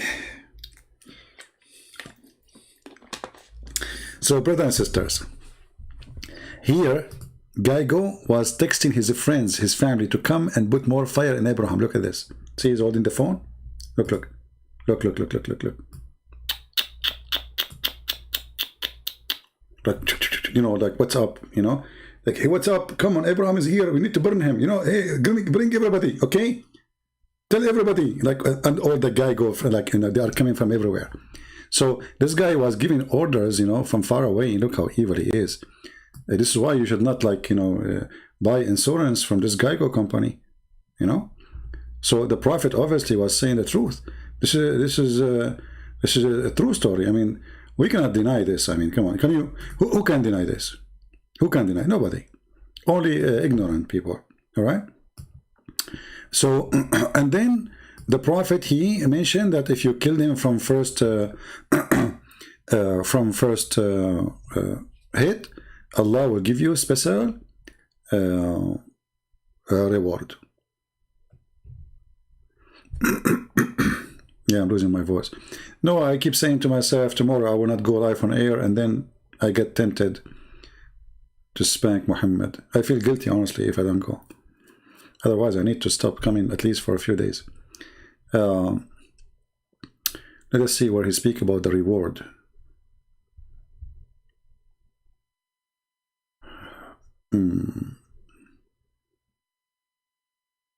Here we go. من قتل وزغا من أول ضربة. The Messenger of Allah said, he who killed a chameleon, how do you say that word? Now the Muslim, they will make fun of my English. From the first blow, such and such number of good deeds will be awarded to him. Look how important. The chameleon is the enemy of Allah, Mr. Lizard. Whoever kill it at the second blow, such and such a number of reward will be called for him. And then the one, and if he kill it at the third blow, he will get such and such reward. What do you want more? This is why when I go to the gun training, I don't do gun training, but you know, for fun, you know, I ask them, do you have chameleon? They said, what? I said, oh, do you have, okay, a Geigo? Because this way you can practice shooting and you get reward from Allah. This is the enemy of Allah. This is the enemy of Allah. I mean, look, we have to be honest here. How many of you notice that this creature is an enemy of God? If you say to me you did not notice that, obviously you are lying. Look at him. Or look at this one in the top of the finger. Look at this guy. Allah versus this guy. So obviously the Prophet is a prophet and he is telling the truth. And this animal is very dangerous. and we have to do jihad against it.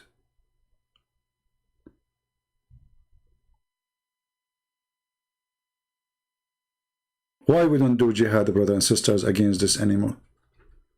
Who want to join us to do jihad? We will make an organization called Lizard Mujahideen.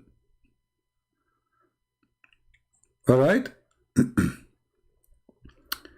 Omar, he says, when you go live on there, I don't know. I don't know when I go. Usually I go every day. I don't know. I will try tomorrow not to come online. I need a break, actually. I need to take a break, like a couple of weeks. What you can do with this stupid corona. There's a friend, actually, he told me to go to he have like a house in the mountains, farm in the middle of nowhere. And he told me he cannot give me the direction to go there because he himself, he got lost when he go. Can you believe it? The guy who owned the house, he didn't know how to go there. You know? He told me he went last time. It took him a little bit of time to find out where the house is because it's very confusing. Okay, so I will go to his house, hoping that I will not find it right away from the first day. I will find some guy goes in the way, and that will give me a blessing of Allah. And then I will take my Magnum 500 because this is a big animal. You need the Magnum 500. You cannot use just like a 9mm gun. You have to get like the biggest gun you can have. You need, I mean, even shotgun. I mean, I don't know, because this is really big, and they are very. And by the way, the color is telling you how much dangerous they are. See the colors? That's very scary, And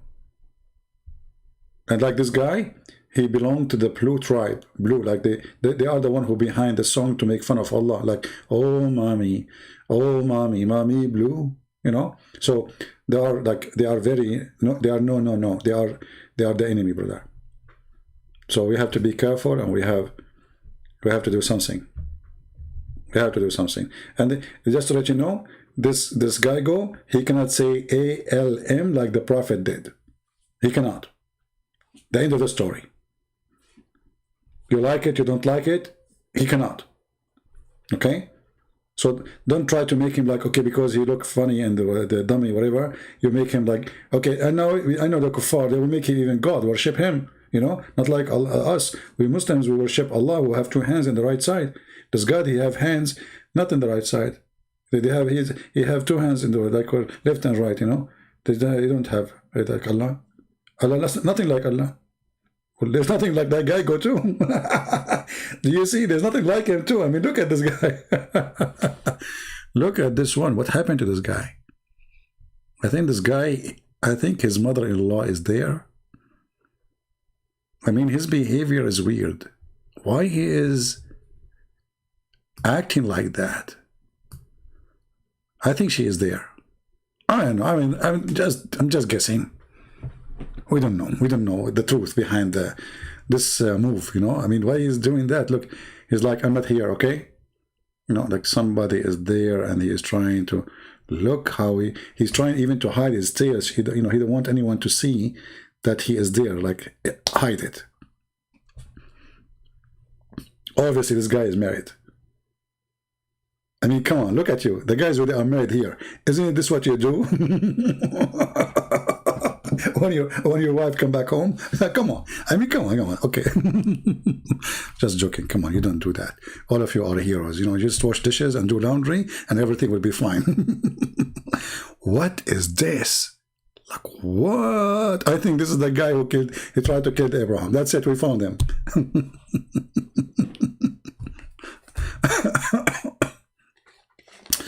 This is the guy. Look at him.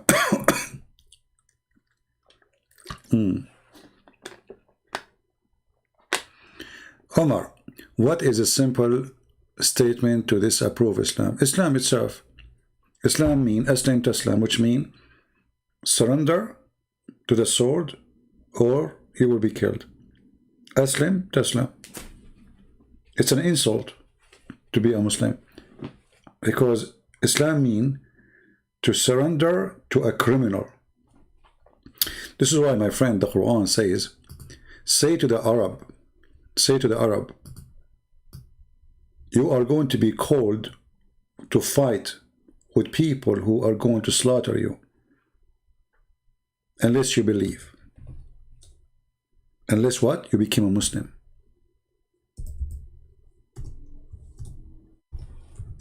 So I just started with the name. The name itself is a proof Islam is false.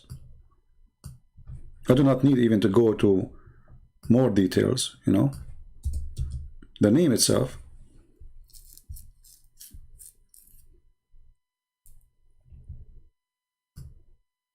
Chapter 48, and this is the chapter of Al-Fatah, the victory, killing. Say to the desert Arab, who lagged behind, you shall summoned to fight against people given the vermin of war. Then shall ye fight or shall surrender, not submit. And the word here became a Muslim. Yuslimun. You see it? If you change the translation, you will see the word surrender. That is Islam, my friend. Convert or die. Convert or die. And not to mention all the mistakes, the errors, the science mistakes, etc. But this is Islam. See, here we go. To fight them until they surrender. And then you will find the chapter after it, where Muhammad, he says, the Arab, the same Arab, they say we believe. Say to them, you don't believe? Say to them, you believe not. So, okay, how they became believers? Because he threatened them to kill them. Read carefully. The desert Arab, they say, they say we believe. Okay? Say, ye have no faith. You say, we surrender to the will of Allah. They surrender. This is fear, my friend. The most of Muslims today, they do not know that their grandfather, they surrender to the criminal terrorist Muhammad. And now today you became a slave of something you do not know the root of it. Muhammad is a big fat criminal. The wandering Arabs say, we believe. They say Shahada. Say to them, you believe not. But rather, we submitted, the translation says. In fact, it says, we became Muslims. So how they became Muslim but they don't believe? Fear. The word here, submitted, is a false translation of the word aslamna. Qulu aslamna. I hope I did help you, my friend Omar, and you are welcome to come anytime when we are live. Just subscribe and check my YouTube. Usually I go almost every day, but you know, I'm trying my best not to come tomorrow. But ask the people here how many times I say to them I'm not coming tomorrow, and then I come tomorrow, because this is what happened. I feel really guilty if I don't give some time to the Lord, you know. I say some time, which means many hours, because I believe that what I do is extremely important. I believe that we are in a time where people like me is extremely needed. Most of people do not know Arabic, and most of people, they have very limited knowledge in Islam. The Lord, he gave us a gift, and I use the gift which is given to me as much as I can. But for sure there's a limit, and sooner or later this person, Christian prince, will die, and the Muslim, they will say Allah killed him anyway, as usual. But I want to be sure that when I leave, I have as much as I can knowledge, leaving to the Christians, to the Muslims, to the Hindu, to the Jews, to the atheists, to everybody, so nobody can deceive them. Every time we go live on air, we encourage people to download those videos, because those videos are really priceless. You see, the information I put for you in front of you in a second, for you, it will take you years to find it. For me, you say mention anything right now, I will put it for you in a second. I don't even need to look for it, it's in my head. So, but for you, how you know it? You don't even speak the language, and you don't have the knowledge. So here is like a free school, open school for everybody, for the poor, for the rich, for the smart, for the one who is average, or even for the idiot. No charge. From my life, from my time. Hoping that sooner or later we will have many people who knows way even better than me, and they can stand up to fight this filthy garbage religion. This is a very dangerous religion. All right?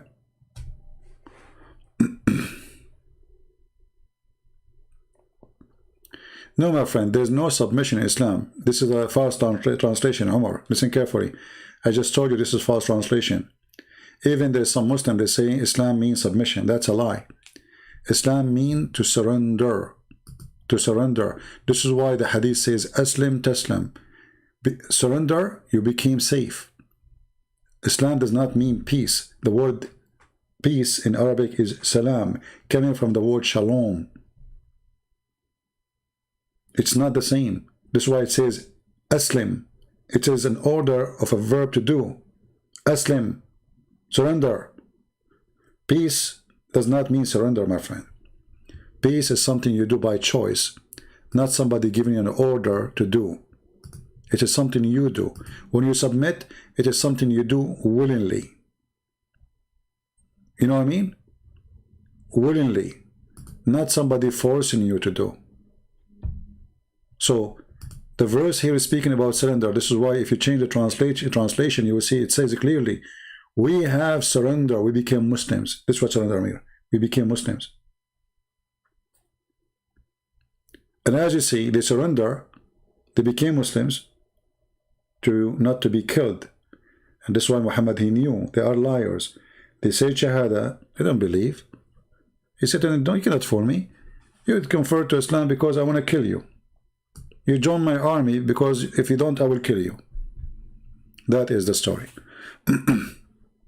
All right. Your 70 years old mother, she is watching. Let me say hello, my mother. Let me call you mother because I have a special appreciation to the mothers, especially old ladies. I really respect them, old men and old women. And I encourage all people actually. When you see an old person, if you don't respect them, you are no Christian.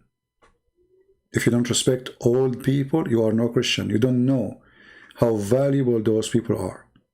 So a person who have a mother, she is 70 years old, my friend, you are blessed. You know, I say that this woman, she will bring a blessing to your house. Having an old person in your house is a blessing. So take care of your mother and say hello to her from me. I'm your son, and I say hello. And if I am there, I will be happy to kiss your hand. Because, you know, we appreciate those old people because we are not here if those people were not there for us. So the same, they were there for you when you were a baby, be there for them when they are old. And a person who don't take care of his parents, he is not a human. He don't deserve to have parents. And you will be punished. You will regret. So say hello to her, my love and my respect. I want to say thank you guys. I lost my voice as you see. And I will see you tomorrow if I can, or the day after. You know, God is willing. Until then I say, may the Lord bless you all. Happy Easter. Enjoy life, but enjoy it accordingly to the teaching of Christ. Be holy like your Father. Be good. And we are the sinners. We confess our sin, not because we are proud of it, but because we are ashamed of our sin. And we try every day, we strive every day to be better people. This is what Christians are about. They are not holy, and we are not perfect, but we believe in the Holy One. And may the Holy Lord bring holiness to our life and make us better people. Be good, be holy like your Father, be loving, be giving, be forgiving, so you'll be forgiven too.